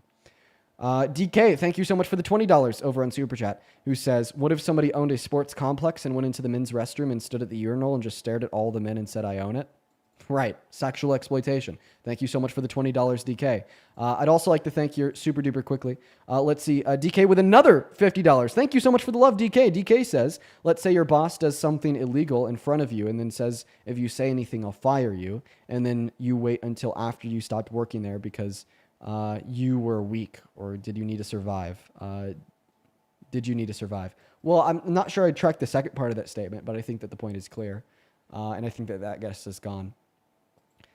Yeah, he left. Thank you so much for the love, DK. I really appreciate you so much for your kindness, man. All right, we're going to go to get that next Trump supporter loaded up in here. I'm just so repulsed by him and the guests that we've had come up every single day arguing that same shit. It's been a person a day. Hey, let's see here. Hello? Hey, what's up? Do you support Trump? Of course I do. Yeah, how old are you? I'm 20. What year are you born in? 2005. Okay, let me thank a couple people, then I'll pass you the mic here. Sure. Atlas, thank you for the $2 over on PayPal. I read your message. I'm gonna go to keep it to myself. But thank you for sharing that with me. As well as Andrea, thank you so much for the $5 over on PayPal, who says, so we're openly supporting P3dios and rapists. Yeah, that guy was just arguing that we should support P3dios and rapists. As well as George, thank you so much for the $4 over on PayPal. And Clayton, thank you so much for the $5. And then Harold, thank you so much for the $50 over on PayPal. I appreciate you for the love, Harold. Show some love to Harold down below in that comment section. Thank you so much for the $50. Show some love to Harold down below. As well as, let's see here, Estelle, thank you for the $5, and Olivia with a 1. We have a handful of other individuals to thank over on Venmo, but I'm going to let this guest take it away. Why the hell do you support Trump? I support Trump because I didn't like what the Biden administration did under COVID. They systematically stripped all our human rights away from us, especially to do with forcing us to take vaccinations. And you're pro-choice for abortion, Dean, but I'm pretty sure you said on your other live with the girl you're not pro-choice for vaccination. So that's a real strike contradiction in your viewpoints. Okay. And these vaccines were causing deaths among Americans across citizens. I haven't been up. I don't know what everyone's saying. I've been up. These deaths were causing deaths across the whole world. And for something that was systematically put onto us, you would think that it would have absolutely zero deaths, but people getting gone left, right, and center. Okay. So the first thing that you said was that the Biden-Harris administration forced you to get vaccinated. You were wrong. No, they didn't. Yeah, they said we couldn't work. We were stripped of certain rights. Oh, wait. So even if they did what you said there, saying that, like, well, if you're going to work this job, then you have to get vaccinated or else you'll be fired from the job. I mean, A, that's not forcing you to get vaccinated. That's forcing you to get vaccinated if you want to keep this particular job. And B, Biden didn't even do that. Can you show me the executive order that Biden signed into law that forced people working jobs to get vaccinated? It was under his government. It was under you Democrats. Oh, okay. So you're saying a job that you had, right, in 2020 required you to get vaccinated for public health and safety. I'm not talking about 2020. Right? Yeah. And then all of a sudden that's somehow Biden's fault that your employer was benevolent, smart, and good? I mean, like employer, right? I think that employers should have like required their employees to be vaccinated. But what the fuck does this have to do with Biden? So how you approach choice when it comes to abortion? No. What does this have to do? What does this have to do with Biden? That's the first question I want you to answer. He put in the executive order. He said that everyone should be getting vaccinated. Okay. So what was the executive order that forced everyone to get vaccinated? It wasn't forcing, but they were single-handedly taking out certain of our liberties so that you were forced into getting it. It was an illusion. Okay. So saying it was like basically forcing people to get vaccinated. So what executive order did Biden sign into law that basically forced people to get vaccinated? Well, I'm basically going to Google that up right now and give you an answer. Yeah, do it. You won't be able to find jack shit, my friend. Anyway, we can continue going. No, we can't. You have to name the executive order. Yeah, I'm finding it. So then find it. Just don't focus on anything else while you're trying to find that. Sierra, thank you so much for the $10 over on Venmo. Appreciate you for that love. Saying, hey, Dean. Actually, she got restricted for misinformation. She just got banned for misinfo. I win the debate. And TikTok agrees. Thank you so much. Sierra, thank you so much for the $10 over on Venmo, who says, hey, Dean, can you please say hi to Keisha and Brittany? We are all watching right now. Dude, shout out to Sierra, Keisha, and Brittany. Thank you guys so much for the love. As well as Ali. Thank you so much for the $50 over on Venmo. Thank you so much for the love, Ali. Holy shit. Ali with the $50 says, thank you for always speaking up. As a victim of SA, some people don't come forward because of the judgment from those with views that the last guest held.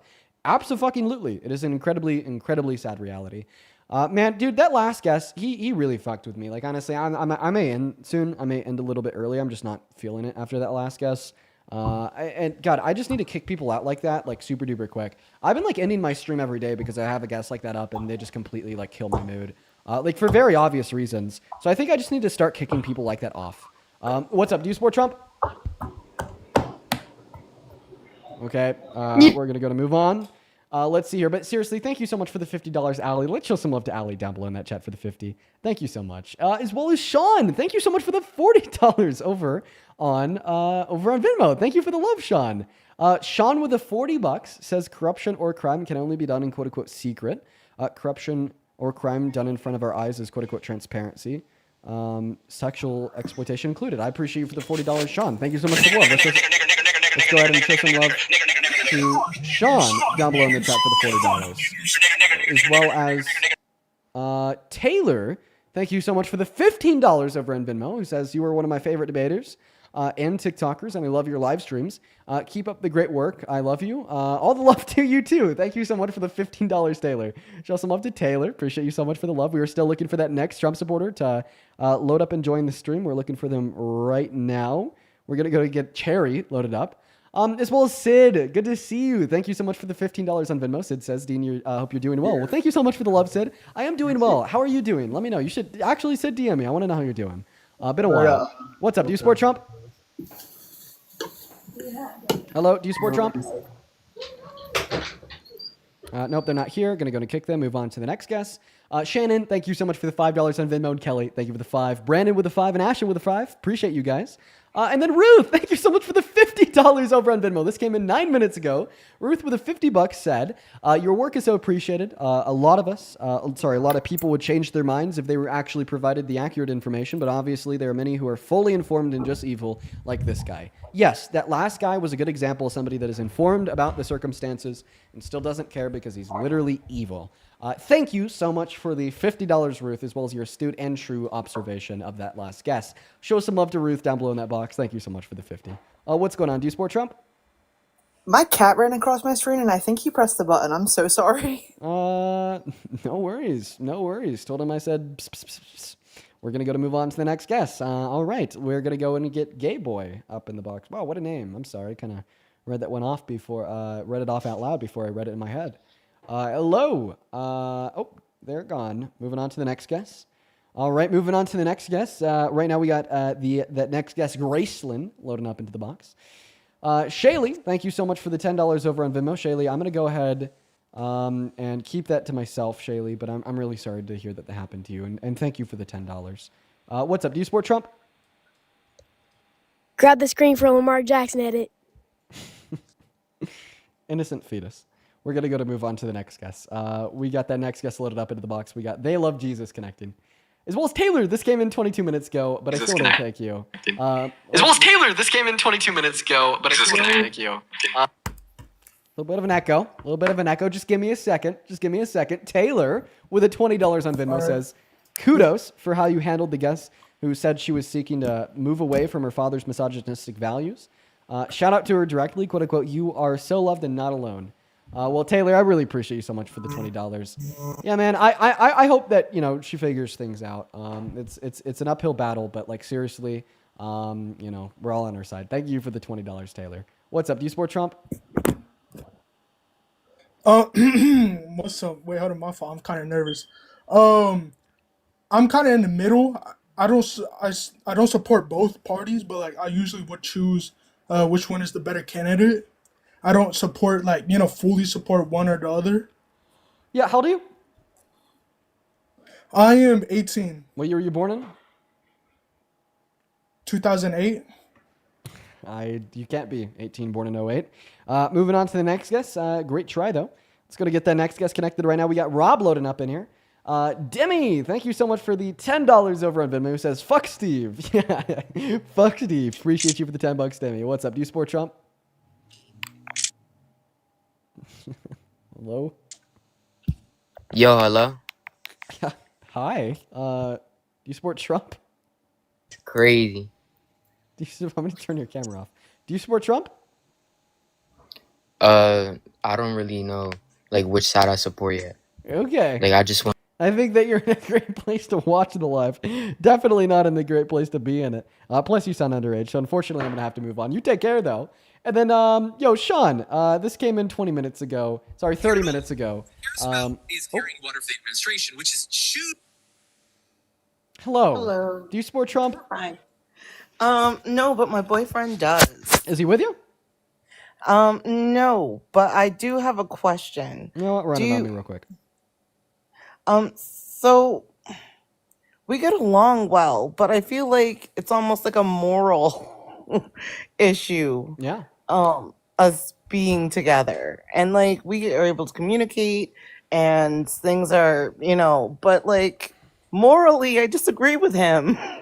Right. And I'm wondering where's the middle ground for dealing with that, because I'm not about just because you believe something or support something, then you're just the most horrible person ever. I don't get that. But some of his views, like abortion and the immigration and, paying the troops from private donors, I take issue with it. And I'm just wondering, what is the middle ground? Is there a middle ground? I'm going to be honest. Listen, I've asked myself this question many times. And the best answer I have came to and will likely continue to come to is that there's just simply no middle ground between fact and fiction. Yeah, that's kind of how I'm feeling. But I don't know. But it's also I'm an atheist. He's a Catholic. Say enough. Well, listen, I wish the best of luck to you, and maybe you should try to get your husband up on the live. I'd love to try to have a conversation with him. I'd say the best bet for you is, obviously if you want to stay in the relationship with your husband, is to just try to change his mind. I think that people are capable of change sometimes it's just harder than others, but still yet, I still do believe that people are capable. And then I just had a few more donations here. Sean, thank you so much for the $20 on Venmo. Thank you so much for the love, Sean. Show some love to Sean down below in that chat. That came in 30 minutes ago, but thank you for the love. And then Mark, thank you so much for the $50 over on Venmo, Mark. That is so incredibly kind of you. Thank you so much, man. Mark with the $50 says, watching you allows me to have faith in our future. You're a good kid. A nice guy. You were watching yesterday too, weren't you? Thank you so much for the $50, my friend. Thank you not just for the money, but also for the incredibly kind message. I want y'all to show some love to Mr. Sean and all the donors down below in that chat. I really appreciate you, my man. Thank you so much. Huge shout out to Sean down below. And then this came in a while ago, but holy fuck, Mandy. Thank you so much for the $80 donation on Venmo. Holy shit, Mandy. Mandy with the $80 says, I truly do not know how you keep your cool with MAGA people you debate. It is mind-numbingly painful to hear the words that fall out of their mouths. The real tragedy, is that they actually believe what they are saying. Our country's in real trouble. Thank you, Dean. You know what, Mandy? I've had to make myself a little bit numb to it. At this point, I think that, my forced psychological numbness is mistaken for patience, when in all reality, it's just that my brain has had to conform to hearing the craziest shit every single day after doing this for so many years. Yeah, I agree though. Sometimes some of the shit that they say is just so fucking mind-warpingly insane. Thank you so much for the $80, Mandy. Show some fucking love to Mandy down below in that chat. Thank you so much. Huge shout out to you. What's up? Do you support Trump? Please grab the camera. Follow me. Oh, the fetus is back. I don't think I can. I don't think I could if I tried. The camera's kind of far away. You see that? Can't really grab the camera. The camera's a good 5 feet in front of me. Camera's a good 5 feet in front of me. Let's go to move on to the next guest right now. Everyone just give us a minute. I saw somebody by the name of Matt in the queue that I want to bring up and talk to. There we go. There's Matt. His name is country_dude_2. What's up? Do you support Trump? Yes, I do. You're like 14, kid. Get out of here. All right. Well, fuck off. Sorry. Maybe I was a little bit too hard. Sorry, Matt. Maybe I was. You're a good kid. A nice guy. Okay. All right. I gotta stop cracking myself up. We're gonna go to move on to the next guest. Here we go. Hey, what's up? Do you support Trump? Hello. Hey, are you MAGA? I'm totally MAGA, yes. Oh, dude. No, you shouldn't Bro. be MAGA. I'm all the way MAGA. You're not. What's the opposite of MAGA? Intelligent. You're laughing, but it's true. Nice. So, okay, what's the question? How do I still support Trump? Yeah, is that you in your profile picture? That's me. It's AI generated. This is you. Yes, that's me. Show everyone the real me. Put it up again. Why are you just trying to pass that off as you? Because it's clearly AI, fool. You thought it was real? Okay, I appreciate you. I appreciate you for the laugh. You thought it was real. No, I appreciate you for the laugh. Go ahead, take it away. Tell us why you support Trump, man. Well, I support Trump for the same reasons why I like you. You both are the same. You and Trump and Parker are the same. How am I the same as the rapist? Oh, come on. Inform me. Dean, you both have, I wouldn't consider you a narcissist all the way, but you have narcissistic tendencies the same way that Trump does. You both are opportunists in the fact that you both see the weaknesses of whatever the party is, and you guys take advantage of these people that are not as educated as you or Parker or whoever else, and you guys take their money. I mean, people call you grifters. I don't think you're a grifter. I think you're very intelligent. I think you have a gift, the same way Trump has a gift. Okay. And you both are able to. So you think I'm the same? You think I'm the same as Trump because you think I'm a narcissist and I take people's money?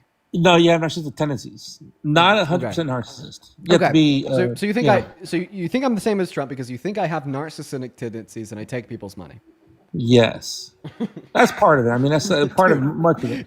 But look at the way you are. Look Holy at the fuck! way I just choked on my water. Okay, listen. I'm sorry. I hate to drop the truth nuke on you, Matter Come of on. fact is Bring it. I don't think that I have narcissistic tendencies, but what I will Ah. say is I think that the way that I act on these live streams can come Uh-huh. off sometimes as narcissistic because of Uh-huh. the conviction and confidence that I have in the things that I Ah. say. But I want to make Gotcha. it clear, okay? It doesn't take a Yeah. narcissist to be confident that a Trump supporter is wrong when they say it's a good thing that 41 wonderful. million Americans are losing SNAP benefits. It I'm doesn't glad take you it said doesn't that. take a narcissist to say that I a am Trump gl- supporter is wrong when they baselessly reject the findings of a criminal court, of civil court, saying that he's a rapist, and defend Yeah. him when he goes on Howard Stern's radio show and says that he Yeah. likes to sexually exploit kids. And by the way, okay, you're saying that I'm like Trump because I get donations. How is me getting donations make me like Trump? Okay, I'm not selling $1,000 Bible here. I'm just simply allowing people that watch the stream to support me over Venmo and It's not that PayPal, you're- it's which not you that can that find in the makes you- bio right up on the it's not top of the that that phone makes screen you- or linked on the YouTube. In fact, we actually have a couple people right now. Y'all is their name. Thank you so much for the $20 over on YouTube Super Chat, who says, can you wish my most liberal friend Bill White happy Ding. birthday? He watches your streams all the time and is probably watching right now. Happy birthday, Bill White. Appreciate you so much for the Ding. 20 You're- bucks. Give me a second. I'm thanking my donors. Calm down. I'm nothing like that orange fool. Just I gotta You think. are, and you no, like I'm them, not. I too. just gotta thank my big donors. Haley, thank you so much for the $10 over on PayPal. I want everybody to show some big love, huge love. Never seen anything like it. Love in the life, love in your life. I'm not making any sense, but that's No one I knows never how to make get sense. donations Thank you better for the than you do. $10 over on PayPal. Francis, thank you so much for the $5 over on PayPal. Appreciate you for the love. Thank you, Francis. Shout out to you. As well as Ella, thank you so much for the $5 over on PayPal. I would also like to thank David for the $20 over on Venmo, who says, any chance you'll do a Q&A in the future? Yes, I want to start doing them more. Just have anybody up to ask a question. Thank you for the $20, David. Show some love to David down below. And Bobby, holy fuck. Bobby K, thank you so much for the $100 donation over on Venmo. Shit. Thank you so much for the love. I really appreciate you so much for the $100, You speak just Bobby like Trump, K. dude. Show some fucking love to Bobby K down below in that chat. Bobby K says, Dean, you are breaking the code of silent essayers. Hide the code of silence that essayers hide behind. This is why you get so many on the live to gaslight. Calling them out is powerful, and I'm happy you do it. Good on You you, see? and fuck Steve. I appreciate you for the $100, Bobby. That is so Dean, incredibly you're just kind like of you. Trump, dude. You're Show just some like love Trump. to Bobby down below in that comment section. All right, as well Bobby. as Nicole, thank you so much for the $25 over on Venmo, who says, I bleed blue. Thank you for the education and awareness that you strive to bring to the public. Thank you, Nicole. Oh, and then Keep Nate, giving holy Dean money. shit. Thank you so much for the $75 donation over on Venmo. Show some fucking love to Yay. Nate, who says, looking forward to my week off of work next week because it means I can catch up on the streams and start listening earlier. Thank you for helping me stay informed outside of the healthcare world. You're Dude, just a fucking young shout out to Trump, you, dude. Nate. That's Thank all you you so much are. for the love, Nate. And then Angeline with a 5, Kayla with a 5. Thank you so much. And then Joanna, thank you so much for the $50 over on Venmo. What the fuck is going on? Joanna with a $50 says, I love you. 1% You for your are manager. amazing. Thank you so much for the love, Joanna. Show some love to Joanna down below. Holy fucking shit, you guys. Thank you all so much for the love.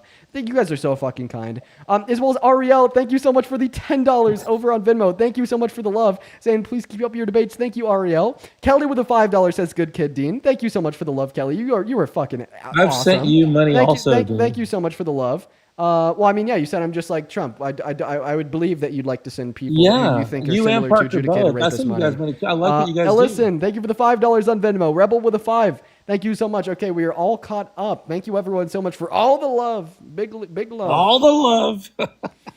No one does it better than Dean.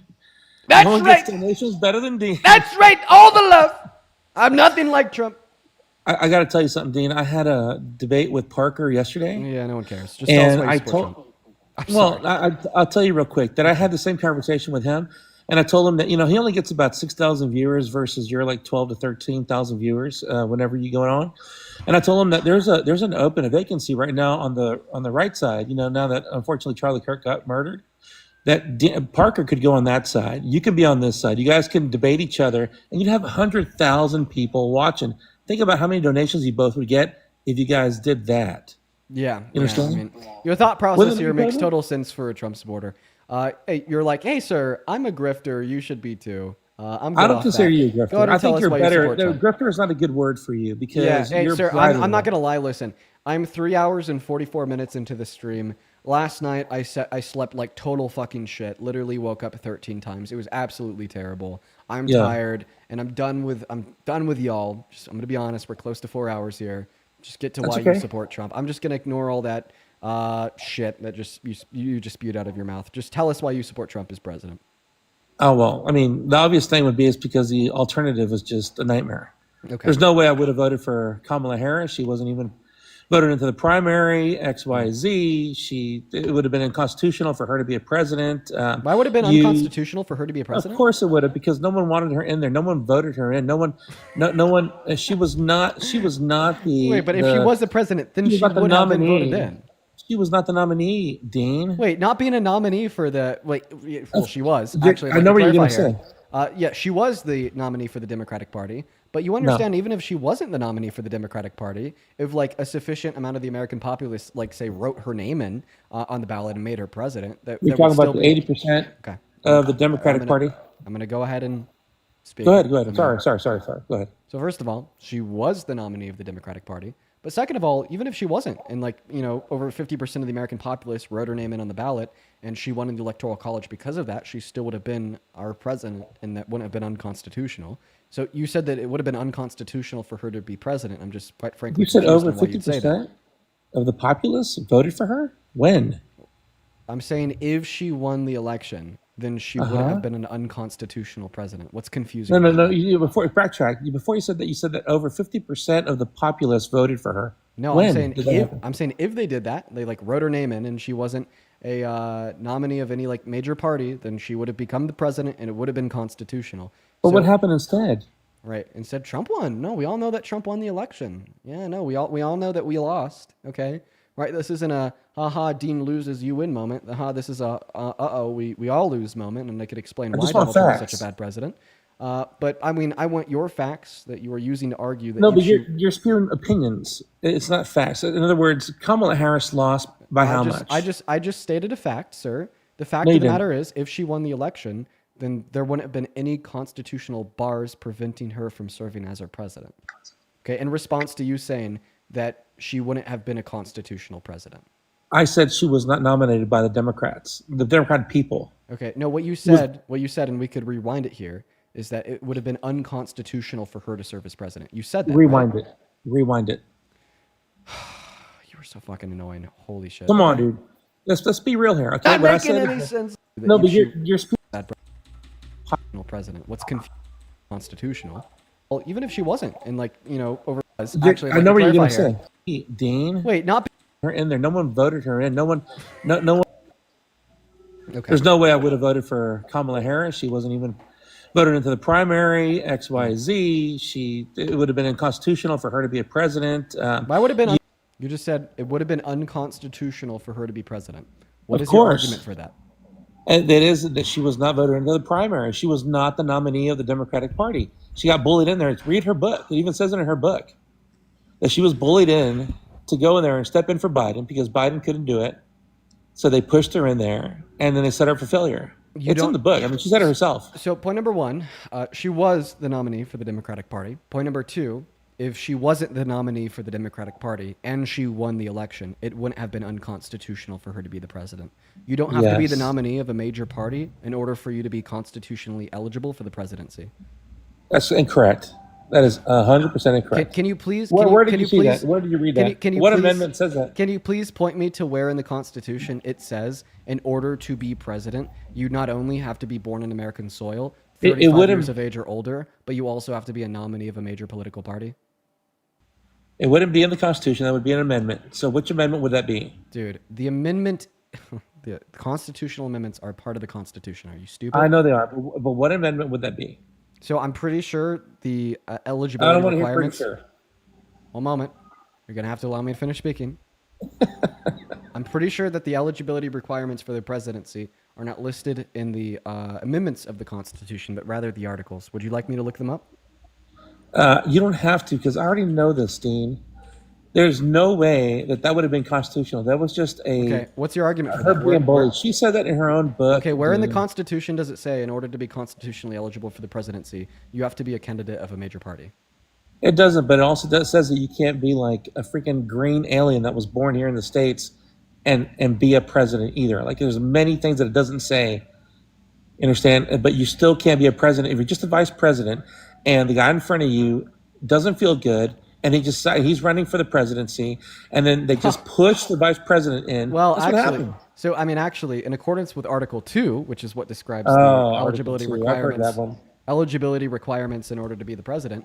If a green alien was born on American soil and then like courts adjudicated them to be a person and granted them birthright citizenship, they actually would be constitutionally eligible for the office of the presidency. Are you sure about that? Yeah, in accordance with Article 2. What gender would a green alien be? In accordance with Article 2, you just have to be a person. You have to be born on American soil and you have to be 35 years of age or older. You didn't know that? You idiot? And a green alien is a person. I said, if the courts adjudicated that, then yes. Dean, you're never going to win this argument. Well, I mean, actually, you're never going to win this argument because you're the one that is just espousing misinformation.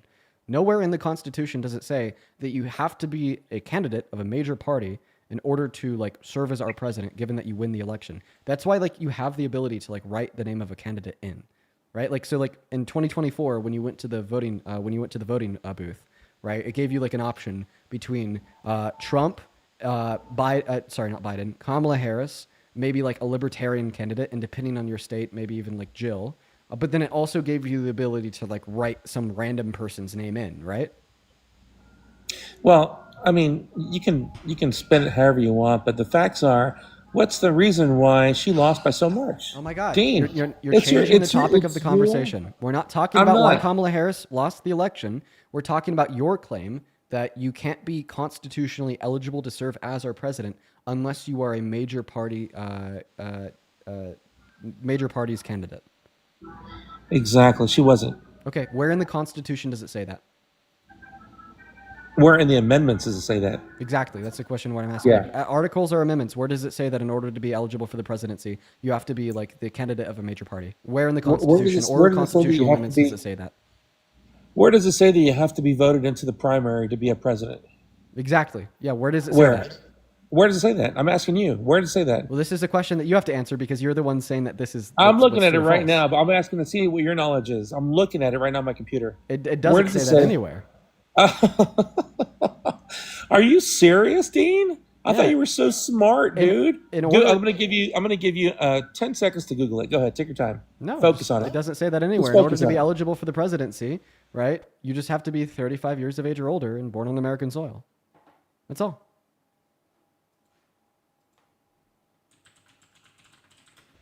Dean, why do you keep muting me? Because it's fun. And it's your prerogative. You can do whatever you want to do. Are you looking it up? I'm looking at it right now in front of my screen.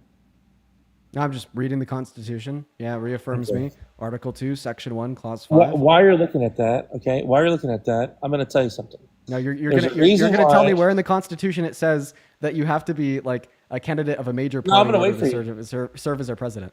You don't have to wait on me. I just know the Constitution I gave you a clue where it is. I gave you a clue where it is. It doesn't say that anywhere. Why are you lying? It doesn't say that in the Constitution. You are a liar, Dean. Don't be a liar, dude. No, read it. If it's on your screen, read it. I'm waiting for you. You're not waiting on me because I'm already telling you that I know it doesn't say Dean, that. Okay, I'm going to allow your viewers to look it up also and see which one of them gets it first. Dude, you're just going to waste their time too. It doesn't say that in the Constitution, sir. Dean, while you're wasting time, I'm going to ask another question real quick, okay? Dude, like literally, dude, oh my God, literally, dude, if you read, so this is Article 2 of the Constitution, this is Section 1, and it's Clause 5, which is literally titled, per the Constitution, and I quote, qualifications for the presidency. These are the qualifications for the presidency. No person except a natural-born citizen or a citizen of the United States at the time of the adoption of this Constitution shall be eligible for the office of the president. Neither shall any person be eligible to that office who shall not have attained to the age of 35 years and been 14 years a resident within the United States of America. Those are the constitutional qualifications to become president. you absolute dumbass, get absolutely fucked.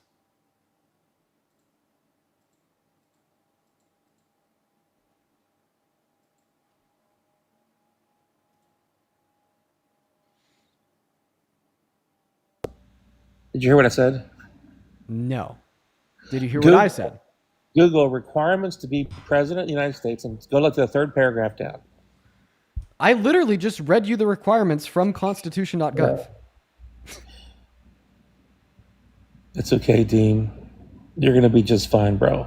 Come over to the right side, man. We need you over here. Why would I be on the side of the dumbasses? We have better barbecue over here. I mean, I guess you have like worse fucking like interpretation of the Constitution over there. I mean, No, I we don't have know the what to tell original you. one. Okay. No, Dean. You're a genius, bro. I really Dude, love this what guy's you do. so fucking annoying. Are you going to like point me where in the Constitution it says that or not? I'm going to point out what you do and why these people are watching you. Dude, this guy's a goddamn idiot. Wait, I'm so sorry. I gave you money, so listen, you have to hear me out. Are you going to take me calling you an idiot? Are you going to take me calling you a dumbass? Are you going to take me course. reading off Article 2, Section 1, Clause 5, qualifications of the office of the presidency, and then reading yeah. it all off, right? Once again, I'll read it again. I've had No kids person except also, a natural U.S. Okay, I'm going to read off all of the qualifications for the office of the presidency per Article 2, Section 1, Clause 5. Before I read this off, is there anywhere else in the Constitution where it gives qualifications for the office of the presidency? And if so, No, you have to go to the amendments. What amendment? You have to keep going. I need you to read. You're a bright boy. I need you to look into the amendments. It's not that difficult. I mean, but you can keep going to the Constitution where it's not there, and I told you that before. The only amendment surrounding qualifications for the office of the presidency would be Amendment 22, where it says that you can't serve more than 2 terms. No, keep going. What other amendment? Keep reading, buddy. No, there's not one. Name it, buddy. Name it, buddy. Dean, I'm not here to do your work. No, name it, my friend. No, you're here to justify your own. You're supposed to be smarter than me. You're here to like justify your own bullshit claim. So do it. No, Dean. It's just it's such an easy game to play your game against you. But it's there. Just keep looking. I see that you're typing away. Keep typing away. You're gonna find it. What is it? I have it in front of my screen right now. So then what is it? No, I want you to look it up. I did look it up. Can't find anything, man. Beat me. I know you can't. So then what is it? Educate me. I'm gonna leave that up to you, bro. I No, promise. educate me. I just can't find it anywhere. No, the thing is that I mean, it looks like the First Amendment like guarantees like freedoms of religion, speech of the press and assembly, nothing to do with the office of the presidency. Second Amendment is gun rights, nothing to do with the presidency. Third Amendment like prohibits like soldiers from like quartering in your home, nothing to do with the presidency. Fourth Amendment secures freedoms from unreasonable searches and seizures, nothing to do with the presidency. Fifth Amendment like gives you due process and a couple other things, nothing to double jeopardy, nothing to do with the presidency. Sixth Amendment, guarantees the rights of the accused, speedy trial, nothing to do with the presidency. Seventh Amendment preserves the right to a jury trial in certain civil cases, nothing to do with the presidency. Eighth Amendment prohibits excessive bail, cruel and unusual punishments, nothing to do with the presidency. Ninth Amendment enumerates specific enumeration of specific rights in the Constitution does not mean that any other rights are not specifically listed are also protected. Nothing to do with the presidency. 10th Amendment reserves powers to be not delegated to the federal government. That are not delegated to the federal government to be delegated to the states or the people, nothing to do with the presidency. 13th Amendment, slavery, nothing to do with the presidency. 14th Amendment, citizenship, couple other things, nothing to do with the presidency. 15th Amendment prohibits denying a citizen the right to vote on the basis of like race, color, or previous condition of servitude, nothing to do with the presidency. 16th Amendment gave Congress the power to like impose taxes, nothing to do with the presidency. 19th Amendment, women's right to vote, nothing to do with the presidency. 22nd Amendment established a 2-term limit for the presidency, has something to do with the presidency, nothing to do with having to serve as like a candidate of a major party in order to run, so nothing to do with your claim. Do I need to keep going, man? You were getting fucking embarrassed. I feel bad for you. I feel bad for this nerd. Holy fucking shit.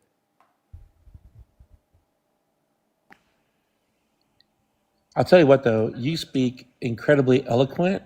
And if you were like in my Thanksgiving dinner, all the adults would be like, he speaks so well. A bunch of gibberish, but you speak so well. Okay, so are you able to point me where in the Constitution it says that you have to serve as a candidate? Of I'm not going to do your work for you, bro. You're a smart kid. You have to do your own I homework. literally just like read off like vast majority. I said at the very beginning of our argument, and Yeah, you that just guy, that guy has to be rage baiting. I think I just got rage baited. I fell for the bait. Sherry, thank you so much for the $50 over on Venmo. I appreciate you so much for the love. Show some love to Sherry down below in that comment section for the $50. She says, thank you for all that you do. You give me hope. Please send some positive energy for my daughter who has a severe health issue. Stay strong and keep up the fight for democracy. Dude, all the love in the world to you and your daughter, Sherry. I'm really sorry to hear that about her. I wish you the best of luck. And I wish her the best of luck as well. Thank you so much for the $50. Show some love to Sherry. As well as William. Thank you so much for the $50 as well over on Venmo. Who says, glad the younger generation is getting involved, even if we disagree on stuff. Listen, I'm happy that the younger generation is getting involved too. And if we disagree on Trump's presidency, you should hop in that queue. I'd love to have you up here. Show some love to William and Sherry down below in that chat. As well as Lisa, thank you for the $20 on Venmo, who says for supporting the truth. Appreciate that, Lisa. Thank you for the $20. Kirsten, thank you so much for the 10. And Allie, thank you so much for another $20 on Venmo, saying please use this for some self-care. It's important and you deserve it. Have a good night. Thank you so much for the love, Allie. You know, I feel like after I get off here, I'm going to need some self-care. I'm barely holding it together right now, folks. I'm really fucking tired. As well as Cheryl. Thank you so much for the $20 on PayPal, saying the DNC payment to you through me, the imaginary deep state Democratic Party using tin hats to make people vote blue no matter who. Yes, no, the 5G radiation goes in through your eyes, hits your brains, and makes you a liberal, right? And we were discussing that the other day. As well as Ella, thank you so much for the $10 over on PayPal, as well as I just read your message there. I'm happy that this live can help you feel seen. Thank you for the $10, Ella. Shout out to you. As well as Candace, thank you so much for the 5. And Chloe, thank you for the 5 as well. You guys are, quite frankly, awesome.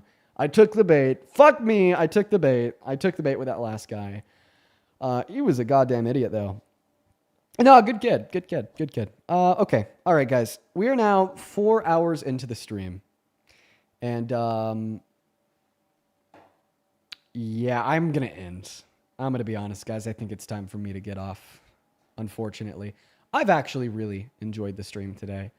Before we hop off here, you know, maybe it's worth kind of filling you guys in on some things that I got working behind the scenes. One thing that I've really been struggling with, something that, you know, me and my girlfriend have been struggling with, is the fact that because I do this 7 days a week, right? It's really hard to like travel at all, you know, even a day trip just to get out of town.